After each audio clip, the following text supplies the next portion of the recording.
Chapter 1421. In the hall, except for Su Fengnian and Su Weisheng, the governor of Beiliang Chu Lushan, the cavalry commander Yuan Zuozong, the deputy commander Zhou Kong, and the infantry deputy commander Chu Lushan were the four people with the highest positions and the greatest authority. As for Su Fengnian's proposal to defend Huda's city to the death, neither Chu Lushan nor Yuan Zuozong expressed their opinions for the time being. It was Zhou Kong who argued with Great Ancestor Gu first. During the Spring and Autumn War, Great Ancestor Gu was famous for proposing the theory of the world situation and proposing that Southern Tang must fight outside the country as the policy of protecting the country. However, it was Great Ancestor Gu, who seemed to have a strong sense of attack, who disagreed and did not agree with the Beiliang frontier army to help Lu Jina defend Huda's city to the death. On the contrary, it was Zhou Kong, who came from the Partridge headquarters camp, who agreed with Su Fengnian's point of view. Great Ancestor Gu did not care that Su Fengnian was on the spot and said mercilessly, "This kind of hasty change of strategy is more harmful to the Beiliang frontier army than the change of generals. How can the national affairs be trifled with?"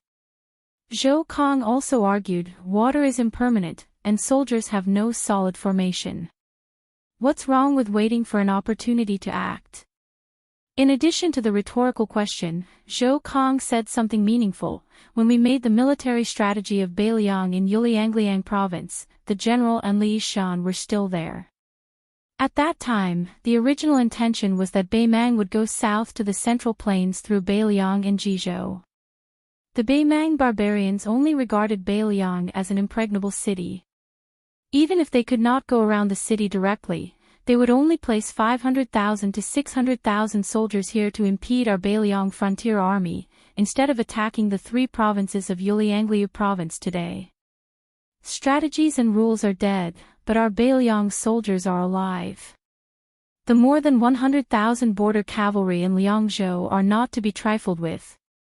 Zhou Kong kept saying our Beiliang, and mentioned Beiliang's early military and border cavalry. The old general's meaning was obvious. Great Ancestor Gu was an outsider who came late, but he was only the second in command of the infantry. Beiliang respected the cavalry, even more so in Liangzhou, so Great Ancestor Gu should be sensible at this time and place. In fact, the army was similar to the imperial court. Great Ancestor was ranked army was not only ranked, but also paid attention to family background. In Beiliang, those captains and generals who joined the cavalry camp from the infantry had to take a long time to get along with each other. The northern Liang border army naturally had no objections to Great Ancestor Gu, who had been promoted by Su Fengnian. Su Fengnian frowned, but didn't say anything. Great Ancestor Gu didn't turn hostile on the spot, but his expression didn't look good either. He said coldly, "I'm just stating facts. No one denies that our border cavalry in Beiliang isn't strong enough. We only have strong combat power, but it doesn't mean that our leaders and soldiers can be squandered. War on the battlefield is like a game of chess. A national player who only knows how to play the game of chess, even if he can conquer an orphan or even slay a dragon, will lose more than gain in the overall situation. I don't want Beiliang's army to be a chess player who has the strength of a 10th Dan national player but only the vision of a 6th Dan chess player. Beiliang now controls 4 provinces, and there are hundreds of cities, military towns, strategic passes, and impregnable passes in these 4 provinces. Don't you need to weigh the pros and cons of using Huda's city as a chess piece to decide the survival of more than 100 chess pieces?" Zhou Kong clicked his tongue and said, "Why do I feel like it's Qin Jibao talking?" Great Ancestor Gu finally said angrily, "You bastard. Today, in front of General Zhou and the king of Beiliang, I'll tell you that the Beiliang army shouldn't deny Qin Jibao. Even the king of Beiliang has clearly proposed that the essentials of military preparation shouldn't be banned in the border army. Why can't you have a copy of it in your Liangzhou cavalry army? Zhou Kong, do you want to learn from Zhong Hongwu and be an impenetrable leader of the border army? You've disliked me for a long time, and I've disliked you for a long time, too. Usually, the commander of the cavalry army, Yuan Zuozong, would be a peacemaker. He would even help great ancestor Gu, an outsider, to reunite the family. He was like a mother-in-law. When his son quarreled with his daughter-in-law, he would really help his son by helping his daughter-in-law. But today, since Su Fengnian was here, Yuan Zuozong practiced the silent meditation and relaxed his mind. Chu Lushan was full of mischievous tricks, and he beamed as he watched the two vice-marshals blush with interest. Su Fengnian said calmly, "Those who are qualified to discuss here are all level 3 and level 2 officials. It's time to talk openly. But in the case of Huda City, we can find loopholes and fill in the gaps. But the decision to guard it for a year will not change." This sentence was said to great ancestor Gu. Then Su Fengnian said to Zhou Kong, "Don't ban Chen Jibao's military supplies.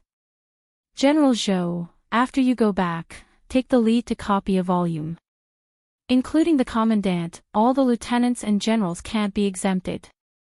After you copy it, send it to the Protectorate of Bailiang. I'll review it myself. Whoever asks someone to write it for him or refuses to copy it, I'll go to your army and have a talk with him. If we can't reach an agreement, I'll send him to Yuzhou as an infantryman." Zhou Kong had a bitter expression as he carefully haggled, "Your Highness, that book has over 100,000 words, and a single volume has close to 10,000 words. Right now, the war is in full swing, so why don't we wait until we have time?" Su Fengnian said with a fake smile, "Then let's have a talk first. Do you want to drink some wine and ask my second sister to cook some dishes to go with the wine? After we eat and drink enough, General Zhou can go to Yuzhou." Zhou Kong hurriedly waved his hand and said with a smile, No, I'll stay up late to copy the book. Those lieutenants and commandants under my command will finish copying it within 10 days. After the two deputy commanders of infantry and cavalry left the Protectorate of Bailiang and went to their respective cities, Yuan Zuozong said with a smile, "It turns out that each of them will be beaten 50 times.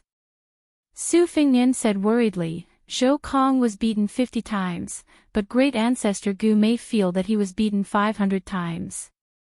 Yuan Zuozong asked, "Do we need to stop him and have a private talk with him?" General Gu is not that kind of stubborn person.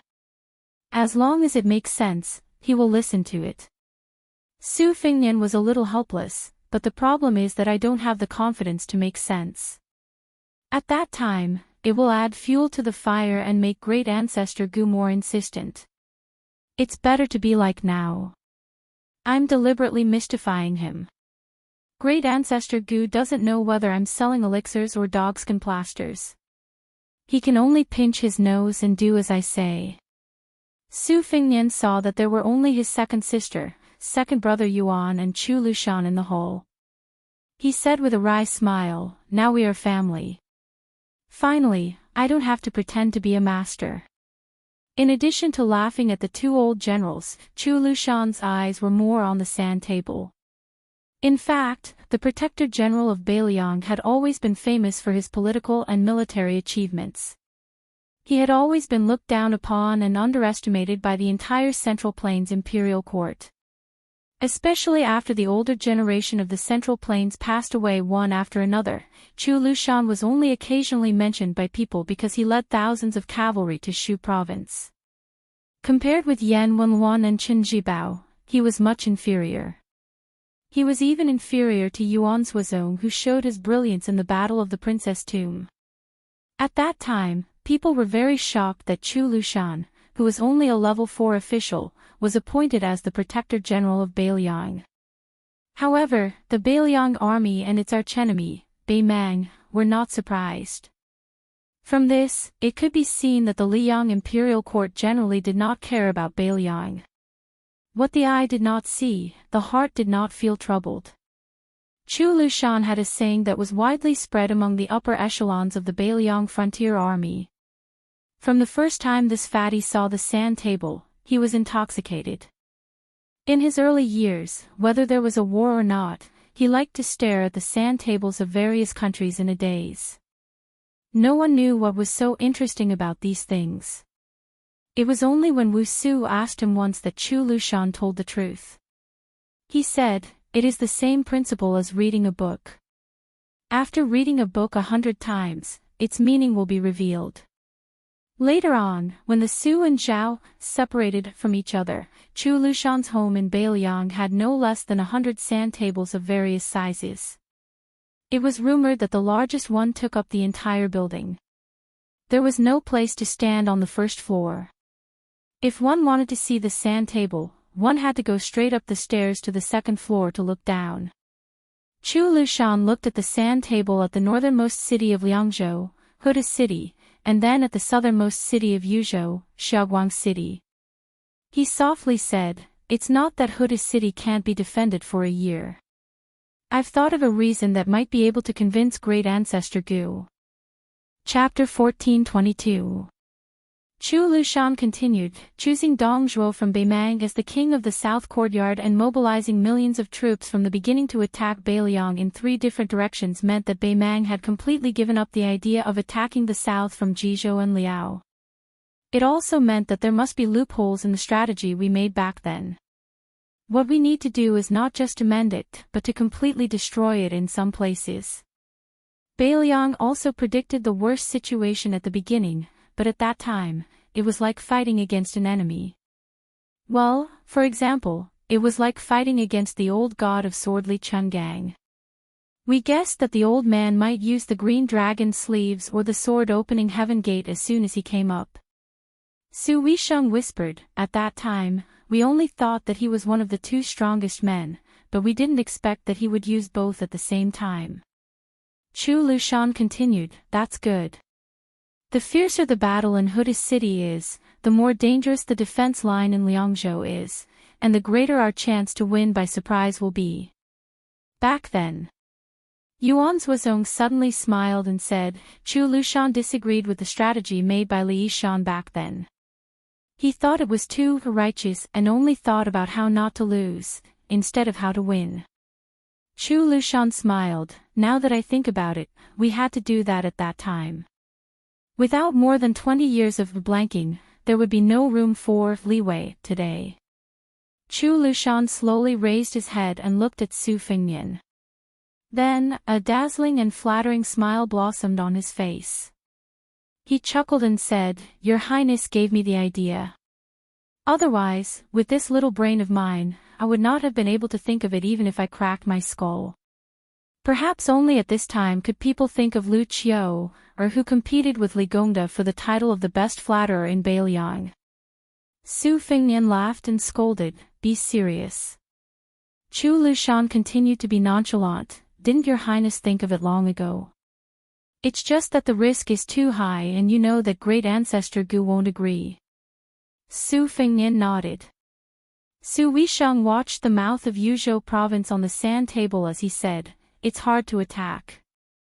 Su Fengnian said in a deep voice, "As for whether it will be difficult to defend or easy to defend, we have given Beimang a chance." Yuan Zuozong squinted his eyes and said, "Therefore, Beimang gave up the opportunity to attack all the fortresses with Wanhe City and Wobo City as the core. Fortunately, Qi Danghua, who was also one of Su Zhao's foster sons like Yuan Zuozong and Chu Lushan, was not present. Otherwise, he would have a headache about why he was so stupid." Su Fengnian muttered to himself, Beimang was aiming to flatten Bailiang and then rush to the Central Plains. The civil officials of the Taiping Order were to be used in Jizhou, Hezhou, and the following Huainan province. They didn't plan to waste them in Bailiang. Under this type of situation, Yuzhou's unwillingness to fight to the death and Northern Mang's unwillingness to surrender made it so that after Yang Yuanzhan's army paid a tremendous price to break through Crouching Bao and Wanhe City's defenses, the Wu Castle strongholds around Crouching Bao and Wanhe City were almost completely destroyed. Of course, from the current situation, the pros and cons are half and half. The good thing is that it will make it easier for Northern Mang's cavalry to move about within the calabash. However, if we place Northern Mang's most powerful counterattack in Yuzhou, then Yang Yuanzhan's 35 great army that had just received reinforcements will suffer. Chu Lushan added, "If we want to reverse the situation and force Yang Yuanzhan to retreat, we have to invest at least 50,000 of our most elite cavalry." We have to succeed in one battle.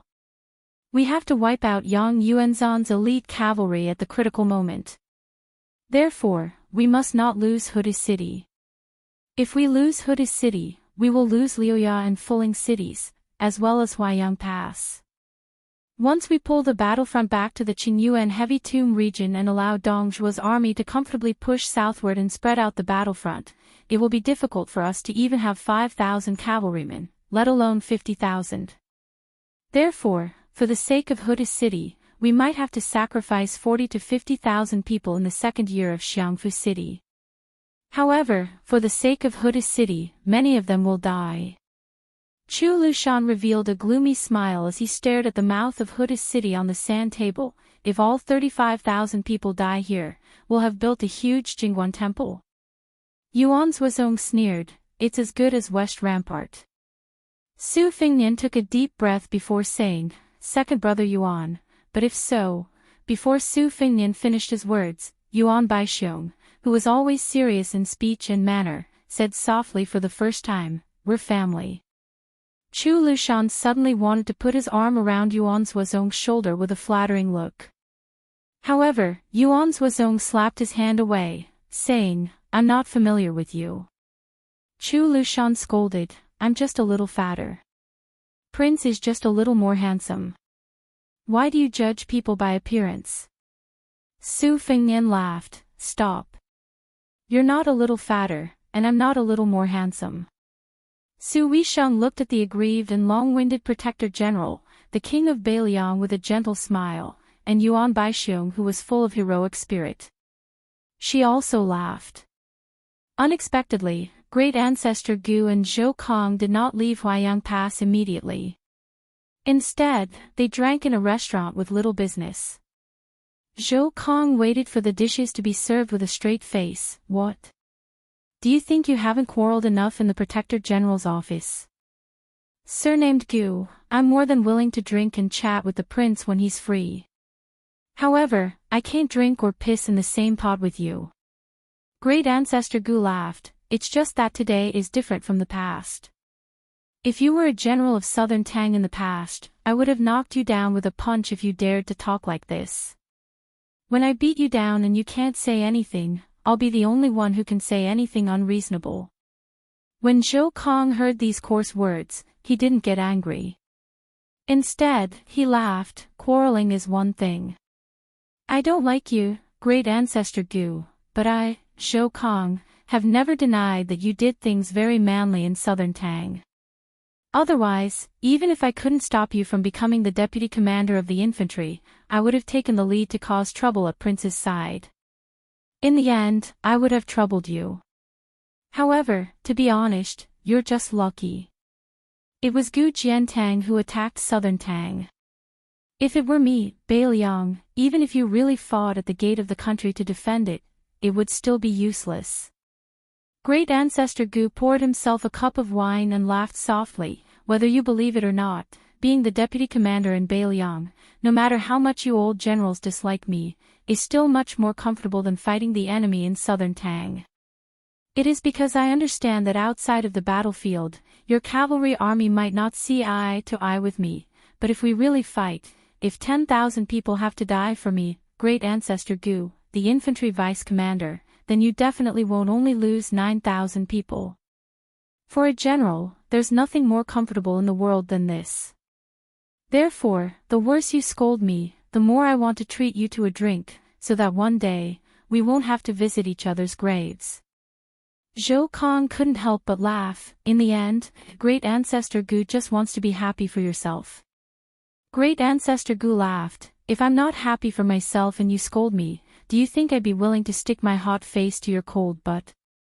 You're just a deputy commander, but your position is higher than mine. Zhou Kong was stunned and sighed, let's just drink today and not talk about military affairs. Anyway, we won't be able to reach an agreement. We can't piss into the same pot, but according to what you said, I think there's no problem drinking a pot of wine. In the end, the two old men were dead drunk. During this period, Zhou Kong and Great Ancestor Gu cursed at each other for a long time. This made the shopkeeper of the restaurant, who knew the prominent identity of the two, tremble with fear. He was afraid that the two big shots would fight because of a disagreement. At that time, their personal guards outside the restaurant would be attracted. Wouldn't his small restaurant be torn down easily? However, at the same time, the restaurant manager, who was still a soldier, also felt honored. These two were the deputy commanders of Bailiang's army. Who didn't know that any deputy commander of Bailiang was more than enough to be a general in Liang imperial court? In a small courtyard of Su Weisheng's temporary residence in the protectorate office, Su Fengnian took out the two chess boxes from his bag. However, Su Weisheng didn't want them, saying that she didn't need them. Su Fengnian could only put them away resentfully. After a moment of silence, Su Fengnian squatted beside Su Weisheng's wheelchair and sighed softly. After going through Jianghu 3 times, I finally understand why you didn't want me to struggle in Jianghu. Su Weisheng asked, "Why do you say that?" Su Fengnian smiled and said, "People in Jianghu want to live a meaningful life. As Su Zhao's son, I probably want to live a meaningful life." Su Weisheng shook her head and said, "Don't flatter me, and don't boast about yourself. From the beginning to the end, I just want you to live well. It's that simple. Our mother, father, your master, and even Yuan Zuozong and Chu Lushan didn't want you to die a meaningful life. They would rather you live a meaningless life." Su Fengnian sighed and said, "I see." Chapter 14:23. There's one more chapter in the afternoon and one more in the evening. It's not that I'm splitting it up on purpose. The earlier I upload it, the earlier I can read it. Moreover, each chapter will definitely have at least 4,000 to 5,000 words. P.S. A lot of foreshadowing, but in the end, it will become a magnificent battle. After Su Fengnian arrived at Huayang Pass, Su Weisheng went south to return to Mount Qingliang the next day. The remaining Su Fengnian also began to live in seclusion, not interfering in the affairs of the protectorate. Qi Danghua, who was stationed on the Qingyuan front line, would occasionally ride his horse over to relieve Su Fengnian's boredom. The two would often leave the pass together under the banner of hunting. They would bring several hundred elite cavalry to approach Huda city and watch the flames and smoke of battle from a distance. If they encountered a small group of Beimang horses, they would be treated as an appetizer for Qi Donghua's white feather guards, who were the most skilled in cavalry and archery in the Bailiang frontier army. The protectorate naturally didn't dare to raise any objections to this. They only secretly scattered many crossbowmen on white horses outside the pass to guard against any accidents. On this day, it was the spring equinox. Thunder roared, wheat sprouted, and the sun rose. A total of 42,000 li. Su Fengnian rode out alone in the early morning. In order not to burden the protectorate and the crossbowmen, he didn't go north to Huda city. Instead, he leisurely headed east to Fuling city. One of the 50 or so crossbowmen on guard duty didn't dare to disturb the king of Bailiang's relaxation. However, probably because he wanted to personally witness the elegance of Su Fengnian, one of the 4 great grandmasters of the world, the commander of the archery team also put in some thought. He allowed the 50 or so riders under his command to have the opportunity to move to within 200 paces of Su Fengnian. However, after that, they had to quickly retreat, otherwise they would be dealt with according to military law. Su Fengnian didn't know whether to laugh or cry, but he just pretended that he didn't see anything. Su Fengnian looked up at the clear sky and suddenly laughed. When he was young, he didn't understand why a cloudless sky was considered good weather. He always felt that the clouds floating in the sky were beautiful, especially the fiery clouds. When he was young, in the prison-like Dantong Pass, he would be happy for several days every time he saw the clouds. Together with the little beggar who he only knew was Zhao Zhu a long time later, the two children could watch the clouds for hours without feeling bored. Ever since they parted, Su Fengnian was always worried that the little beggar wouldn't be able to find food and that he might starve or freeze to death on the street one day. He didn't expect to reunite with the little beggar many years later at the Spring God Lake. All these years, the little beggar had been living well. However, the little beggar had suddenly become His Royal Highness, the Lord of Southern Jiang. Su Fengnian suddenly stopped his horse and turned his head to the south. In the distance, 4 riders were heading north. When they saw Su Fengnian's figure, they spurred their horses and headed straight for him.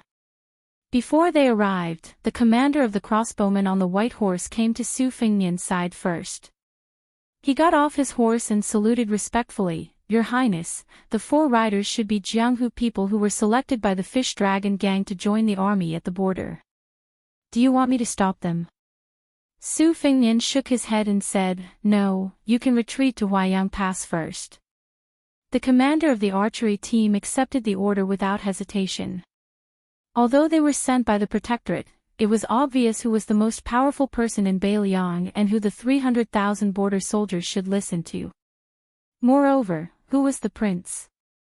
Did he really need crossbowmen to protect him? However, after the sturdy commander mounted his horse, he said shyly for the first time, "Your Highness, if I may be so bold as to say, we've all heard about what happened outside Gourd Mouth in Yuzhou. If there's a chance in the future, all of the crossbowmen in Liangzhou would like to fight side by side with Your Highness." Su Fengnian smiled and nodded. The commander of the archery team patted his horse and left excitedly. He was someone who had spoken to the king of Beiliang. If he went back and told the commandant and those bastards, wouldn't they be jealous? After galloping for several hundred steps, the commander of the archery team looked back. Looking at the figure of the man and his horse, he thought, "Our prince is really the most romantic person in the world. He's also so amiable and approachable. If he were in the Central Plains, how many young girls would die for him?" The commander of the archery team immediately felt indignant. Although he had heard that Mount Qingliang already had 2 potential princesses who had not yet been officially married and had good reputations, it was still too few. Once the crossbowmen were far away, the 4 riders quickly arrived. When they saw Su Fengnian, the leader of the riders was a white-haired but hale and hearty old man. The old man with the sword on his back sized him up and asked with a smile, "Does little brother know where Huaiyang Pass is?" Su Fengnian smiled and pointed out the way for the old man. The old man cupped his hands and thanked Su Fengnian before he introduced himself. He had a heroic spirit of Jianghu. "I'm from Qingsong County in Jiangnan. My Jianghu friends have given me the nickname Sky Drum. May I ask if little brother is like us, someone who has come to the Beiliang border to join the army?" Su Fengnian shook his head and said, "I'm originally from the border army. My father's generation has already settled down in Beiliang." The old man nodded and said, "I see. I've been rude." The old man smiled helplessly and said with some self-mockery, "It's not that I'm a chatterbox. It's just that the 4 of us are unfamiliar with this place. When I heard that the Beimang barbarian army of 1,000,000 was coming south to knock on the pass, I followed my father and master to Ji Bei when I was young and killed the barbarians beyond the Great Wall.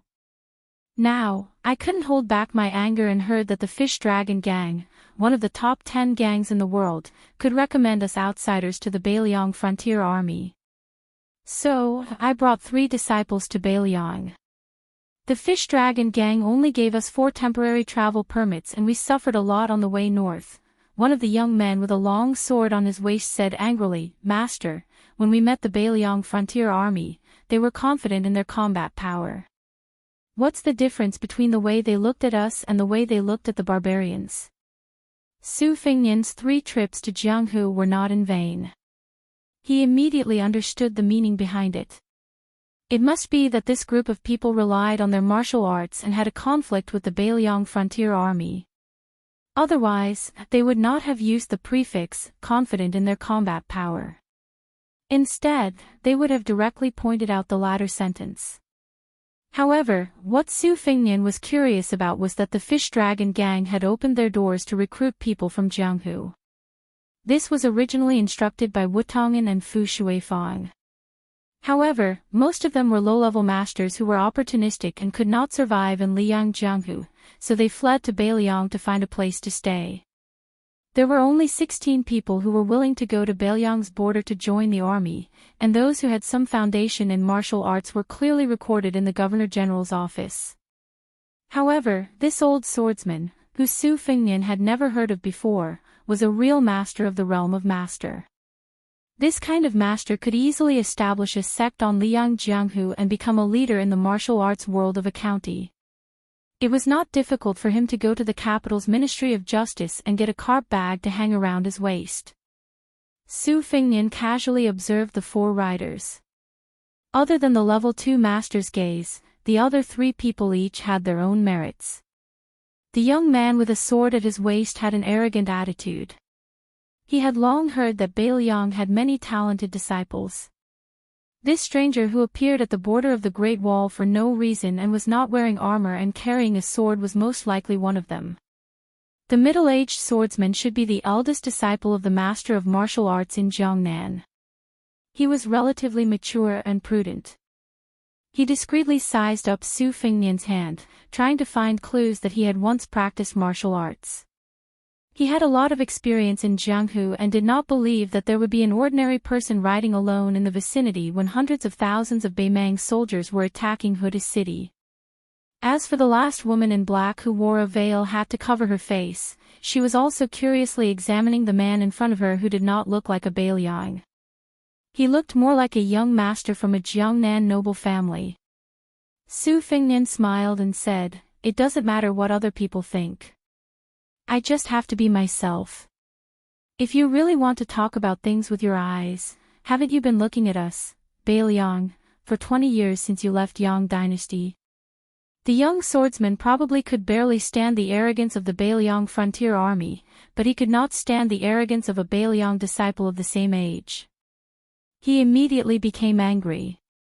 "The 4 of us came to Bailiang in the middle of nowhere to join the army. We came to break through enemy lines and kill the enemy, not to listen to the mocking and ridicule of people like you. If it weren't for the fact that my master and the second guest of Mount Hui, Hong Yu, were close friends." The old man's expression was stern. He stopped his disciple from continuing to speak without fear. Chong He. Chapter 14:24. The young man called Chong He turned his head away and silently sulked. In the Jianghu of Jiangnan, he had always been a cultured and refined gentleman of the sword. He shouldn't have been so rude and disrespectful. However, now that he was outside the barren Bailiang Pass, he often rode his horse for a day without seeing anyone. He was not acclimatized to the environment and was unbearably sullen. Thinking back to his hometown in the Central Plains, it should be a beautiful season in the misty rain.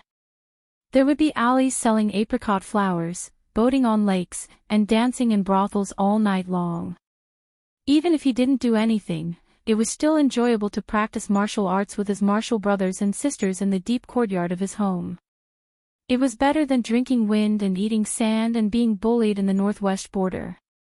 Su Fengnian smiled and asked, "How about I lead the way for you?" The young man immediately muttered, being unaccountably solicitous, "He definitely doesn't have good intentions.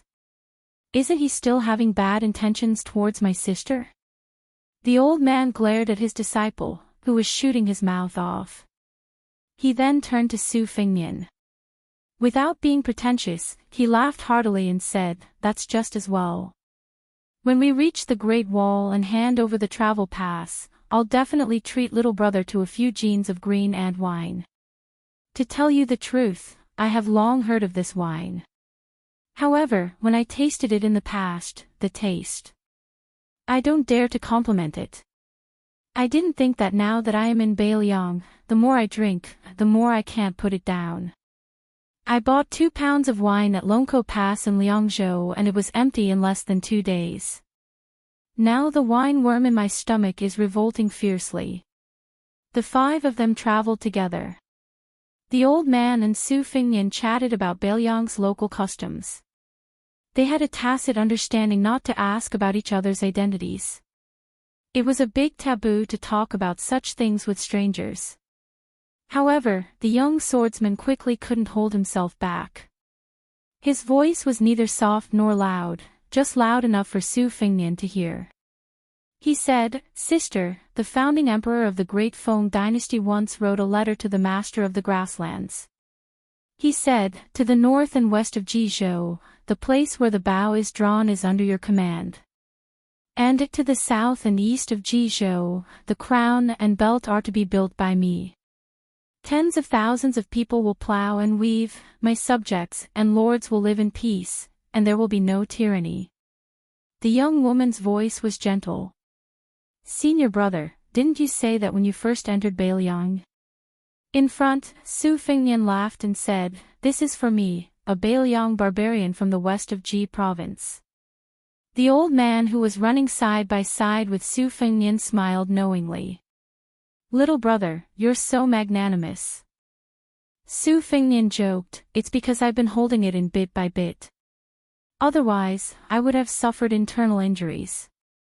That young man named Chong, he was obviously seriously injured. Su Fengnian suddenly said, "The Hongyu you are familiar with, is it the Hongyu who recently became the deputy general of the Rouge Heavy Cavalry?" The old man hesitated for a moment, then nodded. "That's him." Su Fengnian laughed.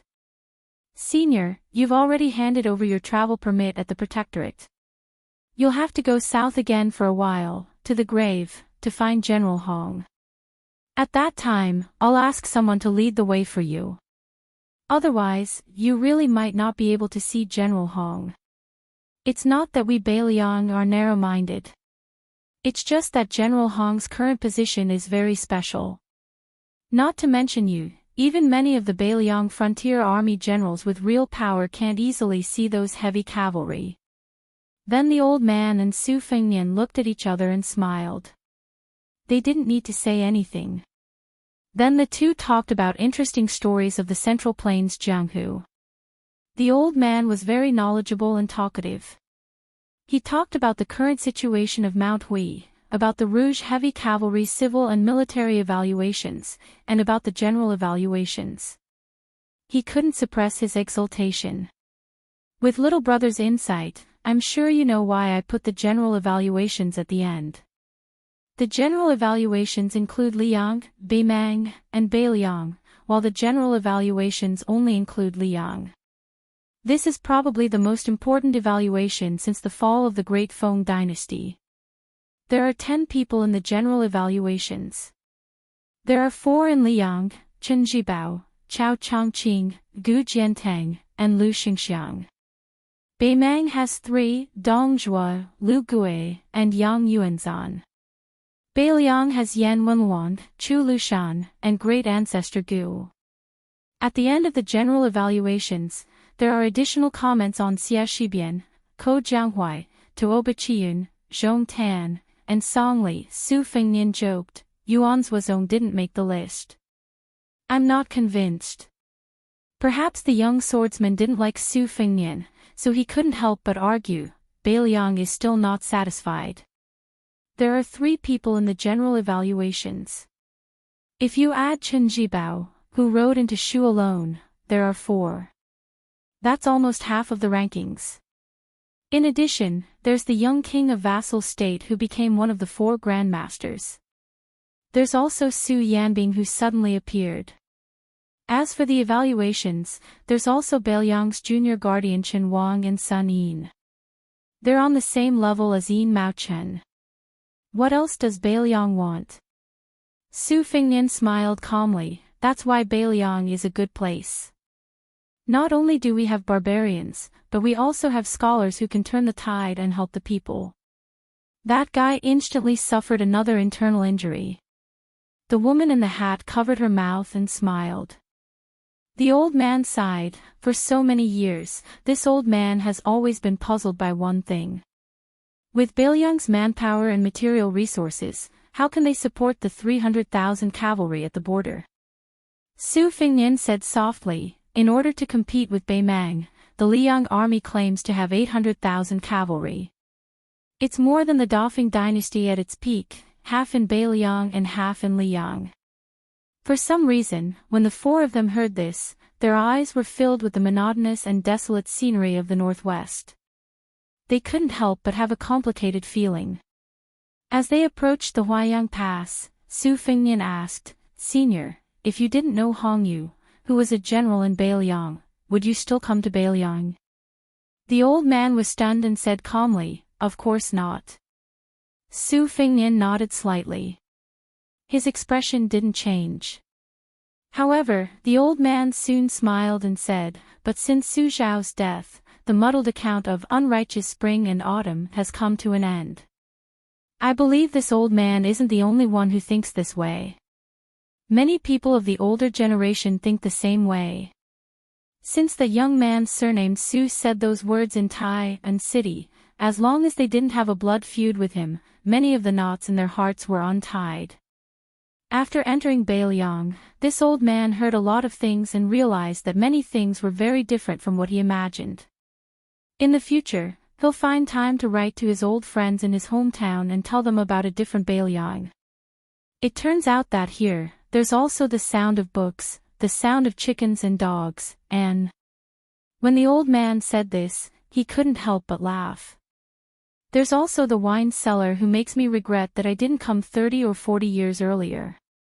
Su Fengnian said seriously, "Cold women are just like the green ant wine that burns like fire in the mouth. Once you're addicted to it, it'll be hard to change to another wine in your life." The young man snorted and said, "Then why did your king of Bailiang marry 2 women from other places?" Su Fengnian was speechless for a moment. After a moment of silence, he turned his head and said helplessly, "This time, I admit defeat because your swordsmanship is unparalleled." At first, the young man looked smug. Then, he put on a cold face. But soon, the corners of his mouth curled up. When he looked at this abominable Bailiang's son again, he didn't seem so annoying. The Huaiyang Pass that appeared in the vision of the 5 riders was different from Huda's city and Liuya Fuling. Since it was named Pass, it meant that one man could hold the pass against 10,000 men. It also meant that once the smoke of war rose, this place would become a battlefield for the military. Most of the passes mentioned in military books were like this.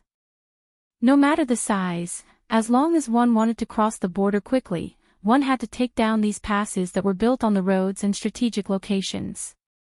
Only then could one drive straight in without any worries. On the contrary, there were many majestic cities and huge towns that looked very awe-inspiring, but once the battle began, they could very well circle around the city. There were many such cities in the Liang defense line, but this didn't mean that their appearance was meaningless. On the contrary, although their existence didn't have much of an effect in stopping the enemy's army, their existence itself was a type of deterrent. To the northern Mang, they were a type of chicken ribs. If they attacked, they would suffer heavy losses. If they circled around, their supplies would be in danger. However, all the cities were rooted and unmoving. Generals and military strategies were flexible. When the time came, it would depend on who was stronger and who was stronger. Bailiang was lacking in depth. The most tragic thing about it was that every inch of its territory was a place of death where blood would flow. Since Baimang attacked Bailiang with the power of the entire country, it was under the premise that Bailiang would force them to fight for territory inch by inch. They still had to rely on their national strength to crush them. At this time, Su Fengnian outside the Huaiyang Pass was a little worried. He wasn't worried about the aggressive Baimang army. Instead, he was thinking about the farmer's proverb that every second of the wheat in the spring equinox was worth 1,000 gold. He thought about how many Bailiang people would have a shortage of food this year. He thought about the children who were still in private school when he passed through the Tuma Pass. They would probably be even more envious of the thin-skinned but filled meat buns. At this time, the graceful woman with the hat on her head held back her shyness and quietly stared at the man whose name she didn't know. There was only one thought in her mind that made her embarrassed. If only he was the young great-grandmaster that she yearned for day and night, if only he was the king of Bailiang that many of her close friends in her hometown adored. When they heard that she was coming to Bailiang, many of the noble ladies who only knew how to do needlework, who were usually gentle and graceful, almost eloped with her. Her master laughed and said that this kind of scene that made all the men in the world beat their chests and stamp their feet was probably only seen many years ago when Li Chungang roamed the Jianghu with a sword. Now, how many people didn't miss the beautiful women in Jiangnan? Chapter 1425. During the spring equinox of the second year of Xiangfu, if it was said that no one cared about the increasingly intense war in the northwest, then the situation of Guangling Road, which was originally going well, suddenly took a turn for the worse, making the capital of Liang very worried.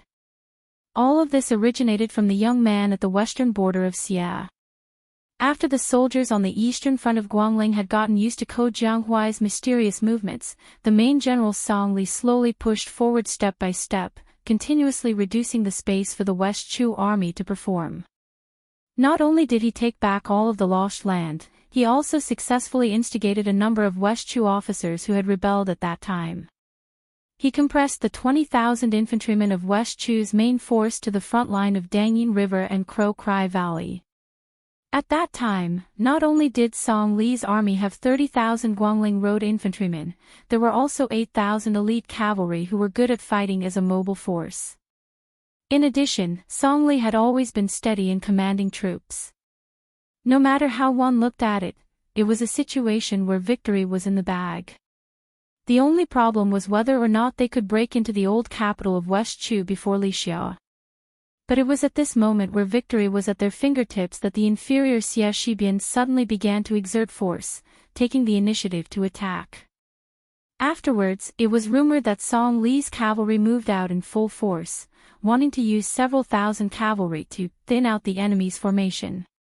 Using the grassland nomadic cavalry's best move, the 8,000 cavalry were divided into 3 groups, and each group was divided into 5 horizontal groups. The nomadic cavalry was at the front, and the elite cavalry was at the back. Facing the enemy's rear, the elite cavalry quickly passed through the gaps and charged forward, launching a projectile attack. Then, under the situation where the battle line was neat and tidy, the elite cavalry retreated, and the light cavalry retreated in turn. But Xia Shibian only had 5,000 strong, heavily armored infantrymen, holding Immerse swords more than 10 feet long, to form a dense horizontal formation at the front. Ignoring the arrows, they advanced like a wall. When the shrinking Guangling cavalry had no choice but to launch a true charge, facing these heavily armored infantrymen who were like great halberds of West Chu, it was actually a phrase that made the officials of the Ministry of War of Taiyan City look at each other in dismay. Men and horses will be crushed when they meet them. Then, the scattered remnants of the cavalry could only use their own infantry to circle out of the battlefield. What followed was an even more tragic infantry battle. Although the Guangling infantry, whose morale had hit rock bottom, did not retreat, it was still difficult to stop West Chu's advance. The main general, Song Li, did not hesitate to personally charge into the formation, leading 800 men to break through West Chu's Immerse sword formation. Even so, in the following battle, Xia Shibian, who had been jokingly called by the Liang imperial court before the battle, "Even the cleverest housewife cannot cook without rice," repeatedly mobilized troops that had been biding their time to enter the battlefield.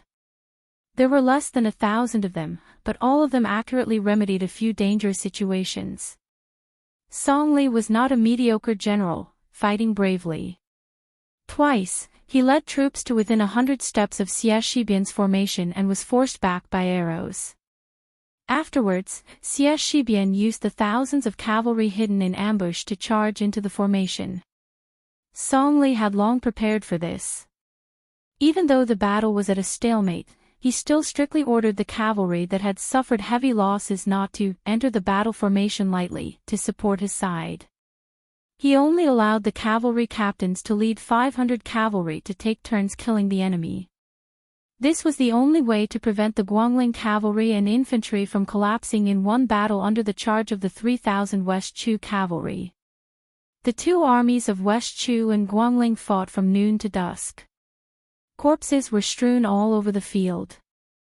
Xia Shibian's 20,000 infantry had suffered more than 15,000 casualties. When Song Li's 40,000 infantry and 8,000 cavalry finally retreated from the battlefield, there were less than 5,000 people left who could still fight. However, the truth that truly made the soldiers on both sides feel a chill run down their spines was that when Song Li took the initiative to retreat more than 10 li away from the battlefield, she sent out 3,000 light cavalry that seemed to have descended from the heavens. Meanwhile, the ones who stopped this cavalry from expanding their pursuit were the 5,000 ambushes that Song Li also wanted to use to win by surprise. The Liang imperial court, in the court meeting after the urgent memorials arrived in the capital, all heavily criticized Song Li, saying that he was muddle-headed in his use of troops and that he had a great advantage but was not able to control the situation. The emperor was furious and ordered Song Li to go to the capital to beg for forgiveness. However, in the small court meeting that only the central government officials met, Son of Heaven Zhao Zhuan was the first to praise Song Li. He said that he was not in the Guangling army, much less Song Li. The second in command of the secretariat, Xiao Yuling, even said that although Song Li had caused the Guangling war situation to deteriorate, because before Lu Xingxiang entered the border, Guangling temporarily had no power to fight on land.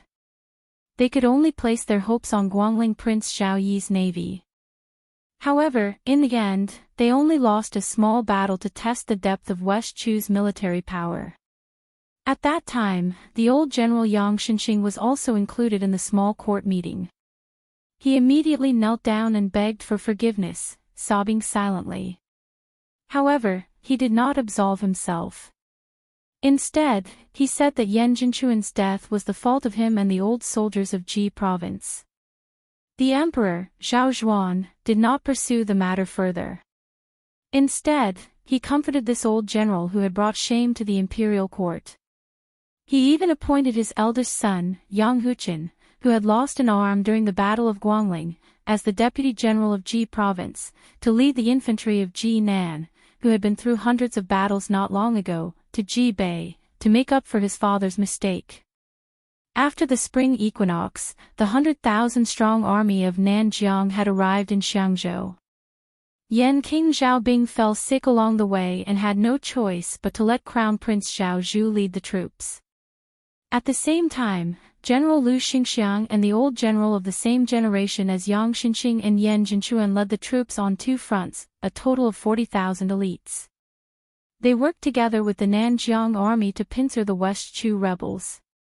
Before this, the Liang imperial court seemed to have used a huge loss of 90,000 casualties and the death of a king to create the fame of Xie Shibian and Ko Jianghuai, these two young men of West Chu.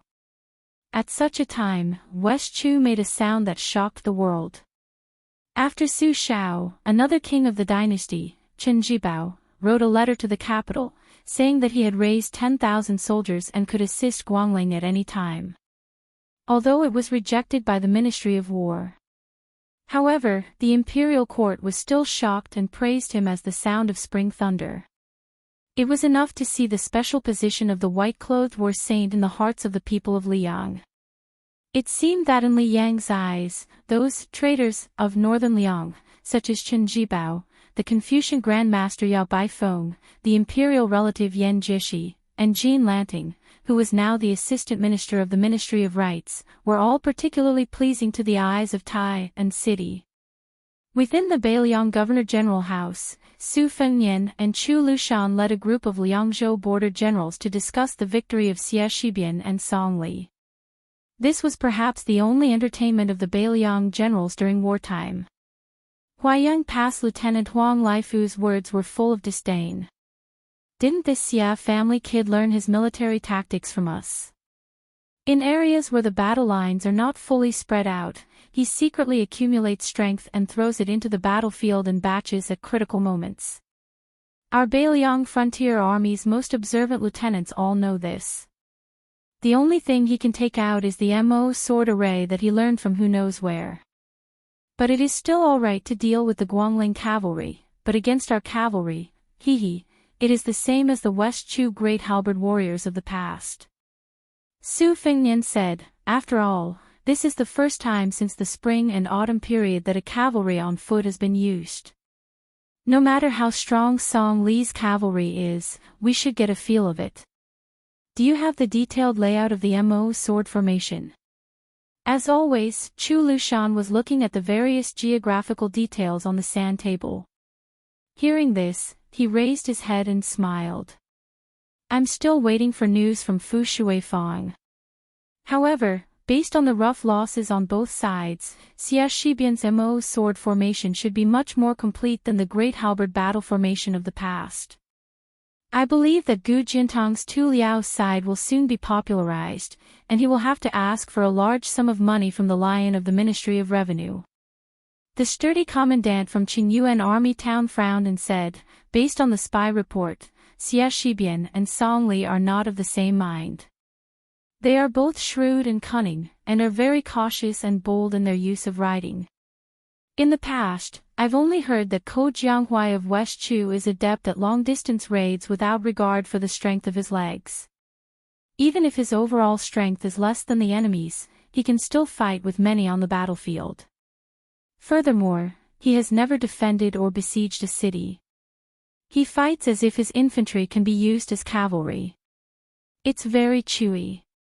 Chu Lushan laughed cruelly. Ko Jianghuai is using a string of dazzling victories to tell the world how to fight in the Central Plains in the future.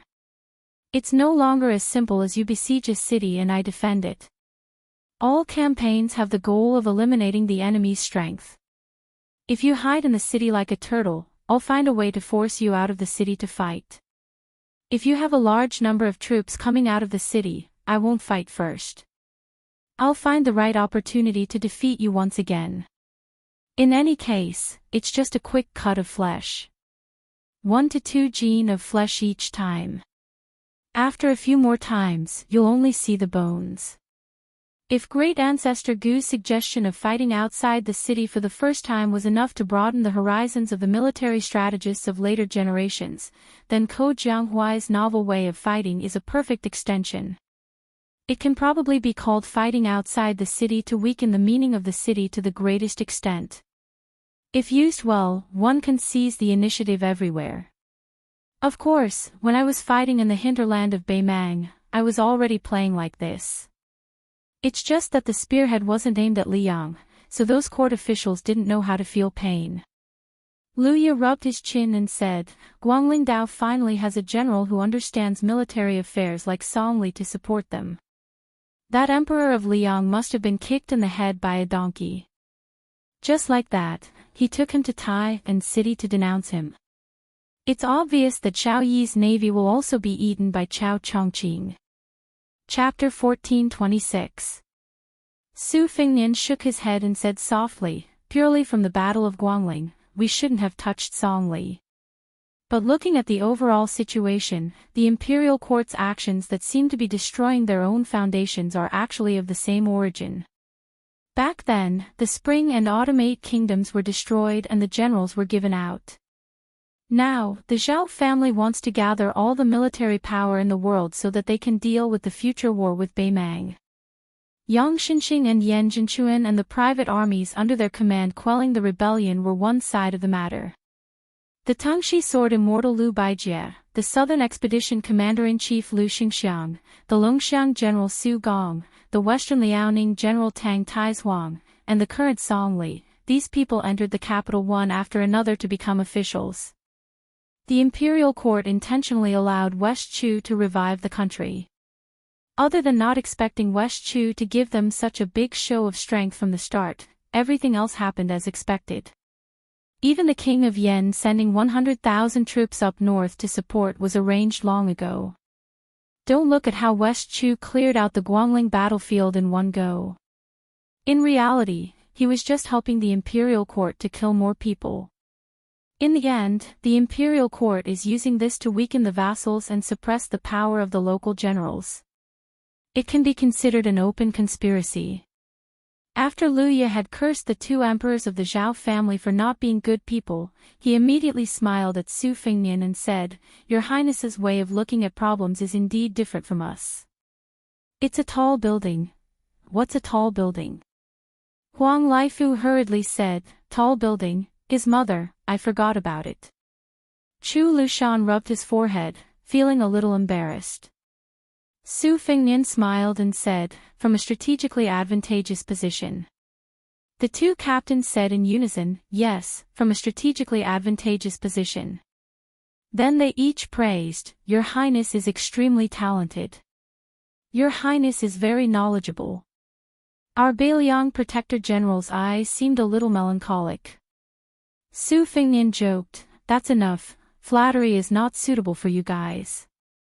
You guys should just lead your troops into battle. In the future, when we win a great battle, I can flatter you guys without a problem. The entire hall burst into laughter.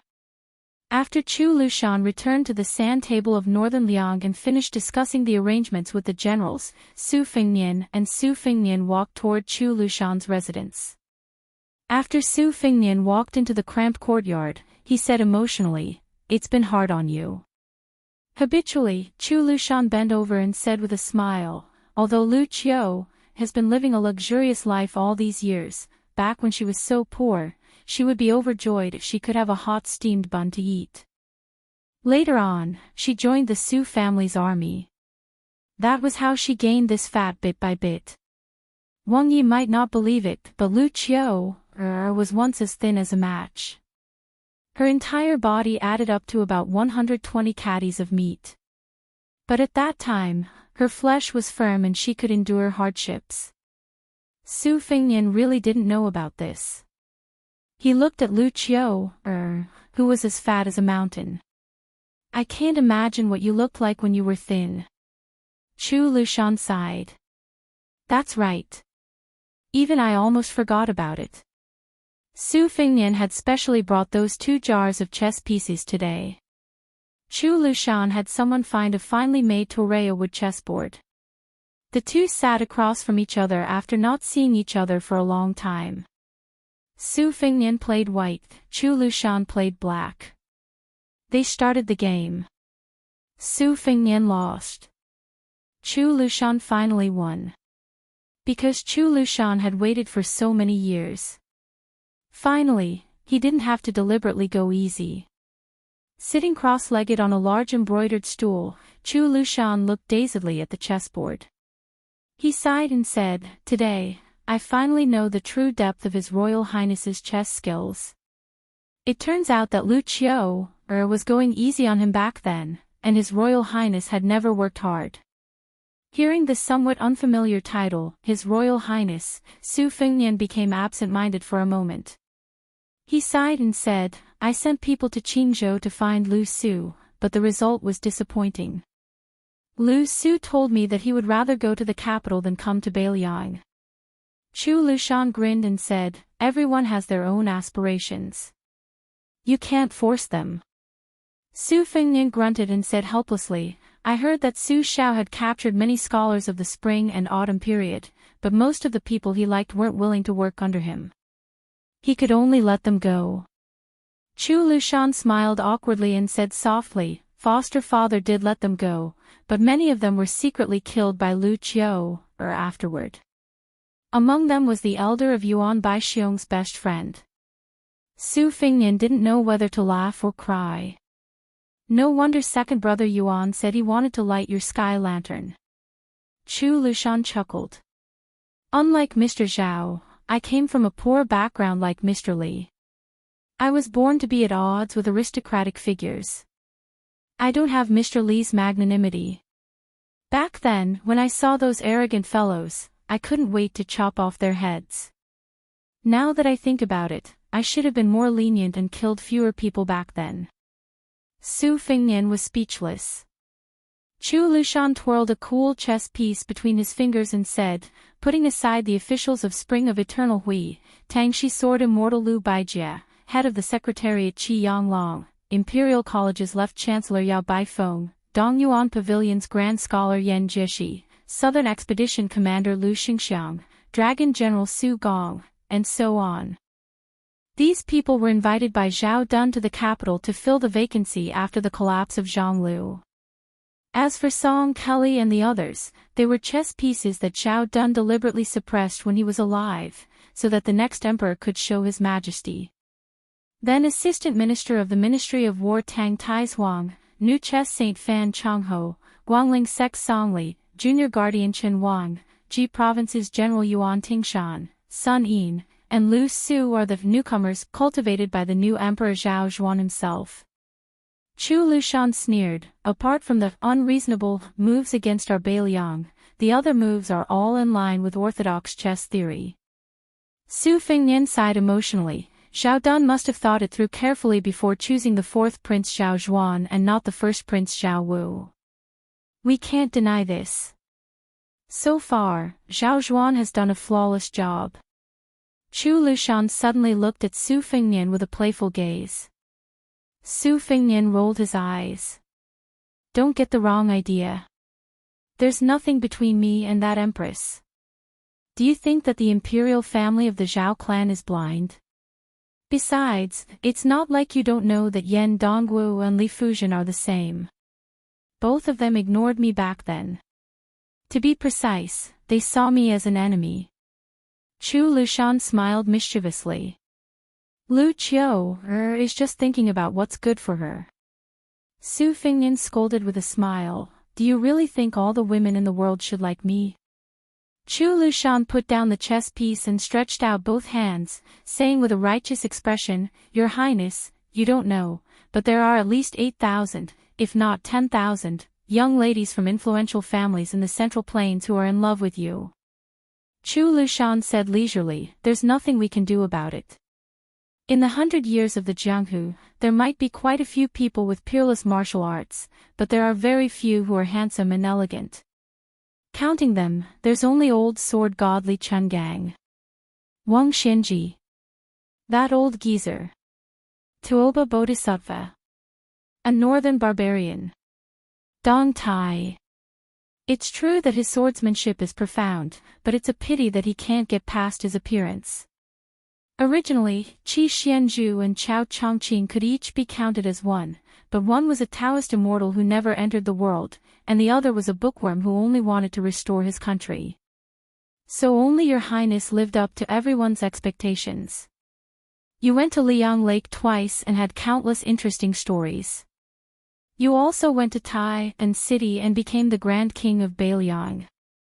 You even killed Wang Xianji, and there were countless rare calligraphy and paintings that you identified as fake circulating in the capital and Jiangnan.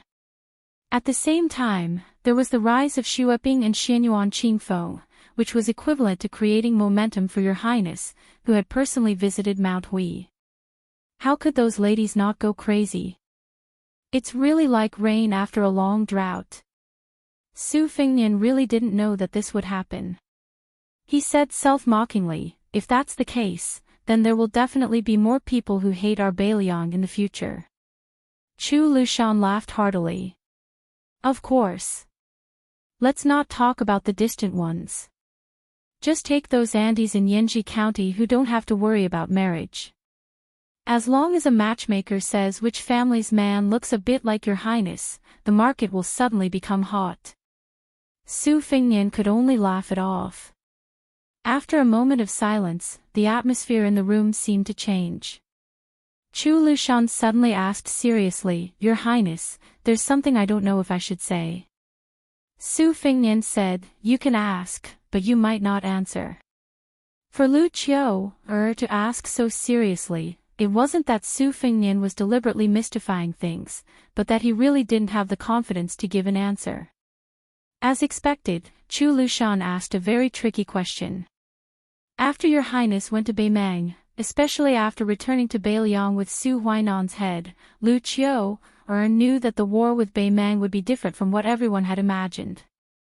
So, Chu Lushan must ask Your Highness today, if there comes a day when Your Highness has to make the same choice as adoptive father did back then, what choice would you make? Su Fengnian hesitated. Chu Lushan stared fixedly at him and quickly said, Your Highness knows one thing. When the time comes, the person sitting on the dragon throne in the Zhao family might not necessarily be Zhao Zhuan.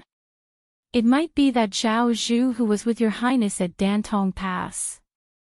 Su Fengnian didn't say anything. Instead, it was Chu Lushan who asked the question, who continued, if that time really comes, the same choice will no longer be the same situation in the world. Compared to the Su family who had no chance of winning back then, in the future, between the Su family and the Zhao family, at the very least, we will be evenly matched. The general trend is in our hands. The chess game between the two was already set. It was already dead. Su Fengnian took a deep breath and said bitterly, Lu Qiu, I've disappointed you. Chu Lushan slowly lowered his head. Su Fengnian also lowered his head and didn't say anything, staring blankly at the chessboard.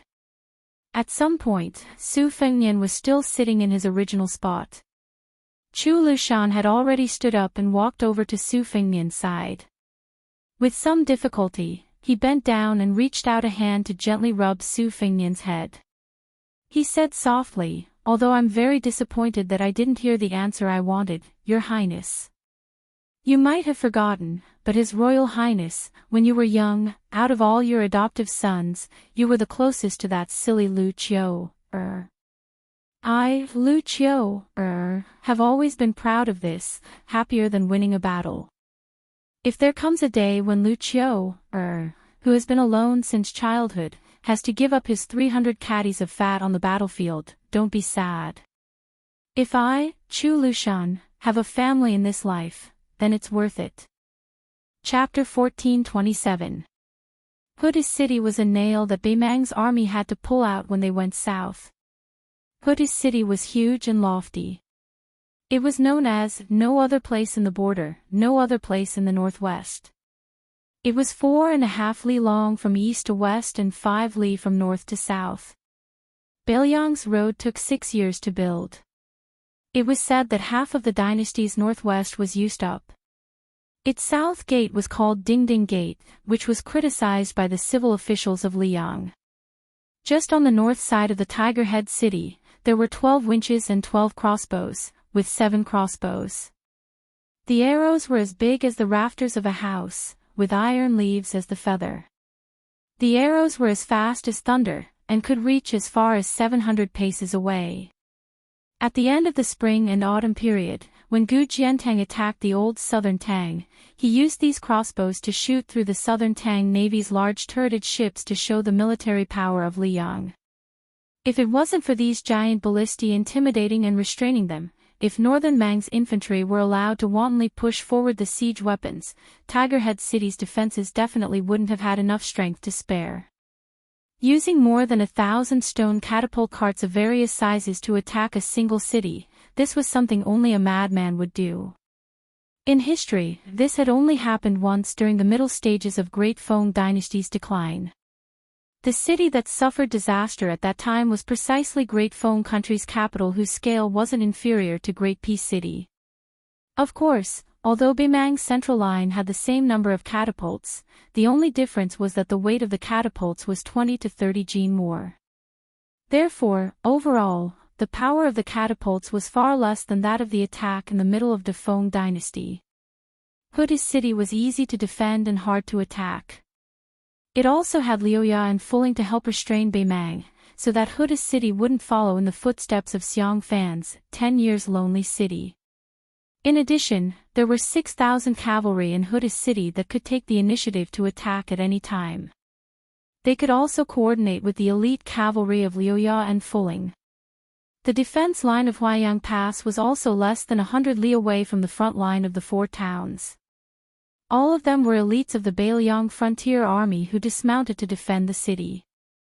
If it wasn't for the fact that Northern Mang's central line of defense had sufficient military strength and possessed an absolute advantage in numbers, Northern Liang would have launched a large-scale cavalry battle at any moment.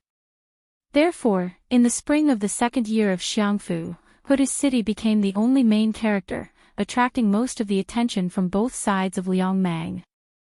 After the Bailiang Protectorate, or perhaps one should say Su Fengnian, personally decided to defend Hudi's city to the death for a year, under the leadership of Deputy Administrator Song Dongming and Liangzhou Provincial Governor Tian Peifang, more than 10,000 infantrymen were sent to Liuya and Fuling, 2 towns within Liangzhou. Of these, 4,000 were youths from Liuzhou, carrying a large amount of equipment and supplies. They traveled north, and under the strict escort of the White Feather Guards personally led by Chi Dangwa, they entered the two towns. For this reason, Baimang symbolically sent out 20,000 cavalrymen to bypass Huda's city and try to intercept them. However, in the end, they didn't fight to the death with the White Feather Guards, and only two small-scale battles broke out. After this, Baimang should have guessed Bailiang's strategic intentions, and increased the intensity of the attack on Huda's city. Their siege techniques were mainly derived from the gourd mouth of Yuzhou. However, compared to the simple and crude attack on Huda's city, Baimang attacked Huda's city with a lot of new ideas. In addition to the catapults, the craftsmen of the southern dynasties also created a large number of towed carts for Baimang to fill up the trenches, and flying towers for archers to shoot from high altitudes and destroy the battlements on the city walls. They also tried to build a mountain near the city, and even sent cave masters to explore the terrain, digging tunnels day and night to collapse the city walls or to enter the city. For this reason, Huda's city made all kinds of responses. Baimang's infantrymen were unafraid of death. They rushed forward, wrapped the soil with straw and branches, and threw it into the trenches. Huda's city shot the red-hot iron balls into the trenches and into the crevices of the straw. In the end, the ashes and soil only increased by a few inches, which was far from Baimang's expectations. Huda's city dug trenches inside the city walls and used fire to attack the trenches. Nearly 1,000 Baimang soldiers suffocated in the trenches and died miserably. Tiger Head City had long been prepared for the continuous assault of Northern Mang's 1,000 catapult carts. Lu Jinu's plan was meticulous. He had long ordered people to prepare more than 400,000 earthen blanks, using them to reinforce the city walls before the battle. Even though they were not as sturdy as the original city walls made of rammed earth, they made the catapult carts that Northern Mang had originally used to obtain victory merely look like decorations. When Baimang used the stupidest method to turn the soil into a mountain outside Huda's city, Lu Jinu used his own method to counter Baimang. He dug a tunnel to hollow out the foundation and sank thousands of Baimang's enemy soldiers. When the mountain collapsed and the earth cracked, dust flew everywhere. Even the Huaiyang Pass Governor General House could see it. Even Chu Lushan, who rarely praised others, could not help but exclaim, "Lu Jinu is good at both offense and defense." As for the Northern Mang high-ranking officers who had suffered enough, towards this Northern Liang famous general whose reputation had long spread far and wide, everyone wanted to eat his flesh even more. After Liuya and Fuling each obtained 5,000 infantry to help defend the city, the light cavalry of the two towns could completely let loose. At the same time, Su Fengnian personally ordered the Xianli Ranch's horse farms in Inner Liangzhou to change or replenish warhorses for Liuya and Fuling, who originally needed to take care of long-distance raids. Instead, they had to focus on explosive power. Su Fengnian and the Governor-General House set a rule for Liuya and Fuling. The next battle was to be separated by 200 miles. As long as they found the right opportunity, they did not need to report to the Governor-General House and could go out of the city to find Baimang cavalry to fight. The only requirement was that they could preserve their main force after the battle, regardless of the outcome. This was an unbelievable military order for the Bailiang Frontier Army. There was actually such a good thing as not being punished after losing a battle. Fu Ling and Lu Ye even went to Huaiyang Pass to inquire about this matter, fearing that there was a mistake in the transmission of the news. However, the answer they received was positive. Afterwards, when the two cavalry generals met for a discussion, they were somewhat sullen and resentful. They felt that the Prince and Protector General Chu were looking down on the battle prowess of their two garrisons. The 4,000 Northern Mang cavalry were unable to fight to the death, fleeing towards the west. A cavalry officer called Qihilong Pass, the town commander of the advice army, Wei Liang, told him not to give chase. Wei Liang didn't listen to the advice, chasing after them for more than 30 li, setting up an ambush for the 8,000 Mang cavalry. At the final Qihilong Pass, at the most crucial moment, he led 500 cavalry to break through the enemy formation, directly charging into the northern Mang's main banner. Moreover, he vowed to bring up the rear, buying precious time for the Fuling cavalry's main force to withdraw. Kihilong Pass armor had more than 6 arrows embedded in it, the 500 troops only having less than a single arrow left. In this battle, even though Northern Mang's losses were greater than Northern Liang's, the Fuling cavalry at Liangzhou's second line of defense was almost completely wiped out. Even though there were still 5,000 infantry defending the city, without the cavalry, one of the two wings of the defense line that were originally flying together would be broken. Because of this, Wei Liang went to Huaiyang Pass to offer a humble apology. However, Su Fengnian did not punish this Fu Ling general. He only promoted Kifulong Pass, who he had casually thrown into the Fu Ling military town as a junior commandant, to the position of inspector general above commandant and below commandant. He would lead the 1,000 cavalry after the quota was filled and set up the Zhanyan camp. He allowed this camp to increase the number of troops every time it achieved a merit. In the end, the maximum number of troops would be 3,000. This was another major event that attracted people's attention after the withdrawal of the Huluku Infantry Army's Hupong camp and the establishment of the Yuzhou Cavalry's no-retreat camp. Kifulong Pass, a nobody from Beimang, began to amaze the Beiliang Frontier Army with a single brilliant feat inside the Beiliang Protectorate. Chu Lushan was discussing with the generals whether or not they should transport troops to Huda City. The two sides were arguing fiercely. The focus of the argument was whether or not the huge cost of opening up this road was meaningful. Now, everyone knew that Huda City could accommodate another 15,000 people. The real problem was whether or not they could get in. Luya and Fu Ling's cavalry could only temporarily prevent Beimang from launching a stable offensive in the south of Huda City. This was a world of difference from the Beiliang Frontier Army boldly supporting Huda City from the south gate. The insistent side believed that the cost of sending 15,000 people into Huda City would be the loss of about 10,000 cavalry. The opposing side insisted that this loss was underestimating Beimang's combat strength and determination. This kind of desperate action was exactly what they wanted. Beimang was worried about not being able to open up the situation. This was the northern barbarians dozing off, and Beiliang was sending them a pillow. When the time came, not to mention losing 10,000 cavalry, even 30,000 people would not be enough to fill up the big hole in the south of Huda City. Then, someone suggested that Fu Ling and Luya should attack at the same time. They should boldly push forward and harass Beimang's army stationed on the Longyan Plain. This would provide cover for the transportation of troops in the direction of Huaiyang Pass. But soon, someone objected. With the brains of Dong Zhuo and the others, this kind of seemingly well-intentioned but actually bad idea was no different from taking the initiative to greet the northern barbarians. They were afraid that they would not know that Beiliang had made a move.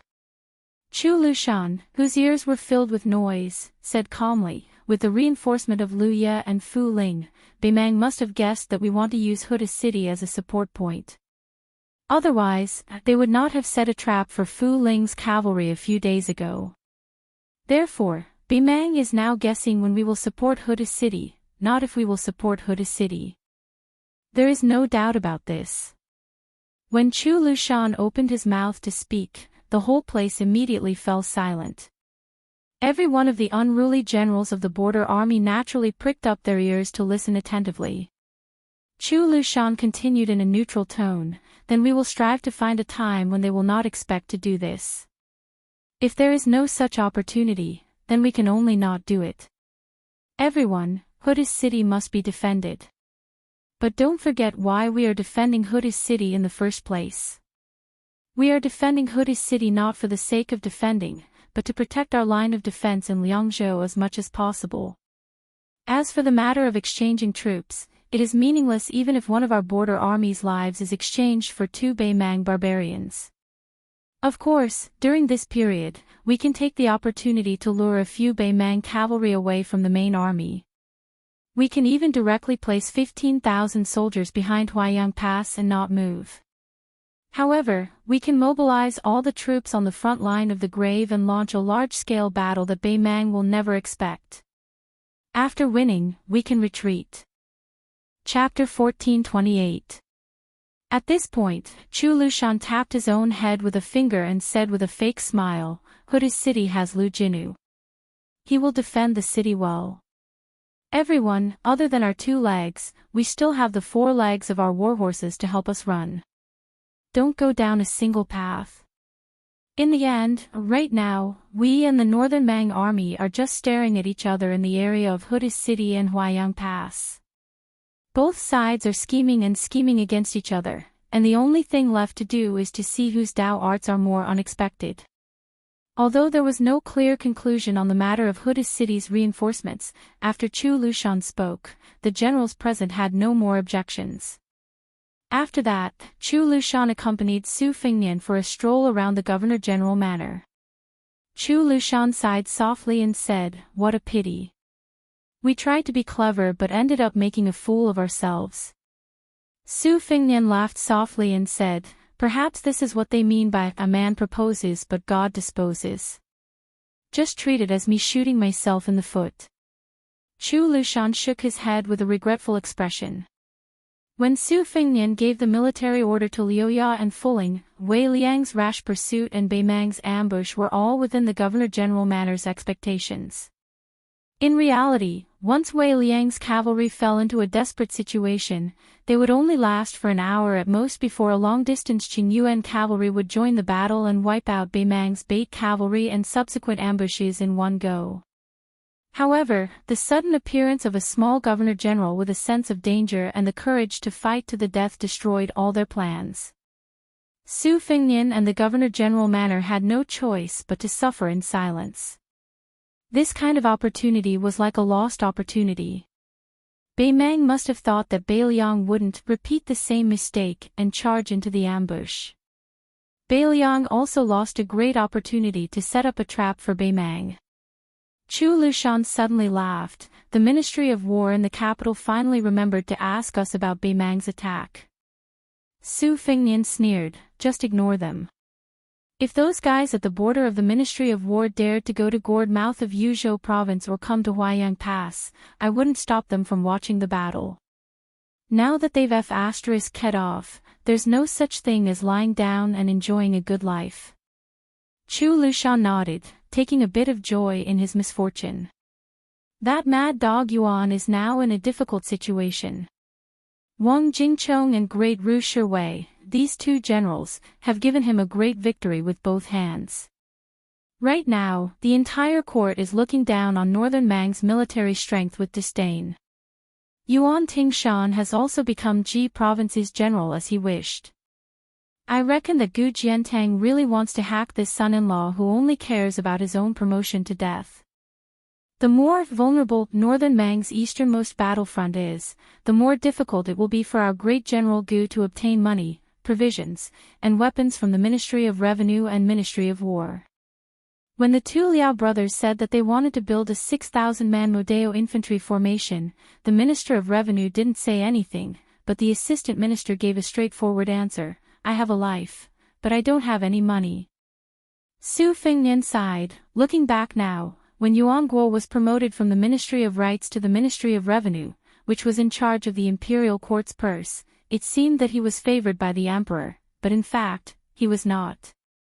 Zhao Zhuan's real trusted subordinates were the Ministry of Rights, followed by the Ministry of Personnel and the Ministry of War. The Ministry of Revenue was only slightly higher than the Ministry of Punishments and the Ministry of Works. When it rains, it pours. Later, Yuan Guo made another mistake when he stood on the side in the small imperial court meeting. The only suspense was whether he or Liu Baijia of the Ministry of War would leave the 6 ministries earlier. Chu Lushan sneered, "In the end, it's because the new emperor doesn't trust Gu Lu's disciples from the bottom of his heart." When he changed the Liyang edition, he was testing Yuan Guo and the others. Isn't there a rumor that he's going to set up Judici deputy governors in the vassal territories? I reckon that Liu Baijia and Yuan Guo will both have to get out of Tai and city. One will go to Nanjiang to discuss the King of Yen, and the other will go to a newly established vassal. Su Fengnian nodded. There will definitely be someone in Nanjiang. Most likely, it will be Tangxi's sword immortal, who disappointed Zhao Zhuan greatly and didn't see him as one of his own. Yuan Guo will be relatively better. He will probably go to the king of Han, who has always been at odds with Zhao Zhuan. If his performance is good, Yuan Guo will have a chance to return to the center of the imperial court.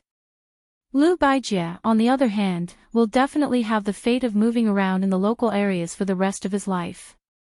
Moreover, without the Minister of War, there is bound to be a series of promotions and changes. The imperial court will also be able to appease some of the local generals, killing two birds with one stone. After all, the posthumous title is only given after death, but the official position in the Ministry of War is real. Chu Lushan sneered. Apart from the chaos in the imperial court when the Zhao family of Liang was in a remote corner, there hasn't been such a dazzling upheaval in many years. Su Fengnian shook his head and said, actually, it's not quite the same.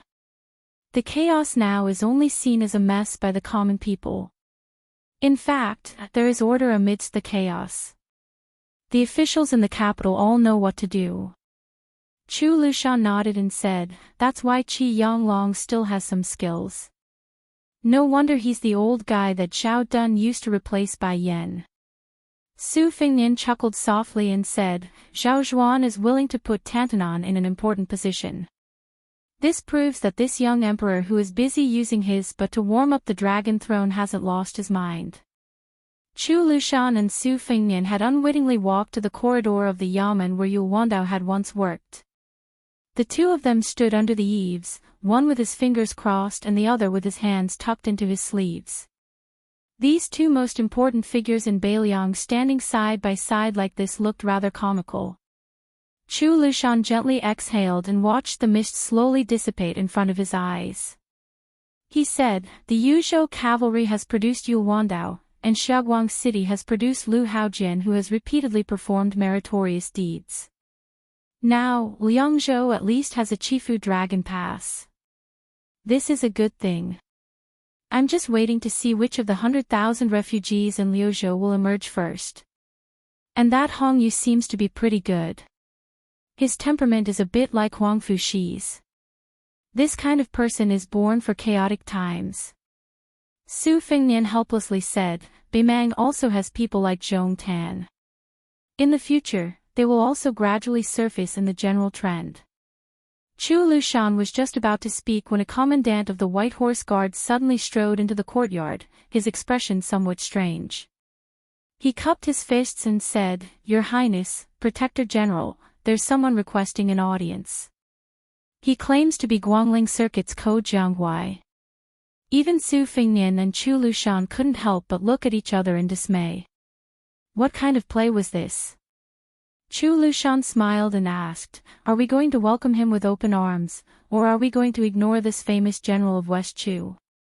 Su Fengnian said to the White Horse Guard, Bring him over. Very quickly, a tall and sturdy young man appeared in their field of vision. This also seemed to be tantamount to brazenly barging into the field of vision of the entire Beiliang frontier army. Ko Jianghuai, who had entered Beiliang's circuit alone, didn't carry a sword or saber. He also didn't have the scholarly air of a scholar, and he wasn't even as refined as many scholars who traveled to Liangliang. Instead, he seemed more like a local scholar of Beiliang. He looked like the kind of person who had read the sages and could ride a horse to kill enemies. Ko Jianghuai shot a glance at the Protector General, who was indeed difficult to not notice. Then, he stared at Su Fengnian and got straight to the point. Su Fengnian, I, Ko Jianghuai, can serve Beiliang, but I have a condition. If there comes a day when I have to bring 10,000 Beiliang cavalry to Guangling Circuit, you don't have to worry about what I have to do. Ko Jianghuai is confident that I can match up to 10,000 cavalry. Chu Lushan laughed and said, Even those courtesans in the brothels raise their own statuses, but they aren't as thick-skinned as you, Ko Jianghuai. If you, Ko Jianghuai, were at Guangling Circuit, I would be able to accept 20 or 30,000 cavalry, let alone 10,000. But here, where do you get the confidence to be worth 10,000 Bailiang cavalry? What, is it from fighting Zhao Yi and Song Li? Is it because of the outstanding fighting strength of their cavalry? Are they worthy of carrying the shoes of my Bailiang cavalry? Ko Jianghuai's face was ashen. He was still staring at the northwestern vassal king, who was younger than him. Su Fengnian shook his head and said, "If you want to use the Bailiang cavalry to break the situation, I won't agree." Ko Jianghuai had a mocking smile on his face. I didn't expect that the most powerful vassal king in the Liang dynasty would only have this much courage. You, Su Fengnian, don't know that the more Guangling circuit makes the Liang imperial court suffer, the more the Zhao dynasty will rely on your northwestern Su family. When the time comes, as long as you, Su Fengnian, are willing to lend me some troops, let's see if the imperial court will dare to use the two issues of censorship and transportation to make things difficult for Bailiang. To say the least, even if I borrow troops, I won't openly use the Bailiang cavalry's banner. To say the least, wouldn't it be more advantageous for Bailiang to change the imperial surname from Zhao to Jiang? Whether it's the princess, Chao Chongqing, or me, Ko Jianghuai, we're all destined not to be the Zhao dynasty of Liang. Not only will we not be a burden to Bailiang. Su Fengnian said calmly, "To be honest, I've thought about this in private when I was bored. I'll grit my teeth and give you 20 to 30,000 cavalry, and you'll take down the Guangling circuit. But if you want to help West Chu fight for the world, not to mention 20 to 30,000, even 50,000 or 100,000 would be a drop in the bucket. Do you really think that Western Chu's Chen Jibao and Liao's Gu Jiantang are just two wooden stakes? Do you really think that the hundreds of thousands of elite border troops in Nanjiang are just there to watch a play? When the time comes, don't even talk about waiting for your Jiang surname to become the emperor and then fully supporting the northwest. I'm afraid that Beimang would already be marching south." Ko Jianghuai, you said that my vision is not big, and I don't deny it. But your vision is even smaller. Su Fengnian held back his laughter and said, "Moreover, your clumsy persuasion, especially this method of not giving up until you've shocked people to death, really isn't very clever. When I, Su Fengnian, roamed Jianghu in the past, I pretended to be a fortune teller and pretended to be a ghost. Every time, I could at least swindle some copper coins. As for you, don't even talk about 10,000 cavalry, you can't even bring one out of Bailiang." Chu Lushan laughed uncontrollably. Ko Jianghuai didn't show any anger from embarrassment. On the contrary, he looked somewhat regretful and relieved. This young man stood silently in the courtyard, appearing somewhat lonely and bleak. Su Fengnian walked down the steps and asked, "Do you know why Chao Chongqing didn't let you lead the troops?" Ko Jianghuai said in an indifferent tone, "He felt that I was only a talented general, not a talented commander. He felt that I should be able to see the distant Tai and city and not the gains and losses of the Guangling circuit." This time it was Su Fengnian's turn to be surprised. He asked curiously, "Then what were you thinking?" Chapter 1429. Ko Jianghuai calmly replied, "I only know one thing. With the strength of West Chu itself, so what if we attack Grand Peace City?" Chu Lushan clicked his tongue in wonder. "Kid, you're not stupid either. It's just that compared to the cautious and conscientious Xie Shibian, your Ko Jianghuai's appetite is even bigger." Ko Jianghuai gazed at this small mountain and asked back, "As a general, between the Su Shao who suffered defeat after defeat, and the Yi Baikue who won every battle and was only defeated once in his life, who would you choose?" Chu Lushan nodded. "That makes sense." Ko Jianghuai laughed self-deprecatingly, and then he turned around and left. Su Fengnian did not make a sound even after he had left the courtyard. Chu Lushan whispered, "Are we really going to let this flood dragon slip away?" Su Fengnian softly replied, "Compared to Ko Jianghuai, I still admire the hard-working Xie Shibian more." Chu Lushan grunted in agreement. Xie Shibian is easy to use, but it's hard to say about Ko Jianghuai. Su Fengnian suddenly yelled, "Ko Jianghuai, come in." You're walking so slowly out of the courtyard, who are you trying to impress? Ko Jianghuai really did turn around and appear at the entrance to the courtyard. Su Fengnian laughed and said, how many Bailiang cavalry you can take away will depend on your own ability. Starting from today, not only Huayang Pass, but also the cavalry in Liuya and Fuling towns will be under your command. Excluding Bailiang's losses, however many Beimang soldiers you can kill, I'll give you any cavalry other than the Great Snow Dragon cavalry and 2 groups of heavy cavalry. But let me say this first, those cavalry troops are not for you to use to attack Tai and city. They are just helping you to preserve some of West Chu's vitality. Then you have to bring everyone back here. In fact, you and I both know that Guangling Road is not suitable for you, Ko Jianghuai. Bailiang is just right for you. Do you want to make this deal? Ko Jianghuai's expression was uncertain. Su Fengnian pointed at him and said, all right. It's just a cheap trick. I, Su Fengnian, am also your senior. You, Ko Jianghuai, have been planning for this since the beginning. I didn't try to bargain with you, so you should be content. Ko Jianghuai laughed. I'm not good at acting, but you, Su Fengnian, shouldn't take advantage of us for granted. Once West Chu is defeated, it's over. Can you really abandon our princess and not save her? Won't you still have to lead your troops to rescue her? I'm just helping you find a way out. Su Fengnian nodded seriously and said, well, it seems like neither of us are good people. Chu Lushan looked at the sudden turn of events and was somewhat speechless. Young people these days. Ko Jianghuai, who was covered in dust, said indifferently, is there a place to sleep? I'll sleep for a day and a night first. As for leading troops to kill Beimang barbarians, I'll talk about it after I've had enough sleep.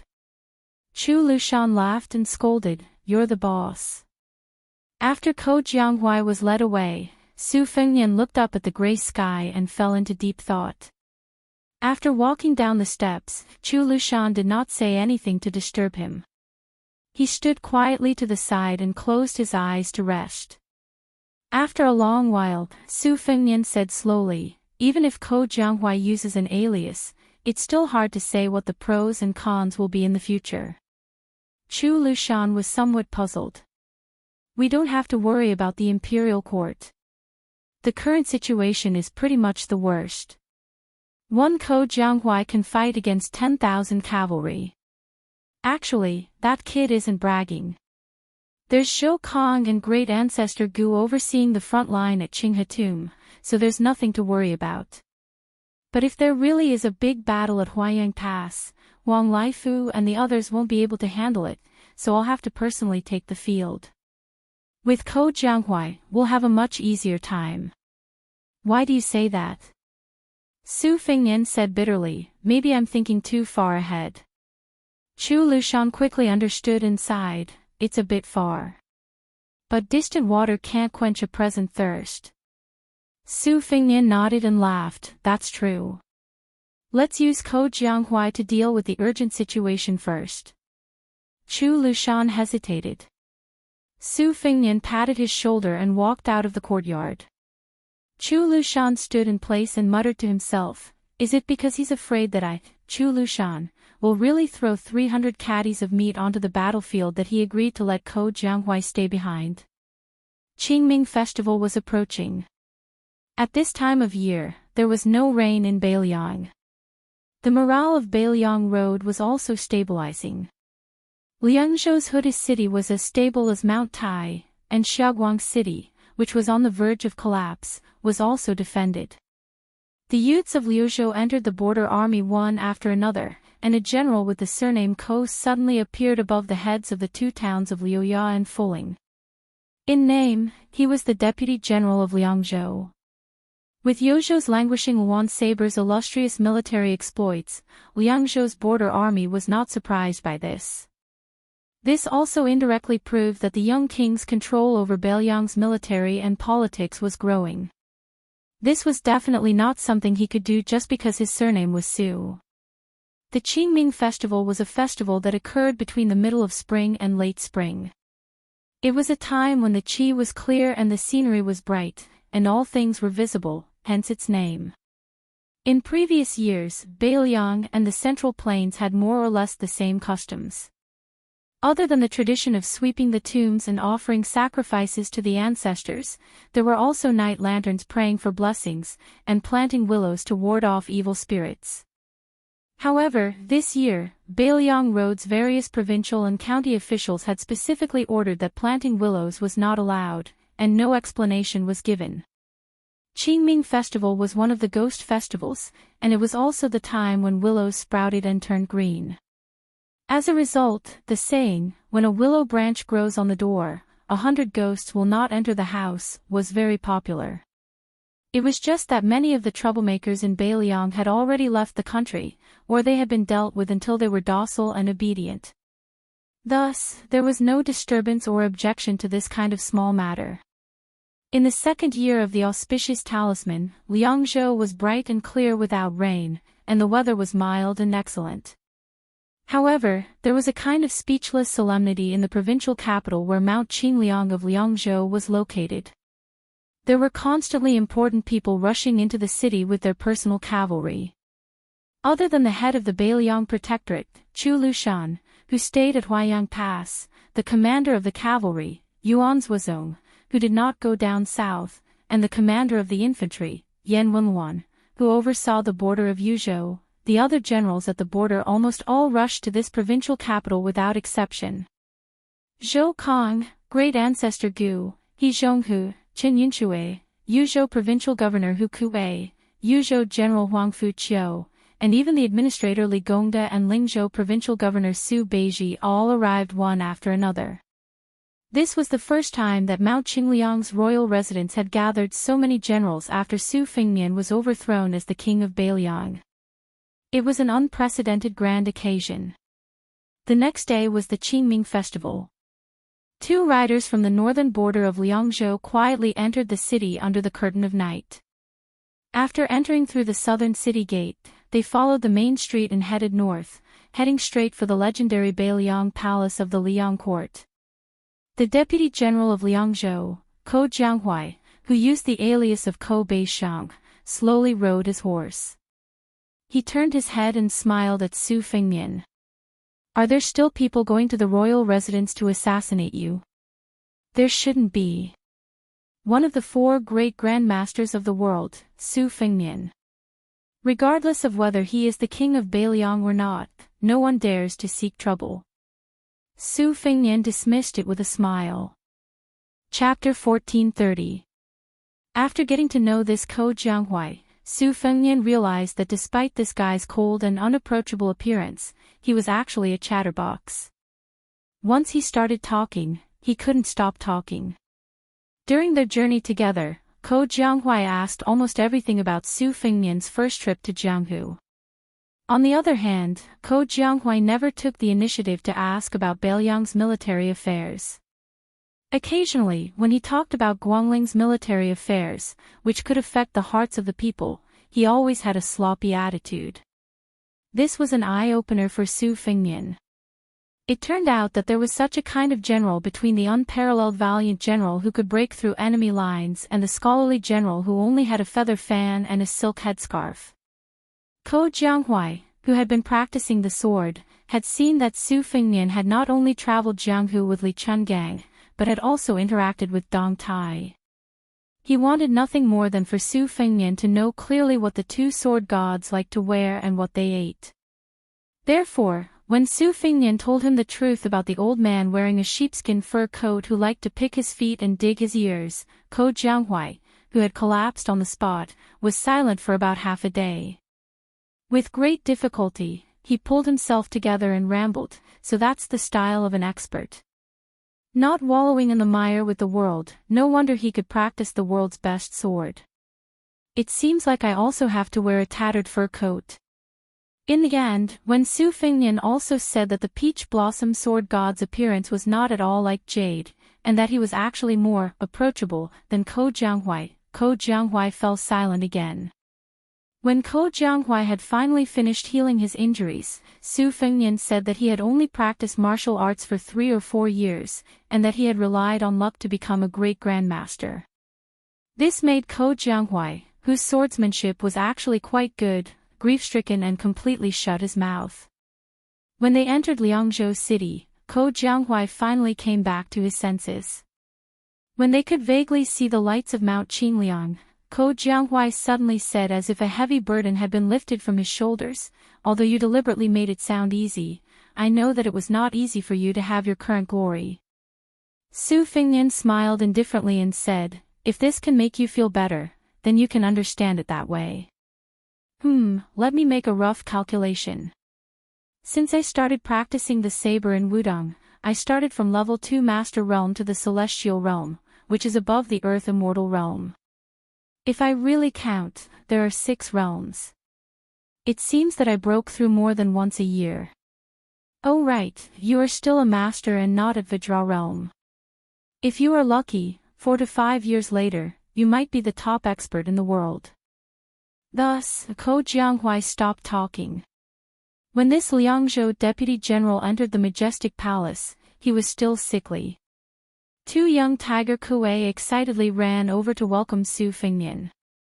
The one nicknamed Vidra directly jumped into Su Fengnian's arms. The older sister, Bodhisattva, also intimately bit Su Fengnian's robe. Then, Su Fengnian left Ko Jianghua at Tidehark Lake and took the 2 happy young tiger kuei to Wutong'an. The second sister, Su Weisheng, and Lu Qingyan were naturally there. They were busy with the young women who had the reputation of female Hanlin. The second sister only looked up at Su Fengnian and then lowered her head. Su Fengnian walked to Lu Qingyan's desk. What surprised him was that Wang Chudong also had a place in Wutong'an. Her desk was right next to Lu Qingyan's. She seemed to be writing a collection of Bailiang heroes that was destined to not be noticed by the literary circle of Liang. When Su Fengnian moved a chair to sit between them, the little girl was still in a daze. Her serious and playful look made Su Fengnian and Lu Qingyan look at each other and smile. Not far away, Su Weisheng finished writing a spy report. She put down her pen, rubbed her wrist, and said softly, "Lu Su will enter the capital in a few days. You should have let me Fingjia and Fan Shaochai kidnap him and bring him to Mount Qingliang. That way, Deputy Administrator Song would have an easier time." Su Fengnian raised his hands and begged for mercy. "Didn't I kidnap Ko Jianghua back? It can be considered as making up for my mistakes." Su Weisheng glared at him. Ko Jianghua didn't come to Bailiang because it was forbidden. However, if Lu Su, who helped Zhao Sun present the plan, came to Tai and city and was used by Zhao Zhuan, it would harm Bailiang. It's a loss. How can you confuse the two? Su Fengnian's face was bitter, but he didn't dare to refute. Lu Qingyan also didn't help him out with words. She just smiled at him. That great writer Wang Dongxiang, who was slow to realize that Su Fengnian was sitting very close to him, was so frightened that he leaned back and fell back with his chair. Su Fengnian gently reached out and pulled the chair back to its original position. Wang Chudong, who had made a fool of himself, was ashamed and seemed to want to find a place to hide, like a panicked little fox. Su Fengnian made a face at her. She immediately smiled brightly, her eyes narrowed into crescents and her cheeks dimpled. Su Fengnian said with a smile, "Don't be too tired. Remember to strike a balance between work and rest. You can also practice the Wudong Mountain Fist technique when you have time." Su Weisheng said unhappily, "Don't just stand there and talk." Su Fengnian carefully rolled his eyes at Lu Qingyan and Wang Chudong. The Wutong'an maids at the table couldn't help but secretly laugh. Su Weisheng was about to continue lecturing when Su Fengnian hurriedly stood up and said, "I'll go to Teacher Song's place to take a look." Looking at the king of Bailiang who ran away with the 2 tiger kuei, the atmosphere in Wutong'an unconsciously relaxed a lot. Su Fengnian's treatment at Song Dongming's place and Wutong'an's side was of course like heaven and earth. Now, the officials who served as the subordinates of the deputy administrator were mostly outstanding young scholars in Bailiang. They each had their own strengths. However, compared to the younger generation of Jianghu who worshipped and envied Su Fengnian's identity as a great master, these scholars were more in awe of Su Fengnian, the leader of 300,000 iron cavalry, after in-depth understanding of the current situation in Bailiang.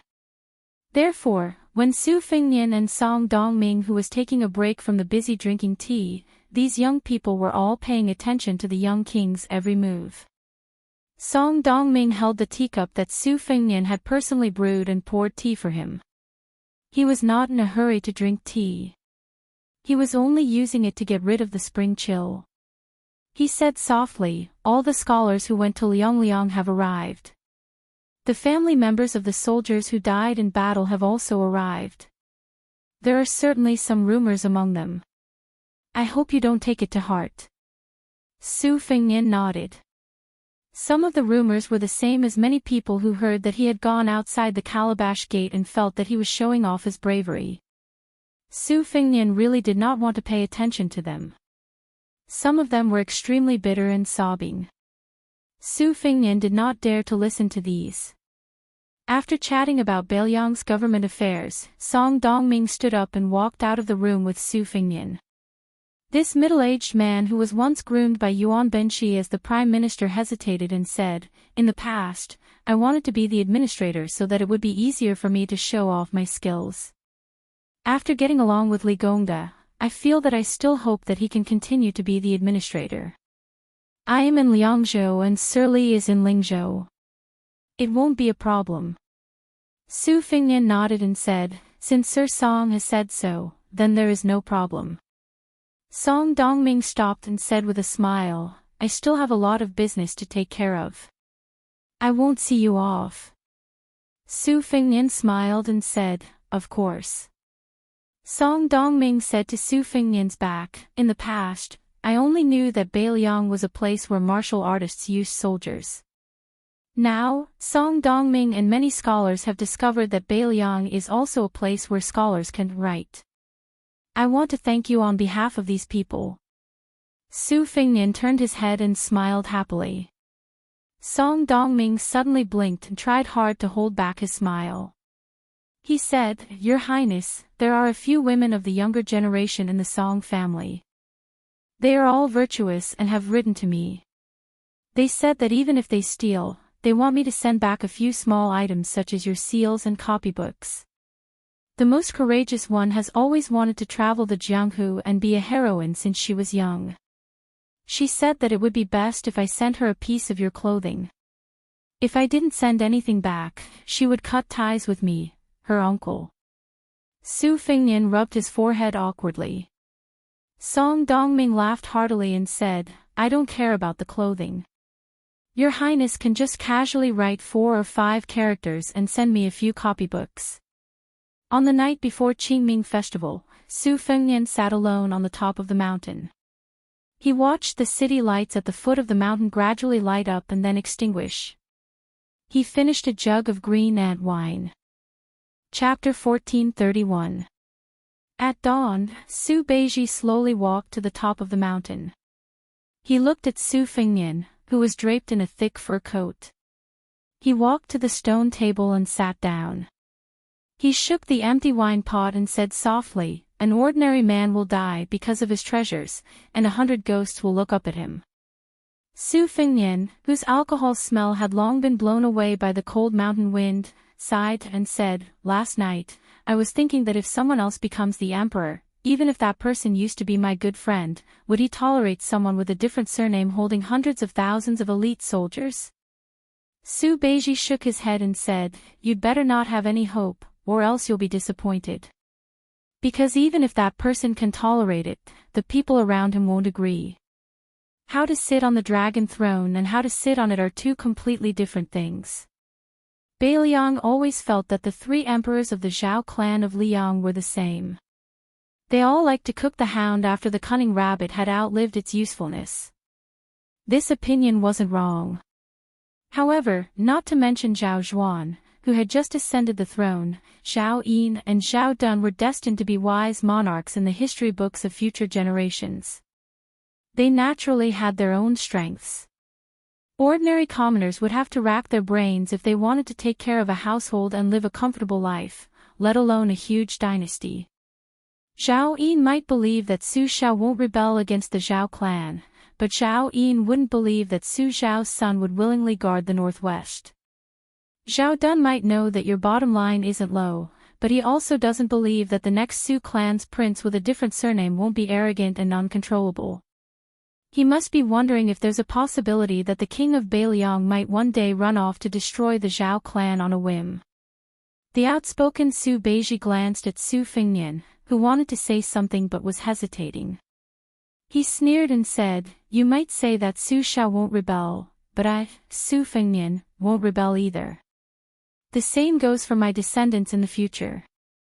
Su Fengnian smiled bitterly and said nothing. Su Beiji's words were still harsh. There's no knowing what's in a person's heart. No one can read Su Fengnian's mind. No one in the world has to believe anyone's reason, especially those who were born in the royal family. If they weren't suspicious by nature, how could they sit on the throne? How could he compete with the vassal towns, the relatives of the emperor, the eunuchs, and the civil and military officials of the imperial court? Besides, he would rather have his grandson squander away his family business than let it be snatched away by an outsider. This kind of dark mentality was not unique to the emperor. Do you, Su Fengnian, dare to say that you don't have any? Su Fengnian smiled and said, "That's true." Su Beiji suddenly asked, "Aren't you one of the 4 Grand Masters? Why? Are you also afraid of the cold?"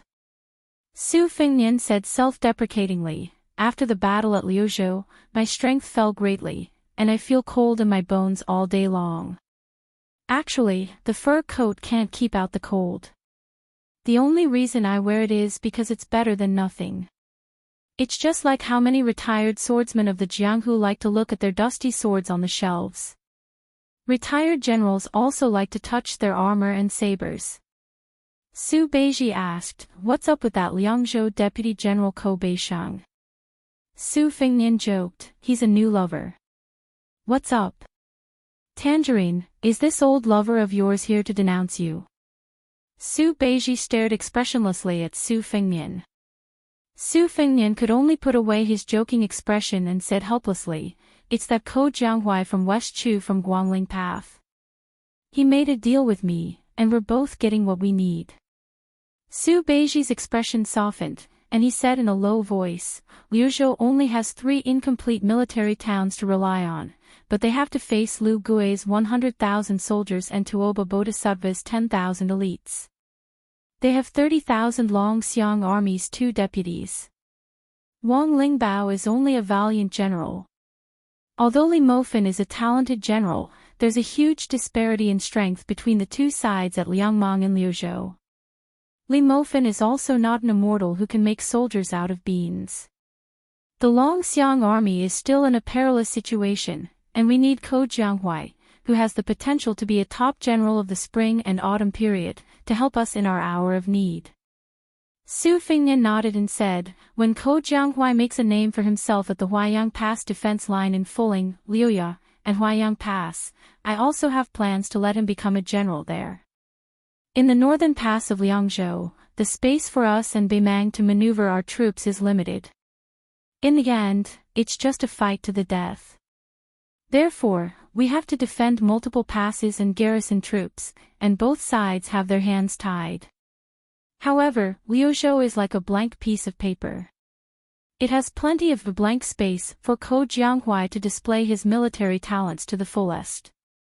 Su Fengnian suddenly laughed and asked, "Zhu Zi, you're actually afraid that something will happen to Qin Shiliang in Qingsang City, right?" Su Beiji asked back, "Do I have to scheme against my colleagues every day for you, the king of Beimang, to feel at ease?" Su Fengnian slammed the table and glared at her. "Zhu Zi, you can't vent your anger on me just because you were bullied in Lingzhou and scolded by others, okay? Let's talk nicely, okay? Ko Jianghuai, who was casually strolling around Mount Qingliang, coincidentally saw this scene and heard these words. For some reason, he felt a chill run down his spine. Could it be that Su Beiji had an affair with that Su Beiji? Otherwise, how could a provincial governor without any foundation make the king of Beimang feel so wronged? Ko Jianghuai quickly turned around and was about to retreat. However, he was stopped by Su Fengnian. Then, the three of them surrounded the stone table and formed a tripartite formation. Ko Jianghuai's expression was as if he was deaf, blind, or mute just because they were flirting. Su Fengnian looked at Ko Jianghuai, who was pretending not to look. He pointed at Su Beiji and introduced him with a smile. Lingzhou Provincial Governor Su Beiji, praised by Mr. Song Dongming as the kind of person who can slaughter commoners and stabilize the country. Unfortunately, his alcohol tolerance is poor, and his alcohol tolerance is even worse. Once, when he was drinking with the Fish Dragon gang in Lingzhou, I had to personally carry him back. Ko Jianghuai said seriously, "Greetings, Provincial Governor Su." Su Beiji also regained his usual elegance and said with a smile, "General Ko's arrival in the Beiliang Frontier Army is like adding wings to a tiger." Su Fengnian said mischievously, "Aren't you helping the tiger do evil?" Su Beiji laughed coldly, "Oh, impressive," scolding all three of them at once. "You don't even let yourself off." Ko Jianghuai also said seriously, "You hurt yourself by hurting 1,000 of your enemies." It can be seen that the king of Beimang is very lousy at using troops. Chapter 1432. Su Fengnian said proudly, "Just by talking, he can destroy Ko Jianghuai and Su Beiji together. How is he not qualified? If we fight, why don't we give it a try?" At this time, a large group of people who had just reached the summit of Mount Qingliang began to jeer. "Give it a try. You must give it a try. General Ko, I have high hopes for you. If you win this battle, you'll be one of the few great grandmasters in the world. Not to mention Liangzhou's deputy general, you'll even be Liangzhou's general. If you still think your position is too low, I, Qin Yinxue, will give you the position of deputy general of the infantry. General Ko, we've been unhappy with His Highness for a long time. We're old, so even if we win, it's an unfair victory. Today, you're the same age as His Highness, so you must help us vent our anger. If worse comes to worst, I, He Zhonghu, will personally carry you down the mountain." Turning his head to look at this large group of Beiliang's most powerful officials, Ko Jianghuai, who had just arrived in Beiliang, felt his mouth twitch. For a moment, he was not used to it. In Guangling Dao, whether it was in his early years at Shangyin Academy or later in Dechu's court, there would never be a scene like this where old men ganged up to trick a young junior. While he felt that it was ridiculous and funny, Ko Jianghuai also felt an irrepressible emotion in his heart. Perhaps it could be described as intense passion. Among these old men, there was the number one general of the old southern Tang, ancestor Gu, the partridge Zhou Kong, He Zhonghu, who had defeated 40,000 later Sui infantry with 8,000 cavalry, and Qin Yinxue, who always put on his armor and charged into battle. Behind the four deputy commanders of the Beiliang Frontier Army were the administrator Li Gongde and the deputy administrator Song Dongming, dressed in civil official robes, and Huang Shang, who had the reputation of being the conscience of the Lianyang imperial censor. Other than them, Ko Jianghuai recognized the Liangzhou provincial governor Tian Peifang, the Yuzhou provincial governor Hu Kuei, the Yuzhou provincial governor Hu Kuei, the Lingzhou deputy general Han Laozhan, and the others, based on their official robes and decorations. It was a pity that Ko Jianghuai never got to see the commander of the Beiliang cavalry, White Bear Yuanzhuazong, or the infantry commander, Yan Wenluan. Of course, he didn't get to see the Yu family's proudest weapon, Yuan Dao. Ko Jianghuai couldn't help but feel some regret. One had to know that when Ko Jianghuai was studying at the Shangyin Academy, he had spent countless nights reading through great ancestor Gu's theory of war and deducing the classic battles created by Zhou Kong, He Zhonghu, Qin Yinxue, and the others. It was soul-stirring, enough to go with wine. Ko Jianghuai saw that there were 20 to 30 generals standing behind them. Most of them were relatively young, around 34 years old.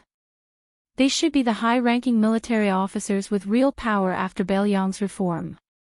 For some reason, Ko Jianghuai couldn't help but stand up and salute these people with cupped fists. He Zhonghu was the first to return the salute. After that, everyone else also smiled and cupped their fists. Ko Jianghuai inadvertently discovered that even a scholar like Tian Peifong didn't hesitate when he cupped his fists with the generals. Then, everyone went up the building and looked down at the city. As time passed, they gradually dispersed. By noon, only Su Fengnian, Su Beiji, and Ko Jianghuai were left, as well as the two young tiger Kuei that were jumping around Su Fengnian. In the end, Su Beiji also went out of the building to Song Dongming's half-waist official residence to discuss matters. Ko Jianghuai, who had nothing to do, also followed him down the mountain and went to the Tide Listening Pavilion to enjoy the scenery. Su Fengnian was waiting for a group of people in the building. There were 5 of them, Su Yanbing, a family of 3, and a Beimang youth. Su Fengnian looked at the Beimang martial grandmaster who already looked like a commoner from Liang. His expression was complicated, and he said, "It really is you." It was the middle-aged man from Huyan Temple. He grinned and didn't say anything. His daughter, on the other hand, opened her eyes wide and stared hard at Su Fengnian, the young master she had appointed as her master. She raised her little head and stared at him for a long time, seemingly disappointed. She sighed like an old man and muttered, "So he's just like my father. He doesn't seem very powerful." Su Yanbing said calmly, "We fought twice, and there was no clear victor. For the last battle, neither he nor I were in a hurry." Su Fengnian felt as if a heavy burden had been lifted off his shoulders. He smiled and said, "There's no need to be in a hurry." Su Fengnian looked at Tai Mudai, who was often mentioned in the spies of the Fu Shui chamber. He looked at the ordinary sword at his waist and said with a Beimang accent, "Good sword." Tai Mudai thought it was just a polite remark and only nodded with a cold face. However, this young man's expression was still somewhat uneasy. After all, this vassal king with the strongest military force in the Liang dynasty was not only the mortal enemy of Beimang, but also the martial grandmaster who had defeated Wang Xinji of Wuwu City. In the corridor outside the building, Huyan Temple supported his daughter and let her stand on the railing. When Su Fengnian saw a figure, he said goodbye and went downstairs. Su Weisheng sat in his wheelchair and glanced at the people upstairs. He said softly, 10 days ago, Shishu sent a message to Wutong'an, asking you to go to the border of Lingzhou. I ignored it." Su Fengnian frowned and said, "He wants to see me." Su Weisheng said calmly, "Right now, he, Xia Guining, and the girl from the Spring Invitation Cottage have entered Lingzhou. He said he will wait for you at the border between Lingzhou and Liangzhou." Su Fengnian smiled and said, "Then let's meet." Su Weisheng nodded and said, "Bring Uncle Su and Tantai Pingjing. If Huyan Temple is willing to go with us, that would be the best." Su Fengnian nodded and said, During the Qingming festival of the second year of Xiangfu, at dusk, tens of thousands of people were dressed in mourning clothes at the back of Mount Qingliang. The king of Bailiang, Su Fengnian, led nearly 100 civil and military officials, and offered wine to the Longxiang army who died in Lu province, the Serenity cavalry who died in Ji Bay and outside Huluku, the border army who died in Huluku, and the border army who died in Huluku. In the Forest of Steels, there were 300,000 nameless steels, and 36,872 names were written on them. In the night, wishing lanterns rose slowly in the city of Liangzhou. After the 5 riders left the city, Su Fengnian stopped his horse and looked back. He took off his wine pot and drank a mouthful. 1 year later, how many people in the Bailiang border army would not be able to drink this wine? A few years later, how many of the millions of people in Bailiang would miss this green ant wine before they died? At this moment, the scene in Su Fengnian's eyes was like fire spirits rising in the city. Chapter 1433. Su Fengnian, Su Yanbing, Huyan Dagwan, Tantai Pingjing, and Taimu Dai, 5 riders headed south to Lingzhou. 3 of them were in the top 14. Tantai Pingjing was now the most famous qi cultivator grandmaster in the world, and the other was the most promising swordsman in Beimang. It was only a matter of time before they were on the rankings. This was an unprecedented lineup. Compared to the 9 swords of the Wu family that had defeated Beimang's 10,000 riders, they were much better. Taimu Dai did not know why he had to make this trip south. Deep in his heart, he did not like that young king. However, Huyan Dagwan wanted him to come along, so Taimu Dai could only follow. It was rumored in Beimang that Su Fengnian had not only inherited Li Chuangong's azure dragon sleeves, but Dong Tai had also taught him the flying sword technique. Although Su Fengnian was used to showing people his sword, Taimu Dai did not doubt that if Su Fengnian really used a sword, he would not be his match. Taimu Dai was silent along the way. There were many times when he wanted to ask Huyan Dagwan, who was not willing to admit to being his master, if he could surpass Su Fengnian in swordsmanship. Taimu Dai did not realize that he, who had little desire to win since he started practicing swordsmanship, was different now. The 5 riders galloped along the Lingzhou post house known as Jiangnan. Taimu Dai had been carefully observing Su Fengnian's words and actions. It was not that he did not find any clues. For example, although Su Fengnian wore his cold sword on his left waist, this king of Bailiang was actually secretly left-handed. When he fought an enemy, whether he wielded his sword in his right hand or his left hand would make a huge difference. Then there was Su Fengnian. Although his qi seemed to be flowing slowly and dry like it was dry season, the water surface was very shallow, almost reaching the bottom.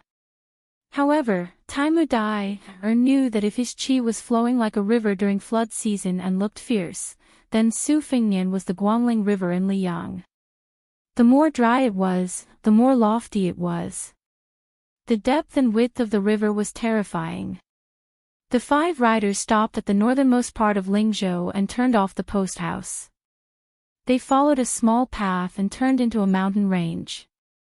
On the mountain path, there were many strong Liang men under the protection of Bailiang's soldiers, carrying stone and stone slabs out of the mountains.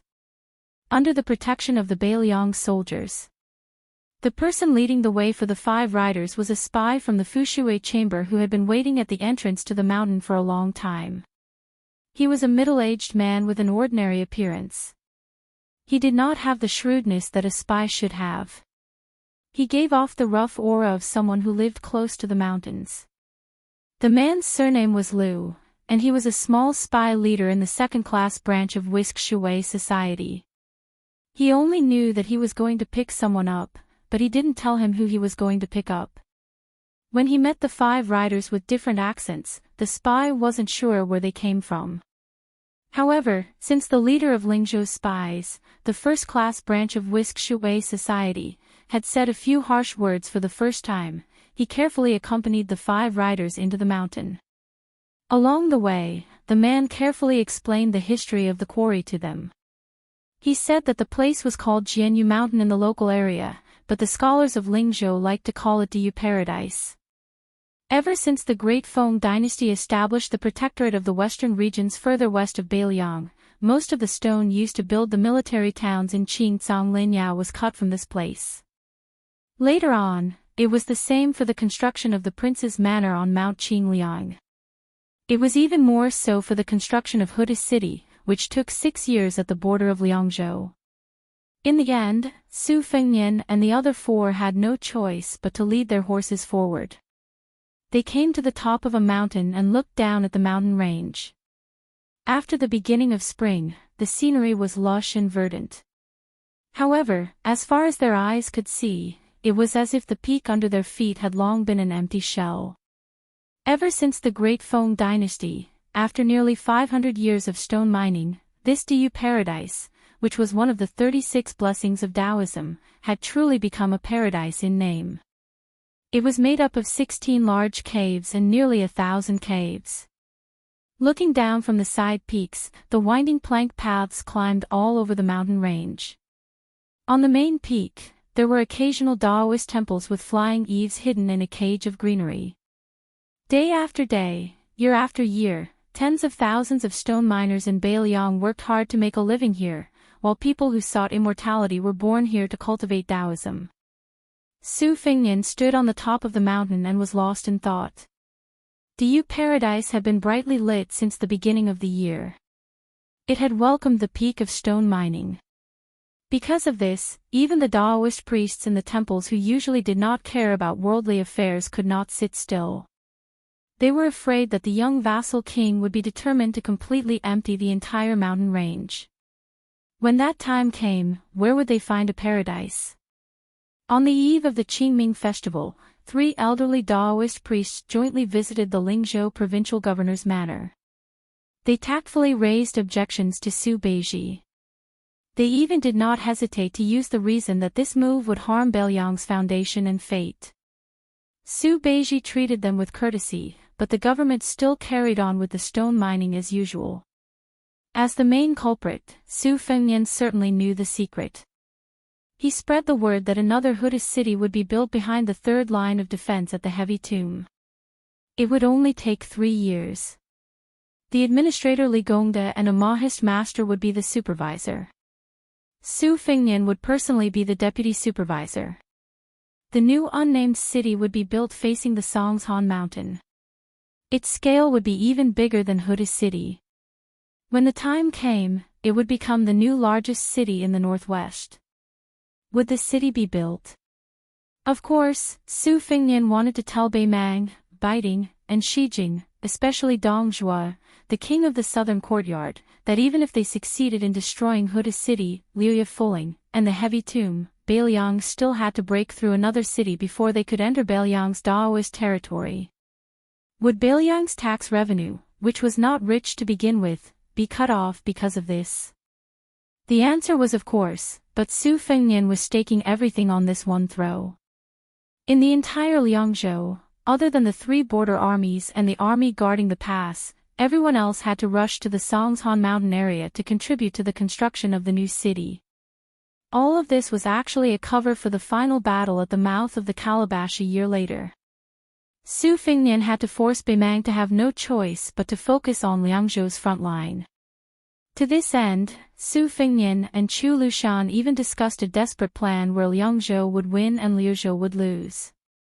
This was because Liuzhou only had meaning if they won or lost.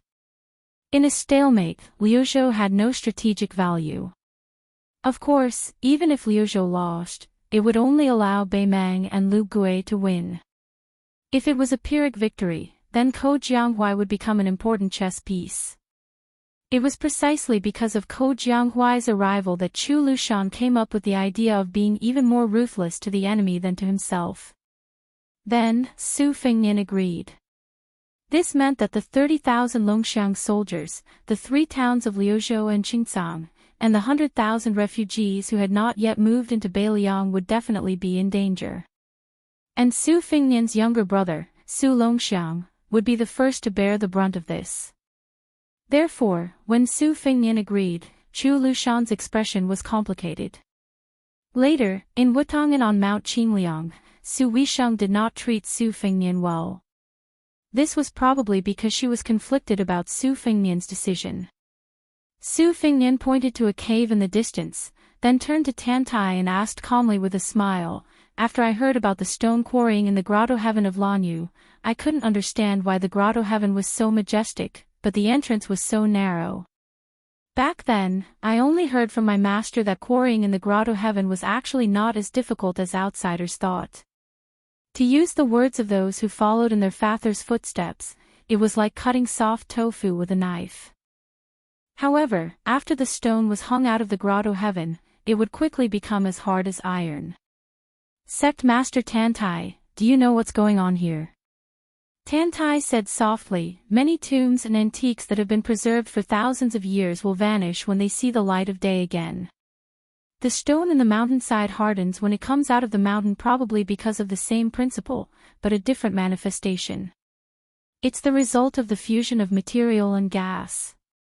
Su Fengnian wanted to say something but stopped. He tried to hold back his laughter. After a long time, he finally could not help but say, when I was young, I was unscrupulous and spoke without thinking. After pondering for a long time, I finally came up with an explanation. I felt that the stone turning from soft to hard was actually like a fledgling taking off his pants after seeing the world in the brothel. As a result, I went to Tide Listening Pavilion and was punished by my master to copy tens of thousands of words of the sage's classics. At that time, I even wanted to die. Tantai, who was dressed in white like an immortal, took a deep breath. Huyen Dagwan smirked and told the real fledgling Taimu about the general idea. The latter rolled his eyes. Su Fengnian turned his head and asked, Master Tantai, can I ask one more question? The Qi cultivator sneered, can I not answer? Su Fengnian had to be thick-skinned and asked, is it possible for a person to stay at the bottom of the lake without eating or drinking for 10 or 20 years? Is it possible for the best Taoist to abstain from food and gas, or the Buddhist to meditate in meditation? Do you Qi refinement warriors have any similar skills? Tantai Pingjing kept silent. It was Huyen Dagwan who said, as long as it's not at the bottom of the lake, it's possible. Su Fengnian fell into deep thought. How did Chu Kuangren with the clavicle chain and the saber do it?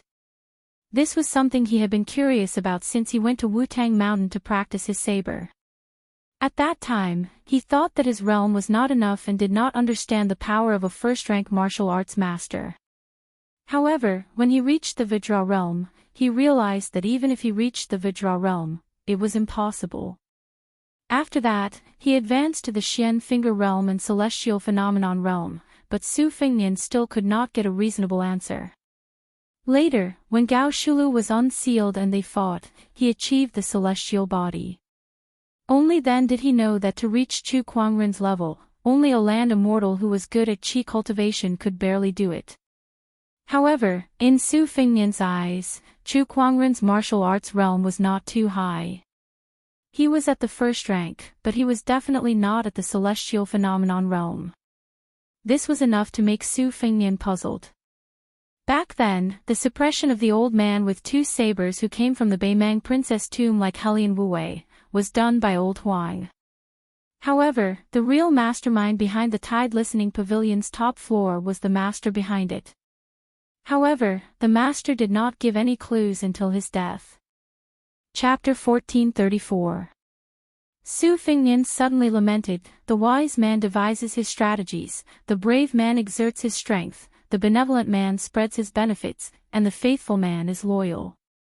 The civil and military struggle, the monarch and his subjects live in harmony, and he can rule with his head bowed. Rule with his head bowed, it sounds easy, but in the past dynasties, except for those emperors who enjoyed the peace of the world, they wanted to expand their territory in prosperous times, but in troubled times, they wanted to protect their ancestral lands. Taking a step back, if both civil and military are used, then who is the wise man scheming for? Is it for the monarch or the people? Isn't Zhang Julu's death the price for the nobility of the people and the monarch of the people? If the brave man exerts his strength, will he be greedy? A man who is never content is like a snake trying to swallow an elephant. Will he be addicted to sitting on the dragon throne? The benevolent man nurtures his hopes, and the mud and sand go down together. Is he fishing for fame? For example, like this old man of the Song family, who steals copies of memorials to the imperial calendar in order to leave his name in history. If the faithful man is loyal, will there be officials who are foolishly loyal and actually bring disaster to the country? Su Fengnian mocked himself, who doesn't want to be an emperor? When I was young, I often thought that other than the dream of being a hero, which is now gone, the next dream was to be an emperor. Once I had the power of the dynasty in my hands, I could kill all the eyesores in the world, and all the women in the world would be mine. How refreshing would that be? However, as time passed, I realized that being an emperor really wasn't easy. Zhao Zhuan's grandfather wanted to kill Su Xiao. Zhao Zhuan's father killed the Han family of Ji province, and before he died, he had to kill Zhang Julu before he could rest in peace.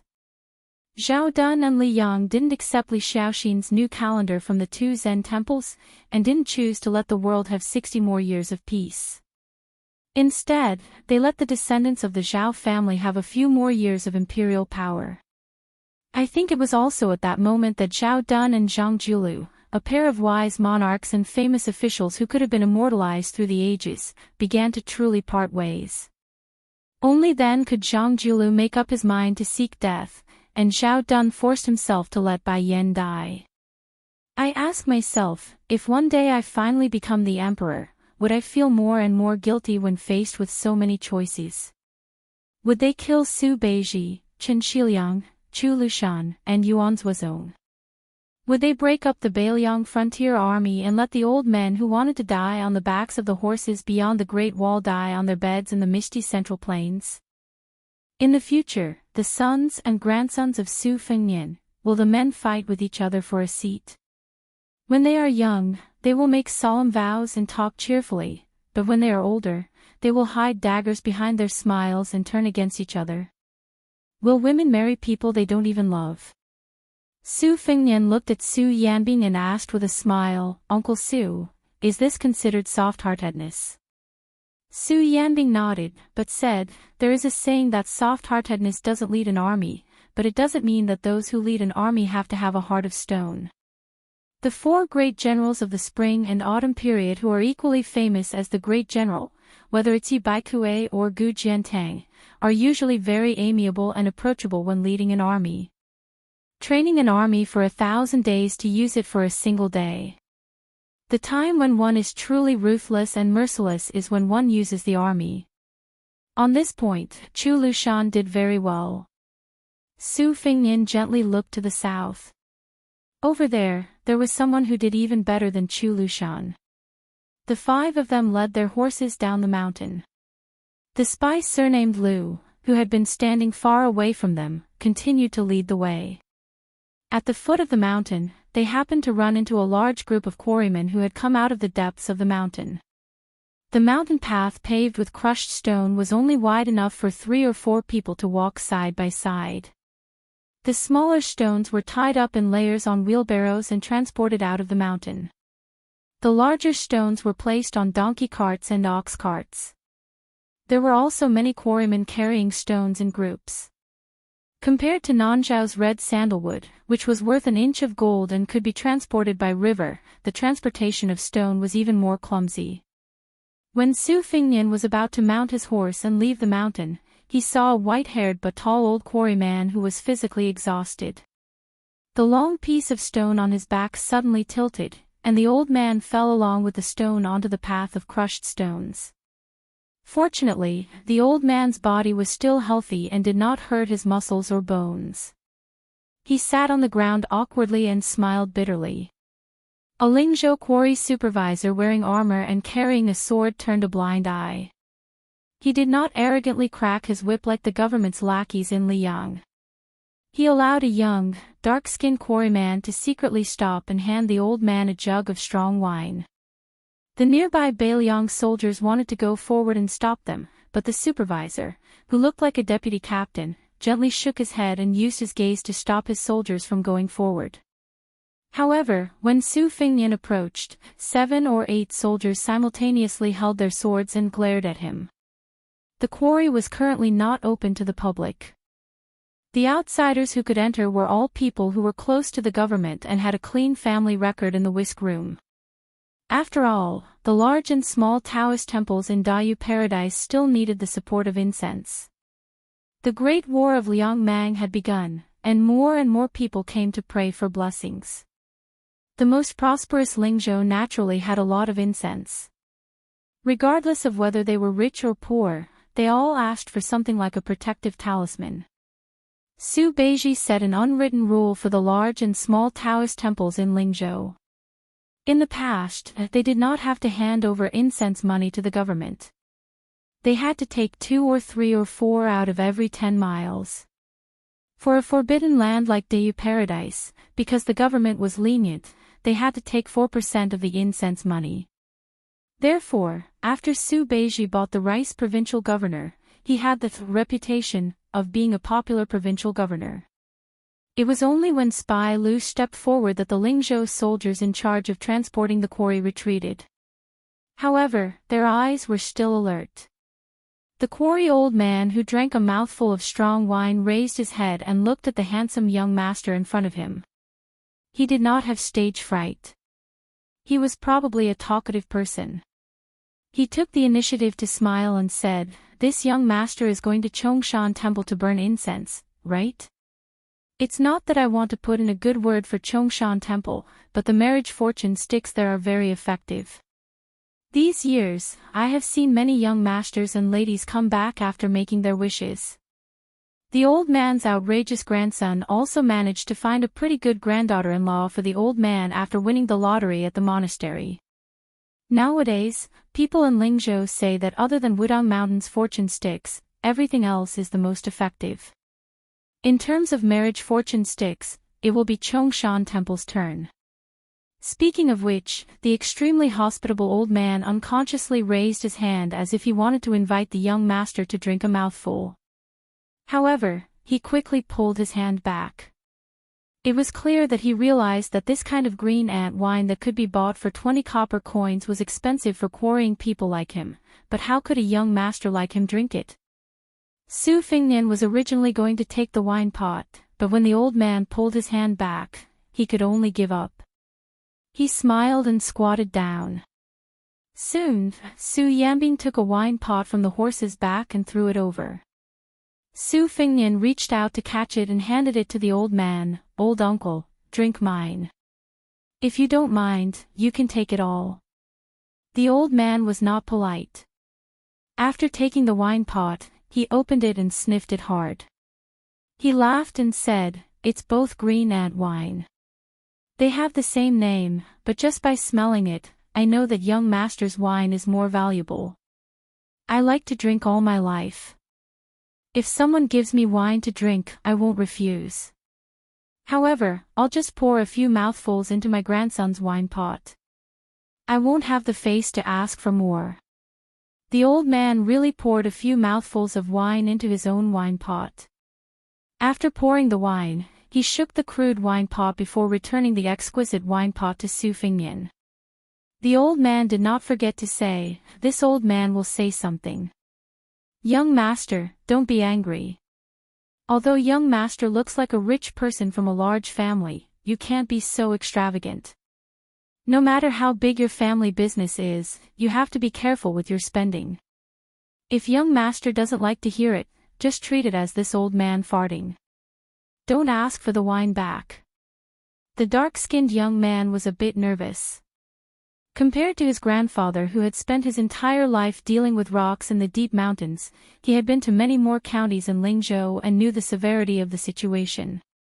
He had also seen many rich young masters dressed in fine clothes and had heard many rumors about the arrogant young masters.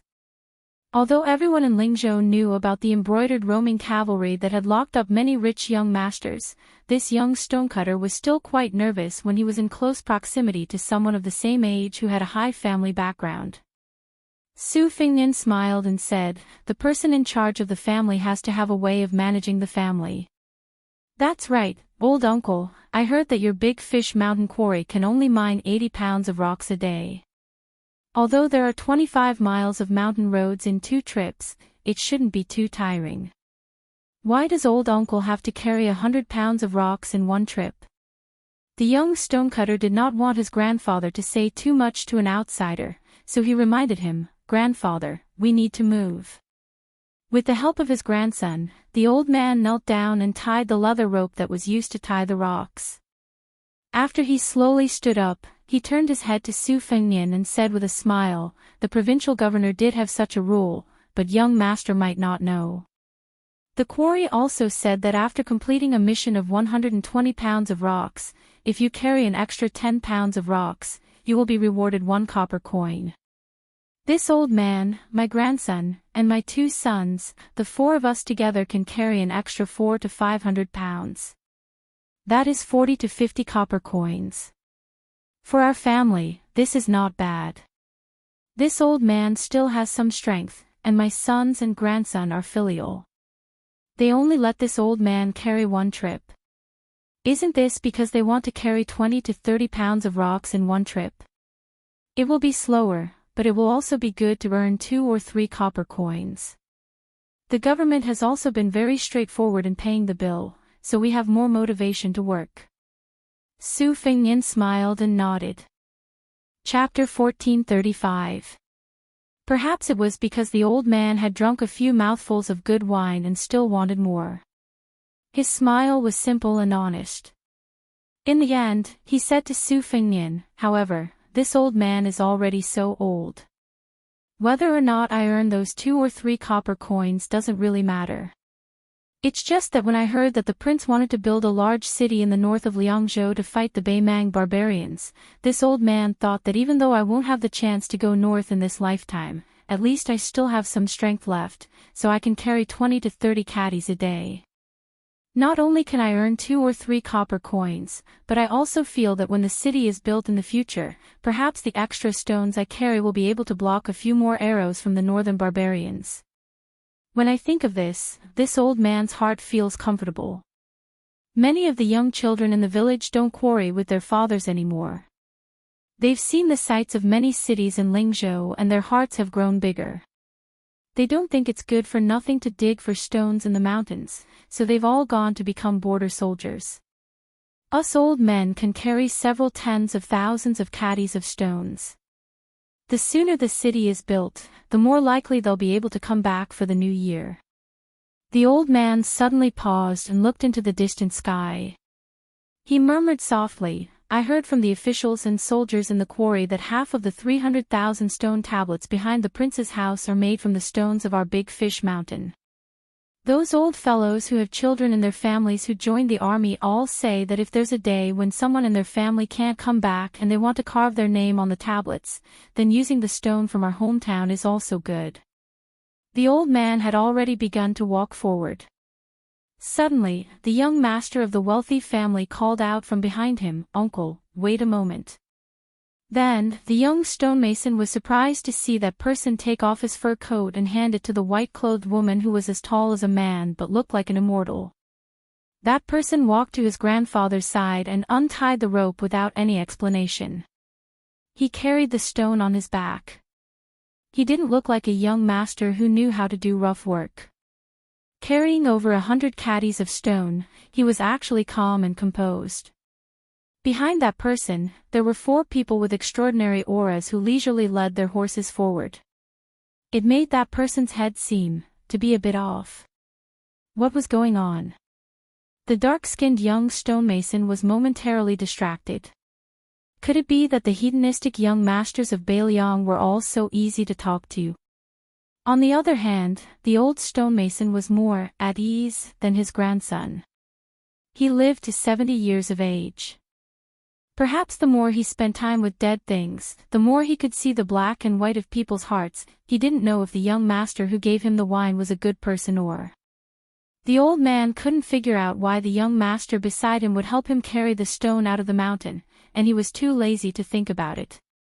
It was just like the stone quarrymen of Mount Big Fish had passed down from generation to generation that there was a cave in the mountain, and there was a pond in the cave. In the pond, there was a spiritual creature that looked like a fish or a snake, waiting for the day it turned into a dragon. It was just that no one had seen it with their own eyes. Nowadays, the young people with broader horizons didn't quite believe it, but the older generation was still willing to believe it. Two was two. Unfortunately, the handsome guy said that he already had a wife, which made the old woman feel very regretful.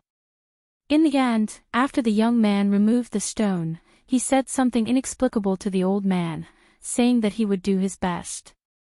The old man didn't understand what he was saying, so he could only nod with a smile. Tai Mu Dai originally thought that Su Fengnian, the king of Bailiang, had nothing better to do and was bribing the hearts of the people with the stone quarrymen. It was inevitable that the Lingzhou spy would accidentally reveal their identity. He never thought that after Su Fengnian put on his coat, he would directly come out of the mountain. Even the spy was kept in the dark from start to finish and did not know their true identity.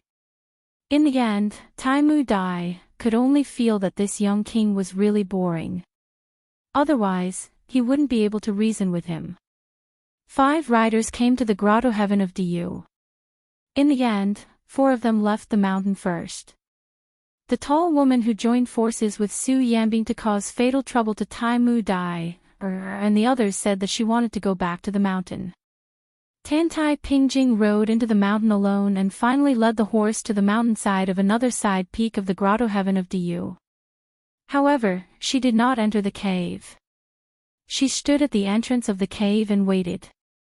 In the twilight, night, and dawn, she finally waited for 2 foreign Taoist priests.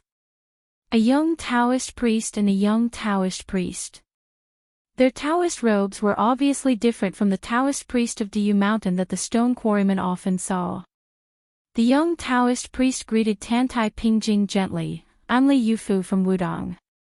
"Greetings to Senior Tantai." The young Taoist priest followed his master and bowed, "I'm Yufu from Wudong." "Greetings to Senior Tantai."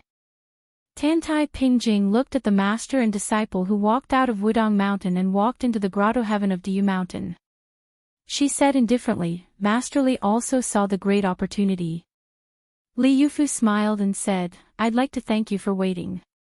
Tantai Pingjing seemed to be standing at the entrance of the cave, but in fact, she was blocking the entrance of the cave. Her tone was not very kind. "This fate first started between us. We watched the white snake transform into a flood dragon and then we watched it go upstream. Now it's us, it's him who triggered the vision." The young Taoist priest said seriously, "The great way under our feet is accessible to everyone." Tantai Pingjing looked at the child who pretended to be a master and smiled. The young Taoist priest blushed slightly when he was stared at. Soon, his momentum weakened and he whispered, "Master said so." The young Taoist priest who was the current chief of Wudong Mountain had a warm look in his eyes. He raised his hand and touched his disciple's head, "You said so." Tantai Pingjing looked at the master and disciple with a complicated look in her eyes. She concealed it and said, "Earth Lung Mountain and Guangling River. You also formed 2 fates, but..." Li Yufu waved his hand gently and smiled, "Master Tantai, you can rest assured. We didn't come to the grotto heaven of Diyu Mountain to fight for anything. I just wanted to take you Fu around and have a look." Tantai Pingjing shook her head and said, "You Taoists don't fight, but you fight." Chapter 1436. Tantai Pingjing looked at the young leader of Wudong who was not anxious and said slowly, "In the past, the great Qin dynasty has always advocated the same kind of celestial beings. Your Taoist sage took the lead in proposing that heaven and earth are heartless. My master once commented, the true meaning of this is that heaven and earth have no kindness or malice to people. It can be said that heaven and earth are shocking thunder. Later generations, based on their preferences, misinterpreted it as being able to become a sage and treat all things in the world as dogs. At the end of the great Qin dynasty, the Confucian sage advocated that human nature is good and that heaven and earth are connected. However, the root of it is only a tendency to return to the same kind of celestial beings. Huang Sanjia called it removing the clouds to see the moon, instead of removing the clouds to see the sun. As for Buddhism, it is a foreign religion. Let's not talk about it." Tantai Pingjing's eyes suddenly sharpened and stared at the leader of Wudong. "You, Li Yufu, want to make decisions for the world by your own will. Do you really dare to say that you are not wrong?" Li Yufu said calmly, "Doing things by yourself, right or wrong, is more reasonable than others asking you to do good or bad things." Li Yufu no longer looked at the leader of Guanyin sect, but looked up at the sky as if he was talking to the sky. "The living of heaven and earth are neither sad nor happy. The dead of heaven and earth are carefree. In between life and death, how can we control those that superior people, who have already transcended life and death?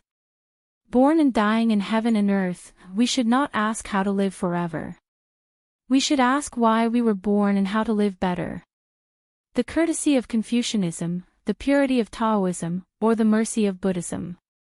In the 100 years of self-questioning and self-answering in this life, some people will gain and some will lose. Later generations will eventually have self-knowledge, self-respect, self-improvement, independence, and freedom. Although life is short, the noble spirit will last forever. Tantai Pingjing stared at the young Taoist who dared to ask heaven and smiled helplessly. She stepped away from the path of the cave and stepped forward to leave. It was like something, no matter how much she cherished it, if she could not own it, then she would not look at it. The little Taoist boy bowed politely to her back and said, "Thank you, senior." Tantai Pingjing looked back and asked with a smile, "Lu Dongxian. Qi Xuanjin. Hong Xixiang." The little Taoist was stunned. "Senior, my name is Yufu." Li Yufu led the little Taoist boy into the cave and lit the torch he had prepared beforehand. After walking for an hour, they arrived at a deep green pond. He placed the torch between the walls of the mountain and then took out several oil pots and an ancient oil lamp from his bag. He sat down cross-legged and bent over to light the lamp. Yufu also sat down. After waiting for a long time, the little Taoist boy did not see any movement on the mirror-like surface of the pond. He could only look at the wick and asked in puzzlement, "Master, what are we doing?" Li Yufu laughed softly, "When I'm bored, I'll recite the classics." The little Taoist boy nodded and began to recite the Pearl Sack Catalogue. After an hour, his mouth was really dry and he turned his head with a bitter expression. Li Yufu said softly, "Rest if you're tired." The little Taoist boy smiled happily. After that, Li Yufu refilled the oil lamp. Yufu, who had eaten some dried dates to fill his stomach, was already sleepy. Li Yufu let the child rest on his lap and slowly fell asleep. Li Yufu also closed his eyes to rest. The surface of the pond rippled slightly. Then a small fish with half red and half white jumped out. The shape of a carp could be vaguely seen and its two whiskers were extremely long. It swam to the edge of the pond and its whiskers swayed gently. The fish scales on its body were shining like dragon armor, shining brightly. Li Yufu opened his eyes and smiled, "After we parted at the Guangling River, you and I meet again." It swayed its whiskers and white tail cheerfully. Li Yufu said softly, "I'm willing to protect you from the river to the sea and help you become a dragon.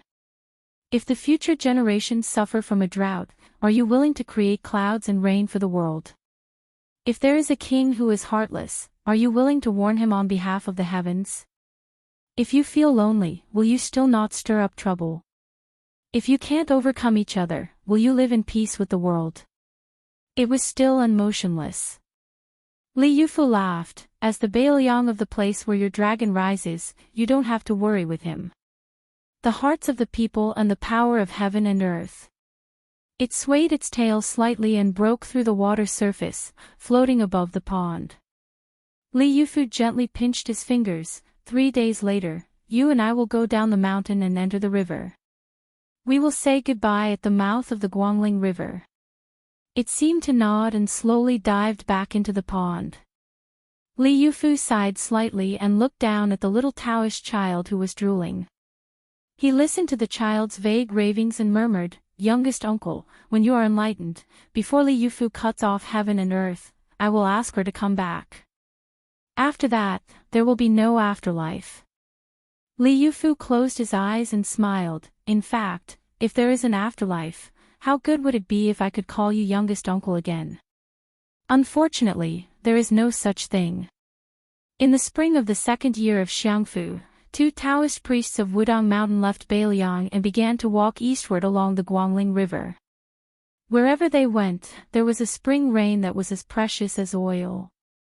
When the mistress of Shishu's spring invitation cottage heard that the young vassal king's trip to Lingzhou was actually so cowardly that he had to bring several martial arts masters with him before he dared to leave Liangzhou, she sneered at him.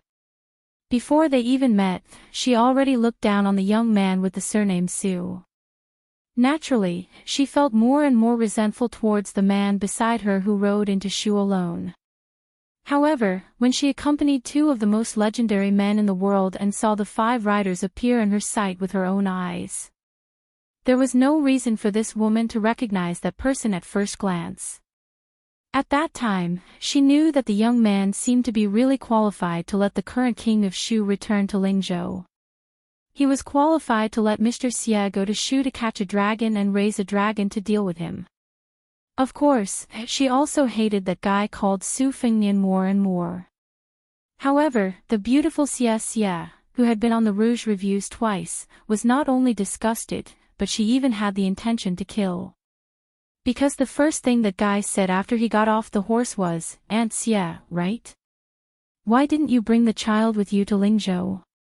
The red packet is already prepared." Chapter 1437. Compared to the 2 prefectures where the smoke of war was imminent, Lingzhou, which was the backyard of northern Liang, still had many handsome men and beautiful women going for a walk in the spring. Many young children in the city were happily flying kites, and the children of the wealthy would string colorful lanterns on the kite string. For example, near their courtyard, there were no less than 10 kites flying in the sky. The children's laughter unknowingly diluted the tense atmosphere after the 2 groups of people met. However, Su Fengnian's unexpected opening speech seemed to spoil the mood a bit. As the most beautiful woman in Western Shu in the past 20 years, Xie of the Spring Invitation Cottage had entered the Rouge Review at the age of 14. She was known for her skin as white as mutton fat jade and her hands as soft as lotus buds. 10 years later, she won the Rouge Review for a second time. Although her real age was 26, it was not an exaggeration to say that she was a 16-year-old beauty. Xie's figure was like most women in Shu. She was thin and delicate with an extremely thin waist. Xie's skin was especially white. No wonder she had the nickname of the Moon Palace Fairy. Many men in Shu dreamed of her. Su Fengnian was far away in Beiliang. He heard that the Western Shu administrator had been coveting her for a long time. If Qin Jibao had not been the vassal of Western Shu and became the guest of honor of the Spring Invitation Cottage, Xia Lingzhen would have become a caged sparrow in the administrator's mansion after she died at the hands of Su Fengnian by the Spring God Lake. After Su Fengnian teased him, he led the horse forward. He did not immediately look at the man in white standing in the middle of the 3 people at the door. Instead, he looked at Xie Guining, who looked like a middle-aged Confucian scholar. His courtesy name was Xu Yang, and his nickname was Flying Fish. He and Li Shan were once called Northern Xie, Southern Li. They commented on each other's romantic life. Of course, what interested Su Fengnian the most was not this person's extravagance in catching and raising real dragons, but his identity as the father of White Fox. For some reason, White Fox Face said that he was dead. Moreover, he did not take Xie Guining's surname, but Nangong. Naturally, this was another matter of confusion. As for why Qin Jibao wanted to meet him, Su Fengnian could guess a little. This was because the 3rd son of Heaven's favored son who had the potential to sit on the dragon throne was the king of Yanqi, His Royal Highness Zhao Zhu, the little beggar from back then. If Qin Jibao wanted to legitimately walk out of Western Shu, he would have to make use of the situation in West Chu and become the key figure who would break into the capital of West Chu before the southern Xinjiang army. Beiliang would have to play a key role in this matter. If Su Fengnian was determined to contain Western Shu's military forces, then Zhao Zhu's chances of success would be far greater than Qin Jibao's. Of course, this time Western Shu definitely did not come here to beg for help. Instead, they wanted to make a hidden exchange. As long as Beiliang did not drag Western Shu's entry into the Central Plains, then Western Shu would not cause trouble for Beiliang's backyard during the Great War of Liangmang. This would test the tacit understanding between the two sides. If both sides agreed, then everyone would be happy.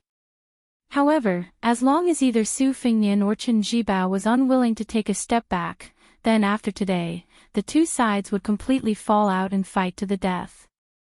Beiliang would be attacked from both sides, and Western Shu would also miss the opportunity to seize the throne in the Central Plains.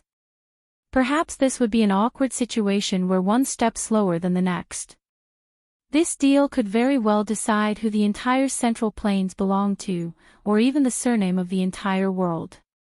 Otherwise, given Chen Jibao's nature, why would he return to Beiliang and take the initiative to meet with Su Fengnian? Moreover, it was most likely Xia Guining who instigated this white-clothed military saint to leave Shu and enter Liang. It was probably because Xia Guining was Chen Jibao's trusted aide and understood the importance of this meeting.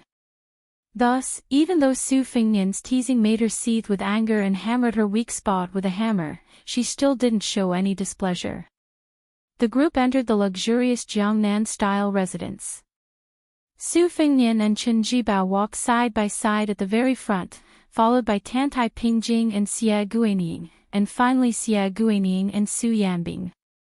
Huyan Dagwan and Tai Mu Dai didn't follow.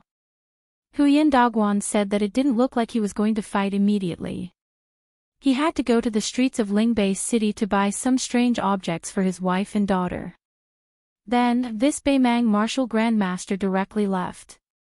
In reality, on this trip to Lingzhou, Huyan Dagwan had already made it clear to Su Fengnian on Mount Qingliang that he wouldn't help Beiliang kill anyone. However, if Su Fengnian's life was in danger, he would step in to save him. Su Fengnian naturally wouldn't ask for anything. For a martial artist like Huyan Dagwan who was extremely close to Wang Xianji's realm, unless it was someone like Su Yanbing and Chao Chongqing who had too many things that they couldn't let go of, no one would care about the world. For example, although Dong Tai was a relative of Su Fengnian, he was also unwilling and disdained to care about the trend of the battle between Liang Mang and Liang Mang. It was the same for Sui Xiegu. The reason why he stayed in Beiliang was probably because he wanted to occasionally show his face to Tantai Pingjing and get scolded. Putting aside the weak Xia Guining, on Beiliang's side, there was Su Fengnian whose realm was damaged, Su Yanbing who was half a step away, and the number 1 qi cultivator, Tantai Pingjing. On Shishu's side, there was Chen Jibao who was uncertain whether he had already transcended mortality and entered the divine realm, and Xia Guining who was ranked first on the immortal land painting. They should be evenly matched. The 6 people sat down in the quiet courtyard. As a woman who had been on the ranking list twice, Xia Guining really had too many praiseworthy, unique skills. Among them, the tea she made was called Yuhua tea. Xia Guining's hands had the reputation of lotus buds, and she was proficient in the tea ceremony. Countless Taoist immortals in Shu praised her tea as neutral and clean, with high charm and tranquility. When you drink it, the wind blows in your armpits, as if you have become a feather and fly. The tea leaves that Xia Guining used to make the tea now were the number 1 treasure of Mount Fire, the Priming Spring Tea. The tea utensils and tea sets that she brought from the Spring Invitation Cottage were scattered and there were as many as 18 of them. They must be the set of priceless 18 scholars. Even Su Fengnian had to admit that the tea made by this Western Shu woman in front of him was indeed pleasing to the eye. Her every movement was graceful and most importantly, it contained a kind of meditative and forgetful feeling. No wonder the Western Shu Taoists praised her so much. Xia Guining was the first to drink a mouthful of tea. After putting down the cup, she was the first to break the silence. Without any superficial pleasantries, she went straight to the point. Chao Chongqing is well aware that if West Chu wants to attack Tai and city in one go, they cannot lose a single battle. Otherwise, the entire Guangling Road situation will rapidly take a turn for the worse. At present, the Mo sword formation, which was born out of the great halberd warriors, has already surfaced. Several of the main forces of field battle cavalry have also appeared. Excluding the Navy's 60,000 soldiers, West Chu has 170,000 soldiers on land. On the surface, they can be considered to be evenly matched with the Imperial Army led by Lu Xingxiang in the north and the 100,000 soldiers in the south. However, war has never been a battle of numbers on paper. Zhao Bing's army in the south is overall far more powerful than West Chu. Chapter 1438. Su Fengnian took a sip of tea. It was refreshing. His fingers swirled the rim of the cup and he said with a smile, "The situation is still equal. Chao Chengxing's navy will definitely swallow up Prince Guangling Zhao Yi's navy. After they merge, the Guangling River with the Guangling Navy will block the advance of the southern border army to a great extent. Xia has West Chu's 170,000. Against the inferior Lu Xingxiang, they have a great chance of victory. After that, it would depend on whether or not the Qing province navy could help the southern border's army cross that natural moat. Otherwise, Chao Zhangqing would fight his way all the way to Grand Peace City, and Gu Jintang's two vast border armies would also take advantage of the situation and head south. This was also the reason why the imperial decree of peace allowed Northern Mang's two easternmost generals to hold their bowls, and why they had to feign weakness in front of Ji Bei's Yuan Tingshan. In this kind of rapid development, other than Gu Jiantang, the other factions are distant water that cannot quench the immediate thirst in the eyes of the court. Xia Guining seemed to have a card up his sleeve. He shook his head and said, "The Qingzhou navy may not be unable to fight. Lu Xingxiang is not ordinary." Su Fengnian looked at the middle-aged man with white hair on his temples. For a moment, his mind wandered. He was indeed the father of White Fox Face. He was already so old, but he was still able to move the hearts of women. In terms of aura, it seemed that only big officer Chao Chongqing could compete with him. It was not a lie to say that one had a scholarly aura. On the other hand, those true Jianghu people, the old man with the sheepskin fur coat, Dong Tai, and Huyan Dagwan, were worlds apart. Of course, when old Manli was young, he was invincible in both sword and person. Xia Guo laughed involuntarily at this young vassal king who was distracted. He glanced at the calm white-robed man next to him and thought, no wonder Zhao Chongling had chosen him, who was surnamed Chen, and not His Royal Highness, who was surnamed Su. Su Fengnian smiled apologetically and then asked curiously, "It is not strange that Mr. Xia has long made plans in the Qingzhou Navy. However, if I remember correctly, when Lu Xingxiang left the Guangling Spring Snow Building, it was Yuan Benshi who instructed him to do so. When the time comes, will he agree to give up the merit of entering and leaving the city? That means whether or not Lu Xingxiang can be promoted from Great General Liang to Minister of War. After all, in the future dynasty, Great General is just a nicer name. Ministers with real power are the most popular." Xia Guining smiled and asked, "Even if Lu Xingxiang wants to be the king of Beiliang who established the Central Plains, can he do it just because he wants to? What's more, today is different from the past. Even if he successfully besieges the city, he still needs to be busy fighting with that young heir of the southern border." Xia is keenly aware of the man she admires, and he frowns quietly.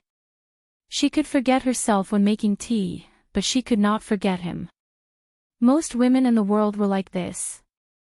No matter how otherworldly they were, there would always be a man who would bring them back to the world, and they would be willing to cook for him. Su Fengnian laughed softly and said, "In that case, the previous emperor Zhao Dun died early. Otherwise, Mr. Xia would not be so distressed." Xia Guining nodded and said, "If the previous emperor was still alive, I would not be in Lingzhou right now, but in the Qingzhou Navy." Everyone knew that Zhao Dun was very fond of Chen Jibao. Naturally, if Zhao Dun was still alive, he would not be like the current emperor, Zhao Zhuan, who tactfully rejected Chen Jibao's offer of only 10,000 men to go out of Shu to quell the rebellion. There were two emperors in the Zhao dynasty, and some things were passed down from generation to generation. For example, Zhao Zhuan treated Bailiang the same way as the previous emperor, which was to exhaust Bailiang's military power as much as possible without affecting the stability of the Central Plains. Otherwise, as long as the Su family of Bailiang was still around, removing the vassals would be a big joke. But some things had quietly changed, such as his attitude towards Qin Jibao, the Prince of Shu. Zhao Dun trusted and admired Qin Jibao almost to the point of being paranoid. As a self-proclaimed enlightened emperor, he was incomparably intoxicated by the feeling of, the country has no equal capable generals who are willing to serve me. On the other hand, Zhao Zhuan's attitude turned into fear and suspicion. Xia Guining, who had been speaking warmly like an old friend, shook his head and refused to continue pouring tea. His aura changed abruptly, and his tone turned cold. Previously, the king of Shu and I had deduced the situation of Bailiang. If we evaluated you as an ordinary official, you would only be below average. If you had built a big city south of North Zhongzhong and Liangzhou, you wouldn't even be below average. Su Fengnian smiled and did not say anything. Xia Guining continued, Bailiang's best plan is to rely on more than 100,000 of the world's most elite field cavalry to succeed in one battle.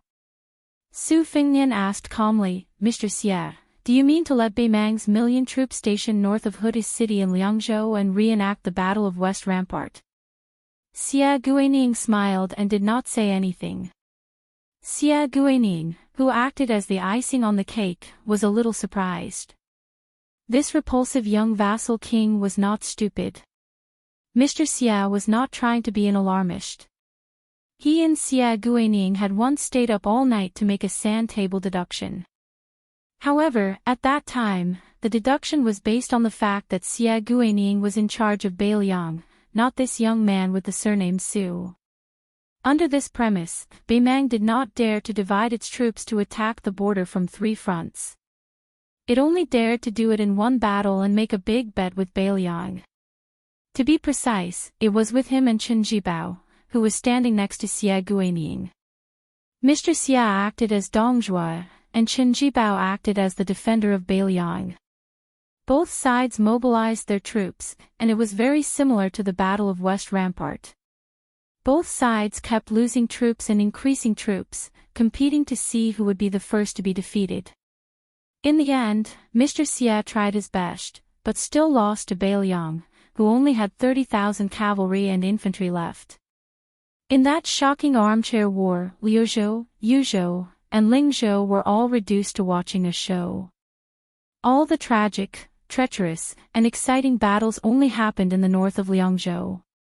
However, this was only the first move of that deduction, and it had not even reached the middle game. Next, it would be Bailiang forcing the heavily wounded Baimang to turn its spearhead to the Tu Liao. Bailiang would go from being Liang's vanguard to an idler, who had several years to recuperate. After consolidating the refugees of Liuzhou, they would join forces and break through the western regions in one go, and take over western Shu and Nanzhao. In the same tripartite balance, Liang and Baimang were constantly depleted, and Bailiang would quickly recover to a strength of 150,000 pure cavalry after regrouping. Then, Nanzhao and western Shu would raise 150,000 infantry, and once again have a total of 300,000 troops to participate in the struggle for the world. At that time, he chose to go up north from Liangzhou and Jizhou, and chose to flatten Baimang and Nanzhao before coveting the Central Plains. Finally, after becoming the master of the 6 major territories, Bailiang, Nanzhao, Western regions, Western Shu, and Nanzhao, he would occupy the high ground and directly bypass the already heavily wounded Gu Jintang's Tu Liao defense lines. He would fight a decisive battle with Liang's army in Huainan Dao territory, and then go down south to Guangling Dao. He would not need to pay any attention to Taiyin City, and then fight the Nanzhong army. At that time, whether Gu Jintang's Tu Liao border armies fought or not, it would no longer affect the overall situation. Thank you smiled happily. Su Fengnian could probably only think of the first move of that deduction. How could he guess the soul-stirring feelings of the middle game and the ending game? Then she was stunned. She only heard that guy ask with a smile, according to Mr. Xie's deduction rules, won't Gu Jiantang be the Minister of War of the new dynasty for another 20 years? Tan Tai-ping calmly glanced at thank you. This great Grandmaster Qi cultivator also smiled. The king of Shu, who had been completely aloof, finally looked at Su Fengnian seriously. This could be regarded as the king of Beiliang, whom Chen Jibao had watched coldly for many years, growing up little by little. Xia Guining raised his hand. Thank you immediately poured tea. He smiled and drank a mouthful of tea. This tea seemed to have the taste. Only in this way could the two sides be considered to be on equal footing. Before this, Xia Guining did not regard Su Fengnian as a real opponent at all. Chapter 1439. Xia Guining said softly, His Highness wants to defend Beiliang and is willing to draw a circle around it. Whether outsiders understand it or not, it's a choice he has no other choice. I don't appreciate this, but since he's the son of great General Su Shao, I understand. Thus, after this choice, even if Beiliang and Western Shu can't become allies, they won't become mortal enemies. It's pointless to fight over personal feelings. It's meaningless and meaningless. Xia Guining stared at Su Fengnian and said with a smile, It's just like how the six of us are drinking tea today. The aftertaste is endless and not wine. If a jar of strong wine is opened and finished, we'll be dead drunk. We'll drink to our heart's content, but we'll have a headache the next day. Su Fengnian only asked one question, Has Sir Xia ever thought that millions more people will die in the Central Plains?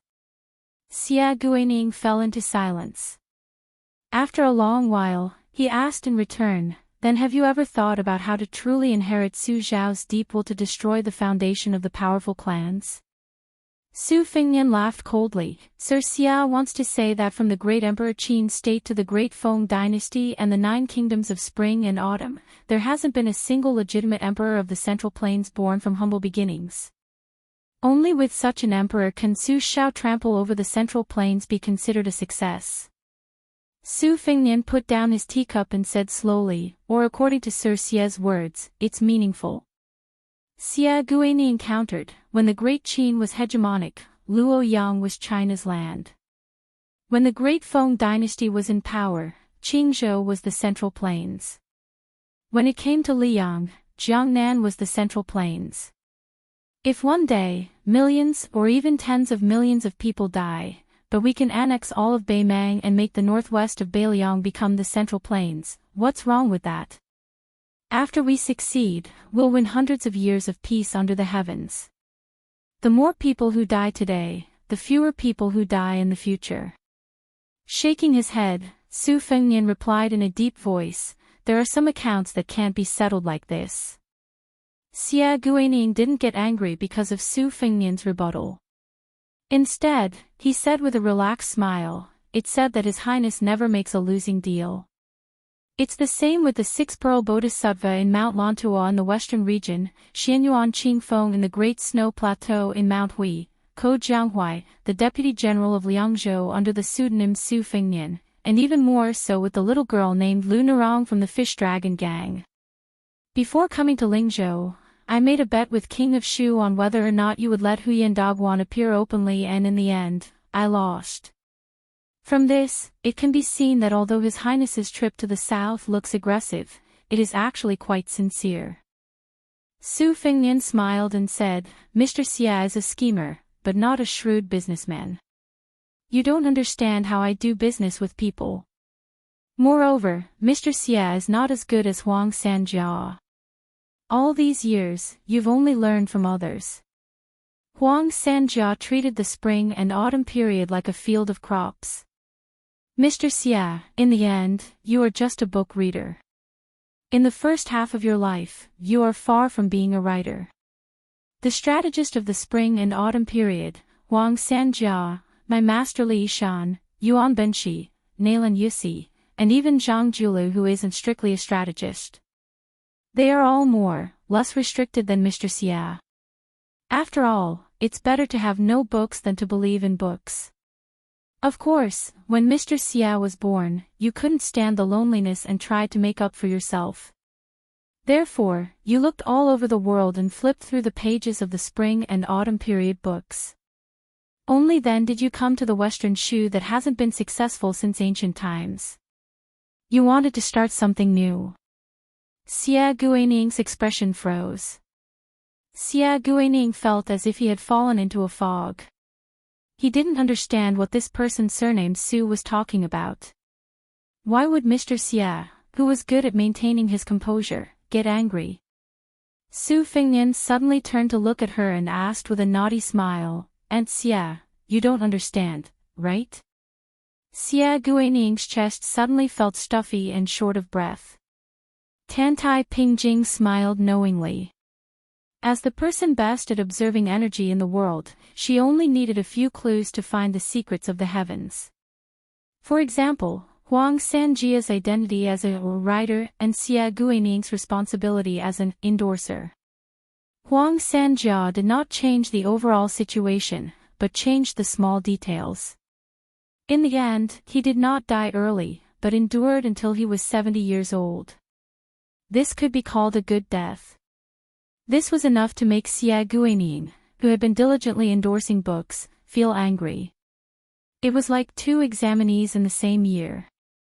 One had used a loophole in the imperial examinations to easily become a jinsher, while the other had taken the exam and thought they were of equal talent. How could he not be angry? Now, there was another chance in front of him. So the latter wanted to fight. He didn't just want to beat Huang Sanjia. He wanted to beat Sun Ping, Yuan Benshi, Li Shan, Nalan Yisi, and Zhao Chongling. He wanted to win with a clear conscience.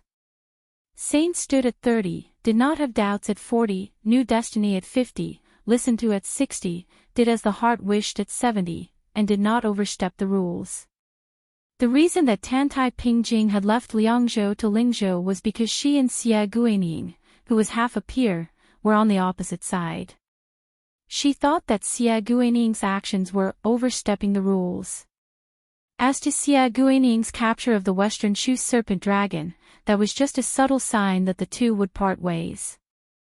However, she had not expected this day to come so quickly.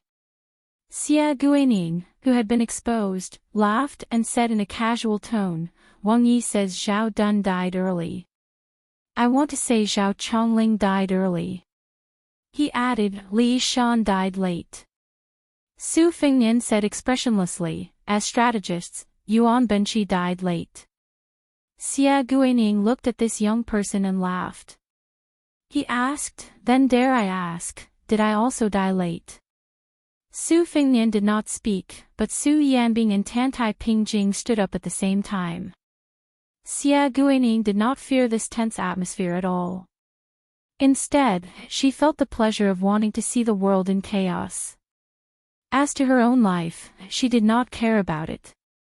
Also, she did not feel that standing next to him, she would be in danger. She had missed this man spring and autumn. She did not want to miss any of his games to fight for the world. Xia Guaning thought that Su Yanbing and the master of the Guanyin sect of the South Sea would fight. She guessed wrong again today. Tantai Pingjing, who was also a woman, looked at her like she was an idiot and asked, "Wait here for death?" Xia Guaning was about to speak when she was carried out of the courtyard by the tall woman in white like a chicken. What shocked Xia Guaning even more was that the person who left with them, and the person who should have stayed in the courtyard for that family. Su Yanbing, who was supposed to be their helper. Could it be that the one surnamed Su wanted to fight one against two? Was he crazy? Tantai Pingjing casually threw Xia Guaning aside and looked at the courtyard. She asked, "Is there really no problem?" Su Yanbing said calmly, "The worst situation is for Huyan Dagwan to rush back." Tantai Pingjing said emotionally, "Personally, this is the worst situation, but for Bai Liang, this is the worst situation." Chapter 1440. Su Yanbing nodded and did not deny it. However, he turned his head and smiled. "However, don't you think that a king of Bai Liang like this will vent your anger?" Tantai Pingjing said helplessly, disregarding everything else. The impact of this anger on the world is definitely unprecedented. Su Yanbing smiled. The more it is like this, the more it is worth it for someone like Su Yanbing, who doesn't understand the court and doesn't understand the situation, to choose to stand in Bailiang. Xia smiled coldly and said, a martial arts grandmaster who has dropped a lot of realms and doesn't live up to his name is showing off his bravado. Does he really think that he is invincible? Su Yanbing, who had never argued with a woman, scolded for the first time, what does a woman like you know? Xia was flabbergasted. She could not argue that she actually knew nothing, right? The trip to Lingzhou this time had indeed left a shadow in the heart of this great beauty who had all the men in Shu bowing down to her. If it were not for the fact that that man was also from Bailiang, she would have cursed him for being a Bailiang barbarian. In the busy market, Huyan Dogwan, who had been busy picking out a few exquisite items for his wife and daughter, rolled his eyes. He stopped bargaining with the shopkeeper and left the shop angrily. He did not care whether or not he would attract the shock of the people on the street. He grabbed Taimu Dai's arm and leaped up. In the blink of an eye, the two of them silently landed outside the house. She complained to Su Yanbing and Tantai Pingjing, what is going on? You can even fight over this. Xia finally found her place and sneered, oh, a capable helper is here. Are there going to be thousands of Lingzhou soldiers rushing over in a hurry? Huyan Dogwan could not be bothered with this woman. He looked in the direction of the courtyard and made a sound of surprise. He muttered, that works too. Taimu Dai wanted to say something but stopped. She probably wanted to ask but was too embarrassed to. Huyan Dogwan raised his head and stared at the sky above the courtyard. He instinctively used the language of the Central Plains to say, back then, I gave you 2 words. You were very stupid and could not understand it after so many years. That is why I had you follow Su Fengnian.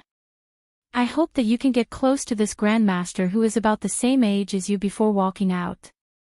Taimu Dai, who did not understand what Huyan Dogwan said, was confused. Huyan Dogwan quickly realized his mistake. He switched to the northern Mang accent and said angrily, let me teach you a word, outrageous. If you want to surpass Su Fengnian one day, you have to get rid of him first. Back then, whenever Li Chungang competed with others, Wang Xianji would shamelessly watch from the sidelines. Many people did the same, but not only was it not outrageous, but they also admired Li Chungang more and more, and then stood at the foot of the mountain to look at the scenery at the top for the rest of their lives. Only Wang Xianji gritted her teeth and followed suit, walked to the top, and finally defeated Li Chungang. Oh, no, it was a tie back then. Li Chungang was disheartened and gave his position to Wang Xianji. After that, Wang Xianji was even rarer. She didn't stop, and her cultivation rose by leaps and bounds. When one reached the peak, one still had to climb the mountain. Actually, I also understood this principle, but I didn't have the heart to do it. There is a young man called Fuding in Liyang. He has inherited half of Wang Xianji's legacy in Eastern Sea's martial emperor city. However, after he lost to Su Fengnian, he has not reached the level of ridiculous yet. But you are not much better. There is nothing you can do about it. Compared to me, your comprehension really makes one feel despair. Hearing Huyan Dogwan's long-winded ramblings, Taimu Dui smiled. In this world, the only thing that made him feel more intimate than the cheap sword at his waist was this old man's self-praise and belittlement. However, when he saw this man fight for the first time, after receiving 2 strikes from Su Yanbing, Taimu Dai had to admit that Huyan Dogwan was the most wasteful person in the world. Huyan Dogwan suddenly sighed softly, silly boy, I don't expect you to surpass Su Fengnian in this life. But you must follow closely behind him. Taimu Dai held it in for a long time. Finally, he mustered up the courage to say what was in his heart. Taimudi, my sword, my swordsmanship, from the very beginning, was the only one in the world. I don't need to learn from anyone. Huyen Dagwan was stunned. He turned to look at this young man who came from Beimang like him. He patted his shoulder and said, I underestimated you. Very good. Huyen Dagwan rubbed his chin and said seriously, no wonder I, Huyen Dagwan, chose you. It turns out that our temperaments are similar. You made me ask myself from time to time when I was in Liang. Was I blinded by lard and blind to give you advice back then? Just based on this, you will definitely be number one in the world. Xie, who was not far away, was completely stunned. This shameless and attentive fellow was that Northern Man great-grandmaster who was respectfully referred to as one man, one sect. The martial arts genius who was said to have the potential to replace Tuoba Bodhisattva and compete with Wang Xinji for number one in the world. Then he felt a little dispirited and powerless. He felt that it was better to return to the land of Shu as soon as possible. The men of the outside world, from the one surnamed Su to Su Yanbing, to this Huyen Dagwan, were all bastards. In the courtyard, Chen Jibao still did not move. Xie Guining sat upright and still. However, this scholar who had reached a high realm did not show any signs of facing a great enemy. Su Fengnian looked at the tea in his cup. With a thought, the water rippled. There was once a Beimang whose sword aura was close to yellow and green. He delivered more than half of his sword and 16 Buddhas were born. Su Fengnian said sarcastically, so there is such a scholar. Then, he gently raised his cup and drank the tea in one gulp. Then, Xie Guining, who could be said to have seen the vicissitudes of life, could not help but gasp in amazement when he saw this scene. Countless guests appeared out of nowhere in the courtyard. There was an old man wearing a sheepskin coat who seemed to be standing on top of a mountain and shouting, "Sword, come!" There was a middle-aged swordsman riding a donkey and holding a peach branch. His flying sword circled around him. There was a burly old man with snow-white hair standing with his hands behind his back. An old man with a pair of long eyebrows sat cross-legged and looked like he was eating a sword. There was a short old man with missing front teeth who walked with a box on his back. There were 3 Taoist priests who were different in age but had similar expressions. They stood side by side. There were 3 Wudang Taoists who wore the same Taoist robes. One of them lowered his head and frowned to interpret the lot. One of them looked at the same level and stretched out his finger to break the river. There was an old man with empty hands. His sword arrived as soon as he came. There was someone standing in the middle of the thunder pool where purple gas rose. There was a talisman general in red armor who looked solemn. There was a woman in a green robe who seemed to be leaning on the railing and looking into the distance. There was a stalwart man who held a spear and faced the north. There was an old man in a python robe with his sleeves wrapped in red silk. There was a tall old man who wore a cold saber on his waist. There was a continuous stream of people appearing. The courtyard could be considered spacious. The ground was full of people, and the air was also full of people. In the end, there was even a sickly and haggard scholar sitting on the stone bench beside Xie Guining. He seemed to be mocking Xie Guining. These dozens of people spoke together about the free and easy style of the spring and autumn period. Chapter 1441. Xie Guining was neither frightened nor idle. He was still in a leisurely mood as he spoke tirelessly, commenting on each of the distinguished figures. Finally, he looked sideways at the withered scholar sitting to the side. He raised his teacup and laughed. When you and I parted in Jiangnan, your hair was still white. You said you would lead hundreds of old soldiers out of Liaodong to take a look at the army of the Su barbarians. At that time, you, Li Shan, were in high spirits. After all these years, you ended up like this, neither a human nor a ghost. Even in death, you were not at ease. What are you planning? Do you really believe that if Beiliang defended the country, it could exchange for the so-called eternal peace of Mount Huanglongshan? You have to know that a dynasty that can last for 400 to 500 years is already an extremely long-lived dynasty. Xia Guining seemed to be able to drink the wine and was drunk. He raised his voice and laughed boldly. Li Shan, oh Li Shan, I told you a long time ago that if you really joined the army of the Su family, then the person you assisted in your later years would only be a northwest vassal king who died early. He would only leave a bad name in the official history after he died in battle. He would also drag you down to the bottom of the ranking of future meddlesome strategists, even worse than Nalan Yusi who traveled the Great River with you. It's a pity that you never believed in prophecies and ghosts. Even after I predicted Sun Ping's death, you still didn't believe it. You said it was only because Sun Ping's technique of ruling the country was wrong. His death was decided by man and not by the heavens. You've always been a stubborn person. No wonder in this life, the older you get, the more unhappy you become. Xia Guining retracted his gaze and looked at Su Fengnian opposite him. He sneered, "What, you think you're so great because you have more people? Are you so forgetful that you forgot who was ranked before you on one of the most important treasures of the Guanyin sect, the immortal map of the Land of God? You used the fusion of the 3 sects of Ancestor Lu as your goal and used Buddhism as your foundation to make a great visualization. You invited so many people from your previous life. It's quite spectacular. But aren't you afraid that this kind of effort will only be a lamb entering the tiger's den?" Su Fengnian sat upright and still. He said calmly, "Among these seniors, some are scholars and some are not. Some are dead. Some were already dead, while others were still alive. Among them, the dead could continue to live, but they were already dead. The way they appeared today meant that in the eyes of Su Fengnian, they were truly outstanding.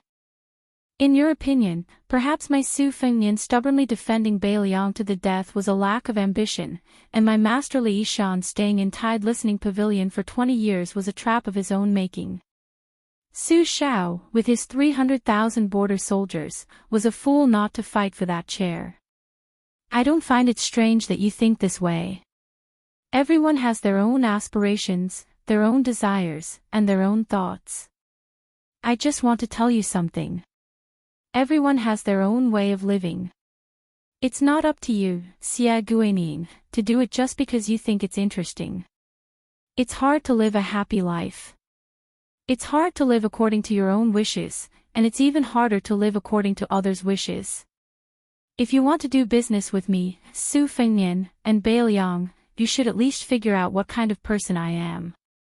Since there's not much difference between our positions, how can there be business in the world that forces people to buy and sell?" Su Fengnian suddenly laughed. "Mr. Xia, you've been living a carefree life. You probably don't know what it's like to walk in the mud with your feet." Not long ago, he had teased Xia Guining about whether or not he understood. Now that he said this, it seemed especially murderous. Xia Guining looked around, his expression cold. Su Fengnian narrowed his long and narrow eyes. "If Sir Xia thinks that these people of the council are just for show, you can give it a try. Let's see whether or not they'll become supplements for the King of Shu to ascend to the celestial realm." Chen Jibao, who had been slowly sipping his spring tea, suddenly put down his teacup. The teacup made a soft sound as it hit the table. Xia Guining snorted coldly. "According to your Highness's habits, shouldn't I say that the deal is over, but the benevolence is still there?" Su Fengnian smiled and asked in return, "You're really not going to fight? Then you'll be leaving empty-handed after coming here in high spirits." Xia Guining turned to look at the man in white, who shook his head. Xia Guining was slightly helpless, but he didn't show any weakness.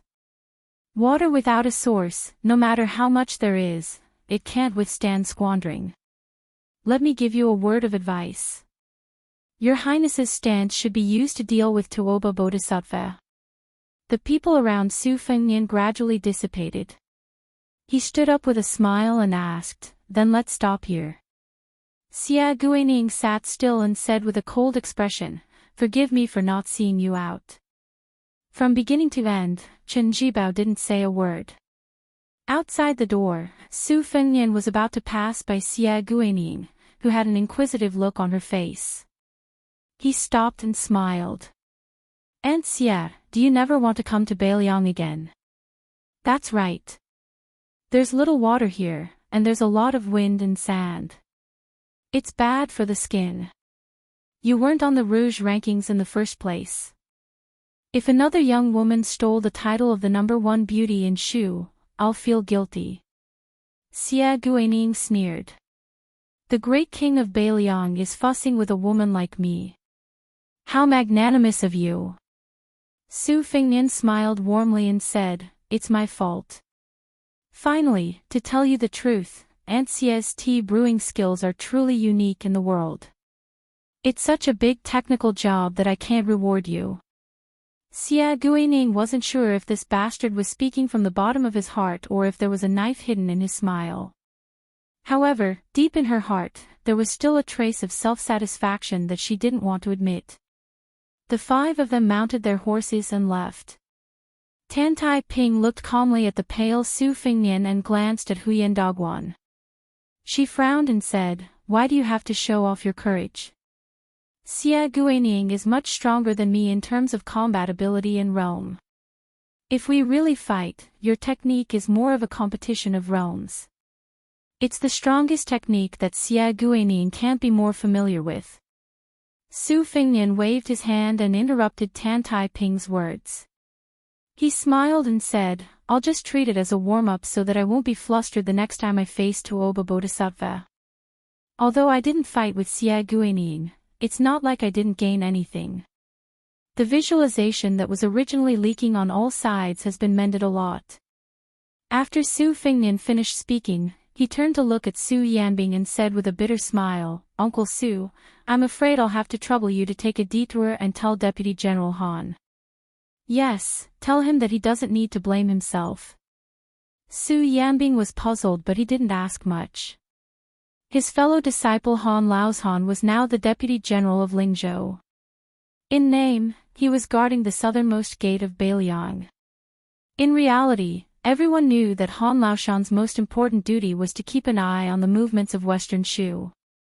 This was to prevent the Shu army from adding insult to injury when the battle at Liangmang was in full swing. The 5 of them had already parted ways before they left the city. They went in 3 different directions. Su Fengnian and Tan Tai Ping went north to enter Liangzhou. Su Yanbing went south to pass on a message to Han Laozhan.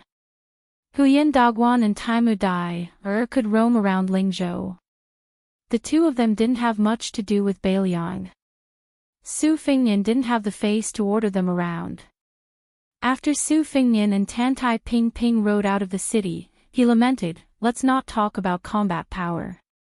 Just talking about the level of state, Tuoba Bodhisattva was the 2nd most powerful person in the world. Actually, there was an obvious gap between him and Wang Xinji." Tan Tai Ping nodded and said, "Speaking of this, although Huyan Dogwan has lost to Tuoba Bodhisattva, the former state is still higher than the latter. This is related to talent and fate. With Wang Xinji's death, the gap between the 14 people of Wushu isn't as big as it used to be. Both the state and combat power are the same. Of course, Tuoba Bodhisattva is the #1 in terms of killing. It's the sneaky Xie Guining who has been working for others for many years. His state is the highest. You and Huyan Dogwan are close behind for the time being." Speaking of this, Tan Tai Ping paused for a moment. It was as if she was hesitating whether she should reveal the secret. Su Fengnian smiled and said, "Are you trying to say that Chao Chongqing will be a flash in the pan and Chen Jibao will also surpass him later?" Tan Tai Ping did not know why, but as she stared at this young man whose hair had turned black again, she felt that he was more and more distant from the past. Su Fengnian's lips curled up. He did not hold the reins and habitually kept his hands in his sleeves. He looked into the distance. "Don't look at me with such a pitiful gaze. That Xie Guining has been looking at me for a long time." Tan Tai Ping blurted out, if you really find it annoying, then beat up Xie Guanyin first. Su Fengnian did not know whether to laugh or cry. A woman was a woman. She was like a fairy. She could also be rude and unreasonable. Tantai Ping Ping Ping laughed. She should have realized that she was being unreasonable. Su Fengnian galloped more than 30 miles outside the city. He dismounted and fed the war horse. During this pause on the way back to Liangzhou, Tantai Ping Ping Ping asked, "Why did you let Su Yanbing tell Han Laoshan not to blame himself? Did the Lingzhou army make a mistake?" With a complicated expression, Su Fengnian said, "I only had this guess after seeing him and Xie Guanyin. If I'm not wrong, the 10,000 soldiers on the surface of Shu have not left Shu, but secretly, I'm afraid there are more than 10,000 people who have already left Western Shu." This step was probably something that Qin Jibao had thought about before he entered Shu. Mobilizing 10 to 20,000 soldiers and maximizing their strength would be a headache for ordinary generals on the battlefield, but to Qin Jibao, it was no different from playing a game. Furthermore, we are just changing the location of these troops. The moment he started to talk, Su Fengnian started to mutter to himself, "Wait for it. These Shu soldiers who have not fought for a full 400 years will shock the entire Liang dynasty in the Guangling Road battle." Back then, Su Shao, who was known for his cavalry, used infantry to take down Western Shu. This gave the imperial court and the Central Plains a misunderstanding that the Shu soldiers were not strong enough. However, the Tide Listening Pavilion's secret files clearly recorded how the Shu soldiers dared to fight to the death. Western Shu, which had the natural advantage of defending the country, only had 120,000 troops. But do you know how many Shu soldiers died back then? Up to 90,000, a full 90,000. The intensity of the battle is the greatest in the spring and autumn period. Chapter 1442. Speaking of this, Su Fengnian gnashed his teeth and cursed, "Son of a bitch, if Beiliang could have Western Shu as a strategic depth and source of troops, would I still need to listen to the imperial court? Would I still need to personally go out of the calabash and lead 10,000 Yuzhou cavalry to their deaths? I could sit on a small stool in Huaiyang Pass and bask in the sun while eating melon seeds, waiting for those Beimang barbarians to attack Beiliang. Would they dare? Humph, if it weren't for Zhao Dun asking him, the Minister of War, to go to Western Shu, it would have been Gu Jintang's Liangliao defense line to face those millions of troops." Looking at the young lord who lost his composure, Tantai Pingjing smiled and said softly, "You really don't want to be the emperor? I think you'll be a good emperor." The muttering Su Fengnian calmed down and raised his head to ask, "Why?" Tantai Pingjing said, "The Zhao family can't tolerate Beiliang, but you can tolerate the Central Plains." Su Fengnian said lazily, "There are definitely people who can do better than me when it comes to being the emperor and sitting on the dragon throne. However, I, Su Fengnian, am the only one who can be the king of Northern Liang in this world. This has something to do with my martial prowess and knowledge, but that is not the most important thing. As for whether I can be the king of Northern Liang, it has nothing to do with me." Tantai Pingjing asked, "Even Qin Jibao can't?" Su Fengnian said softly, "Probably not. But Qin Jibao can't do it, not because this white-clothed war saint can't do it, but because of my own selfishness. I don't care who sits on the dragon throne, but the position of the king of Beiliang must be mine." Tantai Pingjing said considerately, "It's natural to live for oneself. Every man for himself, and the devil takes the hindmost." Su Fengnian couldn't help laughing and said, "My master Tantai, I can tolerate such nonsense if others say it, but why are you also beginning to misinterpret the Buddhist classics? As one of the few Chi trainer gurus in the world, Tantai Pingjing is the one who catches the fish that escapes the net for the natural law. How can she not know the true meaning of this sentence of Buddhism that is taken out of context by the world?" She asked, "Did I really misinterpret it?" Su Fengnian sighed softly. "You think too highly of me." After the two of them mounted their horses, Su Fengnian suddenly smiled brightly. You asked me if I want to be the emperor. Why don't you make a guess? Tantai Pingjing was furious. So the two of them rode north in silence. However, when they were less than 100 li away from Liangzhou City, Su Fengnian stopped his horse at the relay station and told her to head west without any warning. Tantai Pingjing asked, "What is the west, hundreds or thousands of miles?" Su Fengnian smiled and said that if he wanted to borrow troops from others, they wouldn't be able to reach an agreement. He even said that he needed to make this trip by himself. Otherwise, it would seem as if he was going to cause trouble. It would be ridiculous. Tantai Pingjing said that the person who is most confident in killing you alone in the world happens to be in the middle of the road to the west of Mount Lantua. Su Fengnian only said yes and didn't say anything else. Tantai Pingjing suddenly flew into a rage. Even if Su Longxiang is your brother, he has his own destiny. Are you going to protect him for a lifetime? You have already suffered enough in Liuzhou. Are you going to break your head and bleed again?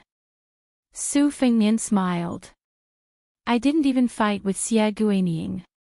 I won't fight with Tuoba Bodhisattva for the time being. Of course, I will take a detour. I won't look for Tuoba Bodhisattva if I have nothing better to do. Tantai Pingjing suppressed her anger.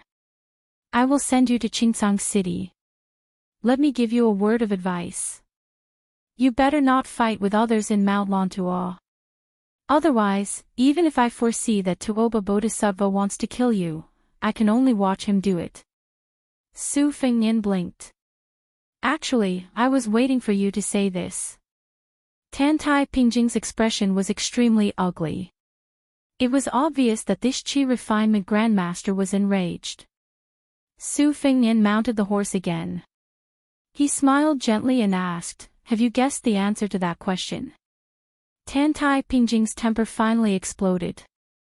She said angrily, "Guess your head."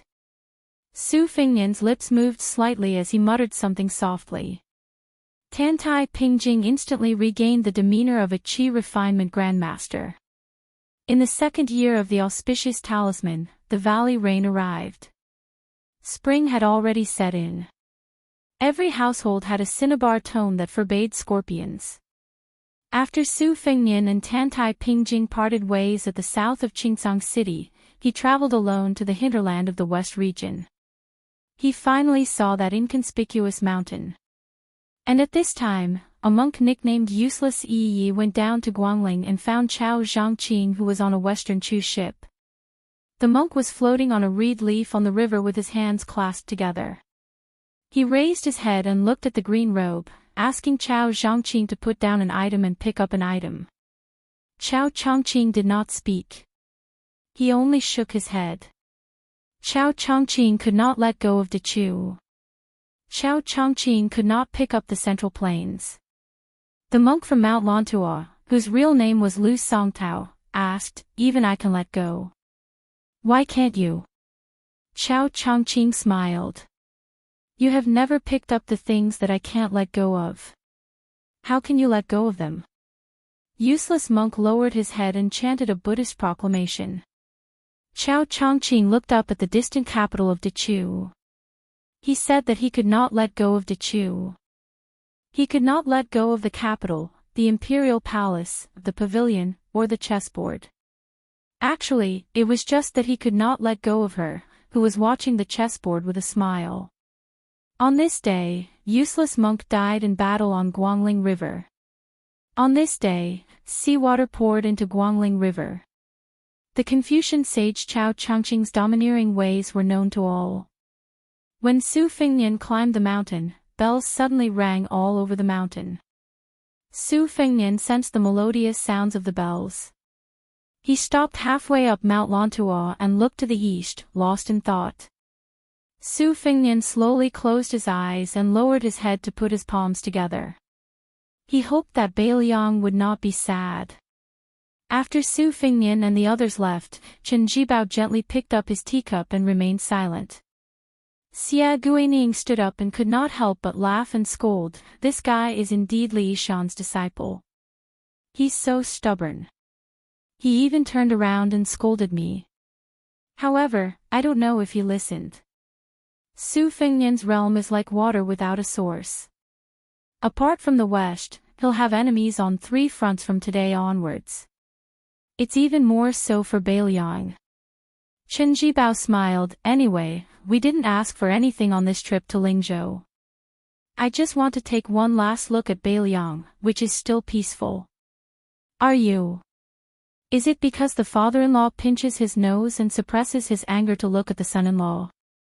Xia Guining mocked himself. I only have a son. How can I be a son-in-law? Chen Jibao's smile grew wider. He was actually joking. Are you trying to make things difficult for the mother-in-law's attitude towards her daughter-in-law? Xia Guining sighed and changed the topic. He said gloomily, if the situation gives me half a year, just half a year, then you, Chen Jibao shook his head, don't talk about half a year on the battlefield. An hour or even a quarter of an hour can decide the outcome of a battle. Xia Guining sat back down on his stool and asked curiously, you really don't have anything you want to tell Su Fengnian? Chen Jibao said indifferently, something I want to tell him. Yes, I just don't want to say it. Xia Guining could understand why this white-clothed man's words seemed to contradict themselves. Xia Guining rested his elbows on the table and leaned his body, appearing more leisurely and comfortable. That fellow's words hit the nail on the head. The world's affairs are the most difficult to go according to one's wishes. For example, if Su Fengnian was an embroidered pillow like before and Bailiang followed your surname, Chen, he wouldn't have so much trouble if he had obediently become a puppet vassal king. If Su Fengnian was not only the world's #1 martial artist, but also possessed Chen Jibao's military strategy and was the world's #1 commander, then I would have gone straight to Mount Qingliang instead of Shu. Chen Jibao and Bailiang's Su family seemed to have tied a dead knot. As Su Fengnian's achievements increased, it became harder to resolve. Chapter 1443. A look of schadenfreude appeared on Xia Guining's face. What do you think of Su Fengnian, His Royal Highness and the new Prince of Liang? Xia Guining thought he would never get an answer after asking this question, but Chen Jibao answered without hesitation, I might have been jealous when he was still a child. But when he became the king of Bailiang, I didn't feel much anymore. Xia Guining was surprised. Jealous? You're a master of military strategy who defeated Yi Baikue. You could have become a prince of a different surname in your 20s. Why would you be jealous of a crown prince of a vassal state who had no choice but to hide his dirty writing and ruin his reputation? Chen Jibao smiled. Su Fengnian was right about one thing. There are some small things that you don't understand, Sir Xia. Xia Guining fell into deep thought. Huang Sanja prided himself on being flawless in his calculations. Later on, he went to calculate people's hearts to pass the time. In the end, he miscalculated that young ranger who used a wooden sword in the capital. Chen Jibao stood up slowly. When I was young, there was a man and a woman who had an argument. Xia Guining was truly curious this time. It wasn't hard to guess the identity of the man and woman. Only the king of Bailiang, Su Shao, and princess consort Wu Su could keep the war sage in mind for so many years. But the content of the argument was something he couldn't guess. The corners of Chen Jibao's mouth curled up into a smile, but he didn't try to hide it. That man said that we men should wear armor and ride horses to kill enemies. Even if we get off the horse, we should still wear the black armor to look handsome and powerful. The woman said that wearing simple and elegant white robes would make one look better and more scholarly. Later on, when I came to Bailiang, other than the initial battle caused by Zhao Dun, I didn't fight many major battles when I became the Bailiang Protector General. There were only intermittent small battles. Most of the time, I spent reading books in that residence where I could see yellow sand as soon as I opened the door. My father died early, but at least I have some impression of him. My mother died even earlier, so my memory is very vague. That's why I've always treated that man as my foster father, but I've always treated that woman as my mother. Then, Chen Jibao stopped smiling. As long as Godfather is alive, I won't touch Su Fengnian. But if he died in Liang River Lake or Beimang grassland, I wouldn't care. My adoptive father believed in this original intention, but many people didn't. Even Yao Jian and Yishi didn't believe it. So, they found Beimang's killer, Xue Songguan, behind my back and paid for his death. Huang Sanjia had the prophecy that the dragon and python would be beheaded by Bai Yi. It was not only a trap for the Beiliang Su family, but it was also a shackle for me, Qin Jibao. Therefore, during the ambush at the Iron Gate Pass, she thought that I was going to kill people. I can tolerate many things, but I can't tolerate her. Back then, I killed her parents at the West Wall with my own hands, but I let her go. After a moment of silence, Chen Jibao said in a low voice, "My father met his death calmly. I only hate the world, but I never hate anyone. I also recognize Godfather, and he's sincere. So, I'd rather follow Godfather to the northwest border than be some southern border vassal king. But if you want me, Chen Jibao, to give the impression of being an ignorant child, why should I, Chen Jibao, follow you everywhere? Just because he's surnamed Su like my godfather. That one day, he'll be hereditary." Xie Guining happened to cross the threshold of the small courtyard. After hearing his words, her eyes shone brightly, and she was intoxicated. This was the man she adored. In the eyes of the world, the southern border vassal king title was still too small. Only the whole world was enough. Xie Guining started to brew tea again. This time, compared to the undercurrent just now, it was naturally much more relaxed and comfortable. Xie Guining shook his sleeves and sat back on the stool. I know best what Su Fengnian has done these years.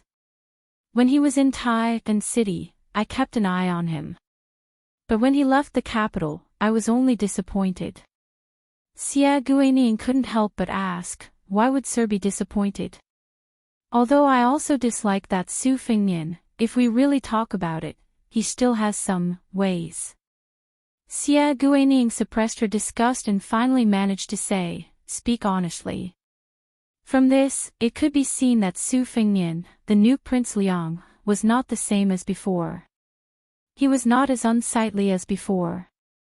Chen Jibao smiled and said, Sir Xie is disdaining his lack of ambition. He doesn't even have the thought of sitting on the dragon throne. Or rather, he suppresses it very well. Xie Guining's eyes widened. Of those extraordinary men in the world, who doesn't want to be the emperor? She raised her sleeve to cover her mouth, revealing a pair of beautiful eyes. She sneered and said, is Su Fengnian still a man? On the stone table, steam rose in spirals. The aroma of tea assailed their nostrils. During this time, Xie Guining's thoughts were clear. She could see that Xie Guining was quite interested in talking, so she asked about some things that she had been holding back for a long time. Why were there so many experts in the world today? Why was their style so much better than the Jianghu of the past? Sir Xie smiled and told her that the spring of Yonghui was not just a harvest year for the Liang government. Huang Longsher had used the next 100 or 1,000 years of the Jianghu as the price to create the illusion of a big year. He was like a prodigal son. Not only did he eat his fill, but he also ate all the food for future years.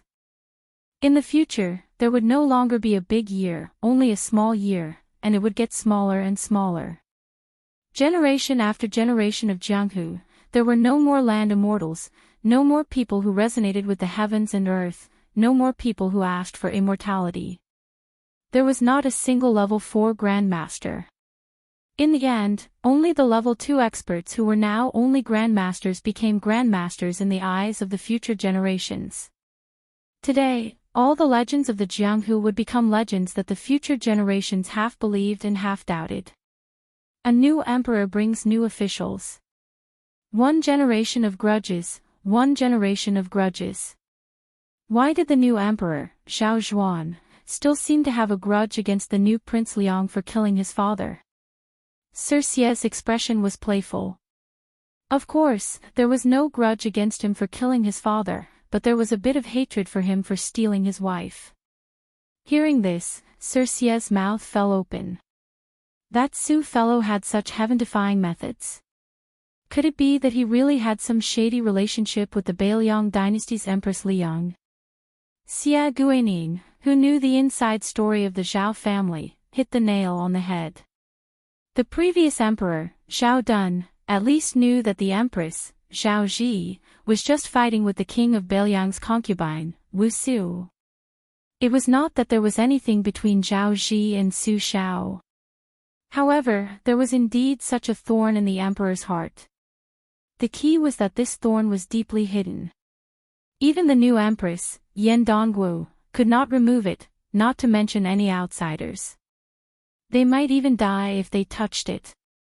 Xia Guining pointed at Chen Jibao and joked, "In the new emperor's heart, our king of Shu is another thorn, just like how the previous emperor, Zhao Dun, treated Su Shao with complicated feelings." Chen Jibao's expression was calm as he waited patiently for the new cup of tea. When Chen Jibao took the teacup from Sir Xie's hands, he looked at Xia Guining and asked, "Su Fengnian said so much today. Do you know what he really wants to do?" Xia Guining nodded and sighed. In this aspect, Su Fengnian and Li Yishan are truly worlds apart. Chen Jibao said bluntly, "Therefore, only people like Song Dongming will have a place at Mount Qingliang. You, Xia Guining, will not go." Xia Guining dismissed it with a laugh. After seeing Sir Xie's thoughtful expression from the corner of his eye, he joked, "Fine, since I've already told you so many interesting secrets, this one won't make a difference." Su Fengnian believed in Buddhism since he was young and believed in the afterlife. As his relatives passed away one by one, he became more and more afraid that he had monopolized the fate of his entire family, causing his relatives to not be able to enjoy blessings. Therefore, as a person who remained in the mortal realm, he would risk his life to accumulate good karma for the Su family and repay the debt of Su Shao, who killed countless people in the spring and autumn period. Xia Guining laughed and said, "What a good, the son pays the father's debt." Therefore, whether Su Fengnian wants to be the emperor or not, he doesn't dare. How pitiful. After Sir Xie recovered from his shock, he lowered his head and said softly, "How pitiful." Chen Jibao muttered, "Is it pitiful?" Chapter 1444. In the vast western regions, there were mountains that cut the western regions into two like long swords. The protectorate of the western regions, established by the Great Feng dynasty, was located at a broken mountain pass. Its territory was even larger than the current Liang dynasty. After the fall of the dynasty, the protectorate gradually became a city without a master. After more than 200 years of bloody disputes, the ancient city established its own rules. It had the most complicated network in the world. Perhaps an old man past his prime in a smoky noodle house was once a noble descendant of a certain country in the spring and autumn period. Perhaps an unreasonable butcher who bared his chest every day was a general of the Central Plains who commanded tens of thousands of elite soldiers. Perhaps a white-haired old woman who could bargain with a vendor for an hour when she finally got what she wanted and turned around to play with her hair would lead people to guess that when she was young, the old woman must have been a lady of a noble family who had been raised in a lush and beautiful place. In addition to these survivors who had been forgotten along with the spring and autumn period, there were more outlaws in the city. Everyone was doing all kinds of shady things. There were horse gang who came to the border all year round to get drunk in their leisure time. There were killers who killed people like Flax. There were people who were nominally merchants but were actually spies of a certain force. There were people who died almost every day in the throat of the western region, but they all followed the rules. If someone didn't follow the rules and died, someone would naturally intervene and end the matter in an orderly way. In a carriage that was temporarily hired to drive to the city, the coachman was a middle-aged man with a sallow face and thin body, but his eyes were sharp. He was talking about the city's rules, with spittle flying everywhere. Sitting beside him was a young man who was not commonly seen in the western regions. His elegant green robe was not uncommon in the city, but the appearance of a young man was rare. In the eyes of the native man, this guest was like a character in a storyteller he had heard of in his early years. A scholar who went to the capital to take the imperial exam, stayed in an ancient temple, and then met a fox spirit who turned into a human. In the dusk, the man looked up at the vague outline of the huge city, and then he couldn't help but look at the foreign employer who was not generous with money from the corner of his eyes, feeling a little regretful. In the town they were going to, though most of the people lived and died according to the rules had to be made, and it was unfortunate that they had come across this little group of people, whose observance of the rules depended on their mood. Some people would become rich overnight because of this. After being chosen by the big shots in the city, they would rise to the top in a single bound in the largest city of the western regions, which was home to more than 100,000 people. There were also some people who were never heard from again because of this. A few years ago, the coachman had taken a group of 4 people into the city, 3 men and 1 woman, armed with sabers and swords. They looked quite skilled, but before they could rest, they were blocked by the cavalry from the inner city. It was really a fierce battle. The 4 people were indeed skilled. They directly jumped out of the carriage and onto the roof. The rain of arrows that was like a splash of water didn't hurt them at all. The coachman didn't dare to look and abandoned the carriage, almost crawling away. Later, he learned that the 4 people had been hanged at the east gate of the city. It was said that they were heroes from the Central Plains who came to seek revenge. Unexpectedly, the family of the enemy had become an influential family in the inner city, and only 40 or 50 people were killed in the city. In fact, there were several such tragedies every year. In the final analysis, that city was open to everyone, but not everyone could leave. However, the coachman didn't dare to say this, for fear of scaring the young employer beside him. Of course, he was even more afraid that his commission would fly away like a cooked duck. Before the shabby carriage entered the city, the coachman kindly told the young man about the current situation in the city. For example, the city was divided into the inner and outer city. There were 4 local gangs and sects in the outer city, and they liked to go out of the city to play cavalry when they had nothing to do. At the peak of their strength, there were thousands of cavalry on both sides. It was said that the 4 forces together had more than 3,000 warhorses and hundreds of crossbows. If you provoked them, you would be waiting to be torn apart by 5 horses. Anyway, those guys had done such things before. In the inner city, there were 3 guys with surnames that couldn't be provoked. They were extremely influential and had a strong family background. In any case, they were the local tyrants in the city. Among them, the Chai family had collected 20 to 30 dragon robes. The head of the Chai family rarely went out with great fanfare. He really wore a dragon robe as the rumor said, and the beauties around him were all wearing phoenix coronets and robes. They really looked like empresses and imperial concubines. It was an eye-opener. When they approached the city gate, the coachman who was thirsty took off the goatskin wine bag and drank a mouthful of wine. He turned to look at the young man who was listening to him carefully and grinned. "I said all this just to let you be more careful. But in case you really run into trouble, if there are those red-robed monks with prayer wheels nearby, you must hurry to them and ask for help. After all, in our western region, they are living bodhisattvas. No matter how unreasonable they are, they will always restrain themselves." After entering the city, the young man got off the carriage at a downtown inn in the east of the city that he recommended. He gave the coachman a few more taels of silver. Although there was some black rust on the silver, there was no twilight. It was pleasing to look at. This made the coachman feel that his words were not in vain. Good people will be rewarded. However, when he saw the young man walk slowly into the inn without any scheming, the coachman's eyes were a little complicated. In fact, his words were in vain.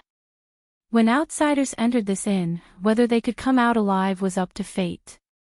Even if they were lucky enough to walk out, they would lose a few layers of skin. However, when he thought about how the inn would give him a little share of the profits after he killed the fat sheep, the coachman couldn't help but secretly laugh. However, at this moment, the young man also turned around and looked at him with a smile. The coachman's smile suddenly stiffened, but soon his smile returned to normal. He even waved his hand at the poor guy who was unaware that he was a sheep in a tiger's den. When the coachman cheerfully swung his whip and left, he probably didn't know that if this city was a local snake entrenched in the territory of the western regions and was feared, then he had personally delivered a great serpent with the power to easily swallow the snake. The person who hired the carriage to enter the city was Su Fengnian, who had not received a clear answer from Mount Lontua. There were more than 300,000 monks in the western regions, both on the books and not on the books. There were 40 to 50,000 monk soldiers affiliated with Mount Lontua. However, even if Su Fengnian personally came to Mount Lontua, he could not successfully take away a single soldier. However, it was not as if there was no turning point. Su Fengnian came to the protectorate of the western regions of the Great Feng dynasty to do his best for this bleak turning point, and then leave the rest to fate. In the center of the inner city, there was a small mountain no more than 20 feet high, known as Little Lontua. At the top of the mountain, there was the world's largest prayer wheel. Its copper body was gilded and weighed 120,000 pounds. The outside of the wheel was carved with the 4 bodhisattvas of Manjushri, Samantabhadra, Guanyin, Ksitigarbha, and 8,000 lifelike fairies. The inside of the wheel was engraved with 810,000 six-syllable mantras and all the Tripitaka. The prayer wheel had a large ring for people to hold on to. The reason why it was said to be empty was because no one had ever successfully moved the prayer wheel after it was created. Thus, each rotation was equivalent to 810,000 chants of Buddha. Until now, no one had been able to enjoy the great fortune of reciting Buddha's name. This anecdote had been circulating in the Central Plains for a long time along with Buddhism's journey to the East. It was said that the difficulty of this method is difficult to turn was first in climbing Little Lontua, then in the strength of dragons and elephants equivalent to tens of thousands of pounds. The third difficulty was whether one had the fate with Buddha. There was once a monk of Mount Lontua who said that even Lu Zhu and Wang Xianji would find it difficult to turn the prayer wheel. For Su Fengnian, even if Mount Lontua wanted him to turn the prayer wheel, it was not impossible for him to try. However, Su Fengnian did not dare to say that he would succeed. There were many eminent monks in Mount Lontua. There were 2 Buddhas like Lu Songtao in the mortal world, plus the Bodhisattva of 6 jewels and dozens of masters. Once they joined forces to defend against something or prevent someone from doing something, it would be as difficult as ascending to the sky. Su Fengnian believed that with the strength of the 14 Wu judges, it would not be difficult to move the prayer wheel. The real difficulty should be the Buddhist fate that seemed to exist but not exist. Mount Lontua gave a forward reminder to the young vassal king who personally visited the mountain, heavenly water-bathing Buddha. Su Fengnian checked in on the 2nd floor of the inn. He opened the window and looked worried. Guyu, March 2nd. However, the Buddha's birthday of 9 dragons spitting water, bathing in golden body, was not until April 8th. Logically speaking, it was impossible for Su Fengnian to waste an entire month in this isolated city thousands of li away from northern Liang. However, at the foot of the mountain, Su Fengnian met a stooped old woman who was holding a small prayer wheel in her hand. After chatting for a while, the old woman gave the ordinary prayer wheel to Su Fengnian. When Su Fengnian thought about it, the old woman's unintentional words reverberated in his heart like the roar of a large bell. At that time, she said that one could not rotate the prayer wheel too quickly. It was not that the more times one rotated it, the more merit one would accumulate. Instead, one had to be calm and steady. Su Fengnian knew that the old woman was just an ordinary person in the western region who worshipped Buddha. However, it was because of this that he truly felt that there was a God's will in the unseen world. Su Fengnian's mouth showed a trace of helplessness and bitterness. Did he really have to wait until April 8th? The war in Liangzhou's Huda city was in full swing. Liuzhou was also in the midst of a storm. People were dying in Beiliang every day. As the king of Beiliang, even if he could not personally mobilize the troops in the protectorate of Beiliang, he felt that he needed to stand there and see the smoke and hear the war drums with his own eyes. Only then could he feel at ease. If he could turn the prayer wheel, it would be fine. After Ko Jianghuai entered Liuzhou, there would be 40 to 50,000 fearless and brave warrior monks. Then, he could turn from seeking defeat to seeking victory. In this way, Huang Manor, who bore the brunt of the attack on the western front of Liangmang, would have more stability. This was Su Fengnian's selfishness when he acted under the nose of Tuoba Bodhisattva. This was also why Tantai Pingjing was so angry at that time. Chapter 1445. When Su Fengnian killed the real dragon of Beimang, his state dropped greatly. If he could, why would he be willing to take the risk and run out of the calabash? However, the Beiliang cavalry was different from other border troops. The whole world knew that these cavalry were surnamed Su, and so did the Beiliang frontier army. However, Su Fengnian had usurped the title of prince. How difficult would it be to convince the 300,000 armored soldiers? The army and Jianghu were two different worlds. Just because Su Fengnian had become one of the few grandmasters in the world, he did not have the right to order thousands of soldiers and horses around. Su Xiao was only barely at the level of master of martial arts. Why was he the only one who could convince the masses? Why was it that Gu Jiantang was the world's #1 saber master, but his confidant Kai Nan led tens of thousands of soldiers under his command to see Su Xiao, who was wearing armor and holding a spear, and at the risk of losing his reputation and being useless in the eyes of the civil officials of Liang, he still willingly knelt down and saluted Su Xiao and turned around to ask Su Xiao to inspect the army. The reason was simple. Su Xiao could not kill many people single-handedly, but since Su Xiao left Liaodong, how many big cities had he slaughtered? How many surrendered soldiers had he killed? Martial artists were not scholars. They did not have sentimental feelings like unjust spring and autumn, the sinking of the Central Plains. Even if you were the soldiers who once again wore armor for the Zhao family after the fall of their country, other than hatred, you would still have an indescribable respect for Su Xiao in the depths of your heart. Su Fengnian knew that the prayer wheel might not be able to turn, but he still had to stand there obediently, feeling conflicted. The big dragon chair in Tai and city could be sat on by anyone except Su Fengnian. The big tiger skin chair on Mount Qingliang could not be sat on by anyone except Su Fengnian. This wasn't something that Su Fengnian could change just because his martial arts realm was extraordinary. In one's lifetime, there are bound to be concerns, and it is extremely difficult to become a self-proclaimed Han. Su Xiao, who was rarely eloquent in his speech, once said that when people come to this world, they have to suffer hardships to pay their debts. After paying their debts, if at the end of their lives there is still a surplus, then it is already a man's great ability. In the past, Su Fengnian did not feel much about this. However, when he saw the domineering actions of those general families in Lingzhou, his heart ached, but he also felt at ease. Look, these were the descendants of the people who had fought alongside Su Xiao. Su Xiao had never let down their fathers, who had risked their lives for him. That was why they could enjoy the happiness they had today. Even in a barren border like Beiliang, Su Xiao still allowed them to live a peaceful and luxurious life in Lingzhou, which was beyond the Great Wall in Jiangnan.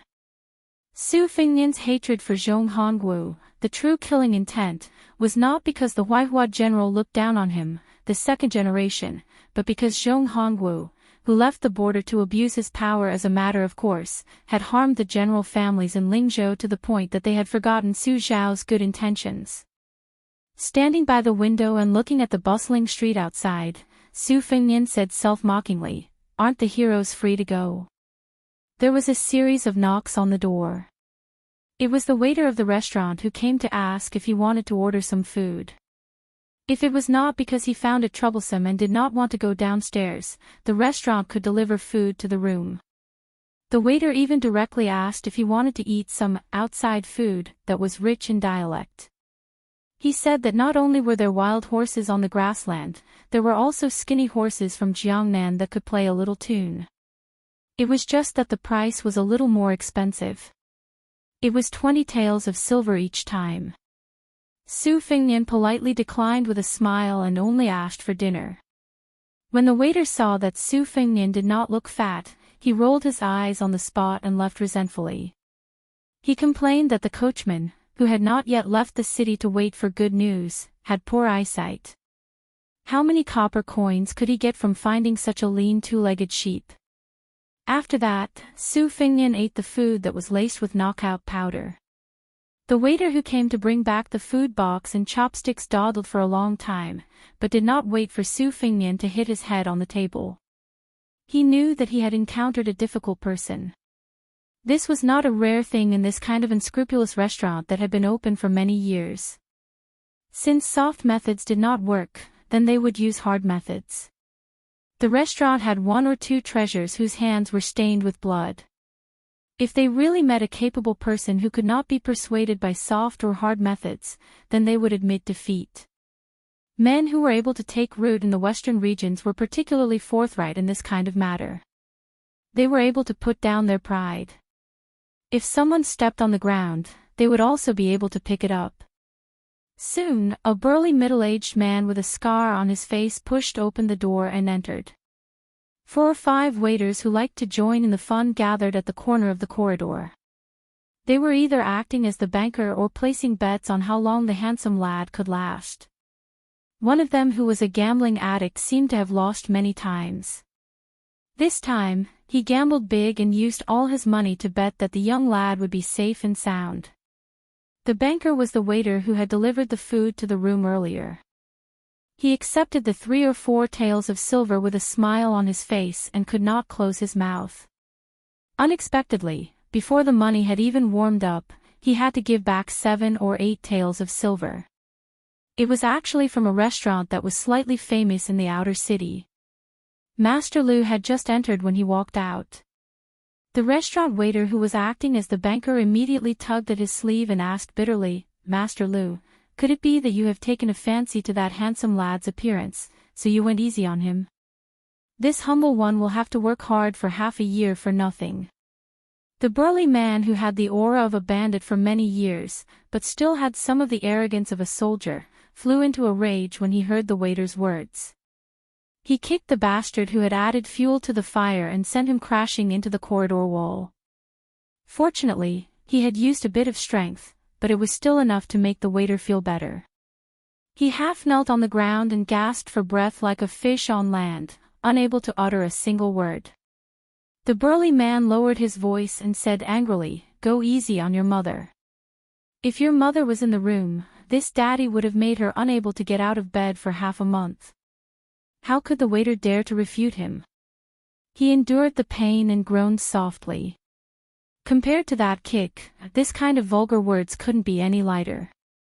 In the western regions, what did this amount to? It couldn't even be considered an appetizer. Even people like them, who were born and raised in this city in their 20s and 30s, more or less knew some inside stories. 20 years ago, there were many men and women who were unable to survive here with their own abilities. It was unknown how many noble women and jade leaves had to entertain guests in the dimly lit private kills. The men who guarded the door and solicited business for them might be their fathers or even the men in charge of the household. Therefore, many old men now, when they were sunbathing and waiting for death, liked to take a stance and say similar things to young people like them. "You young people are really born late. We are at the age where we are full of vigor and vitality, yet we have met a good age. Those women from the East, whether they are in their teens or 20s, or in their 30s or 40s, are much more beautiful than the women you see on the streets today. Their skin is really like fine silk to the touch. Although they are always bashful and like to make people extinguish the oil lamp before doing it, otherwise they will ask for more money, but this is not a big deal. Because when you really get on top of their bodies, you will know the pleasure. This kind of luck with women, you bunch of brats can forget about it. That man didn't pay attention to these young rascals whose eyes couldn't hold half a bowl of water and directly left. Even though he was far away from that room, he still had lingering fear. He had some words that he didn't have the face to say. When he stepped over the threshold, he just glanced at that person and almost couldn't take another step forward. If that person didn't smile and didn't continue to make things difficult for him, he would have already retreated and raised the flag high. But when he took 7 or 8 steps forward as if he was drinking milk, he was already drenched in sweat. No matter what, he was a brave man who had lived on the edge of a blade for 20 years, but he didn't dare to sit down. He only lightly cupped his fists and said, "Sorry to disturb the young master." When the young master nodded and smiled, he finally had the energy to move and turn around. Otherwise, he would probably be standing there like a block of wood waiting for death. This man stood at the top of the stairs on the 2nd floor and stopped. The more he thought about it, the more confused he became. He, Liu Dai, was a brave man in the army of a fallen country in the spring and autumn period at a young age. After so many years, he didn't lose his skills. Even after coming to this ancient protectorate of the western region, he still relied on luck to learn many unique skills from the Jianghu seniors who lived in seclusion here. How many times had he waded through blood and thrilling battles? Now, he even touched the threshold of Master Realm. Although he was at the bottom of the list of top 20 people in the outer city and didn't have a good ranking, he was still someone on the list. Could it be that it was really like what that old master said, that the so-called masters of the western region who lived behind closed doors were too weak? Compared to the orthodox Jianghu of the Central Plains, they were thousands of miles away. Liu Dai fled to the western region with his benefactor when he was 19 years old.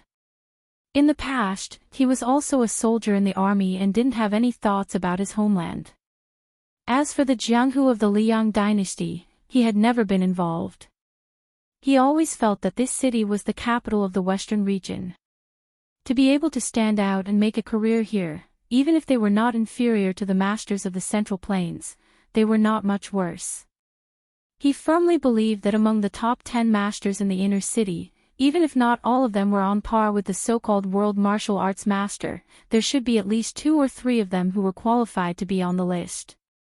However, today, Liu Dai only met the young man face to face, and he suddenly realized that he was a frog at the bottom of the well.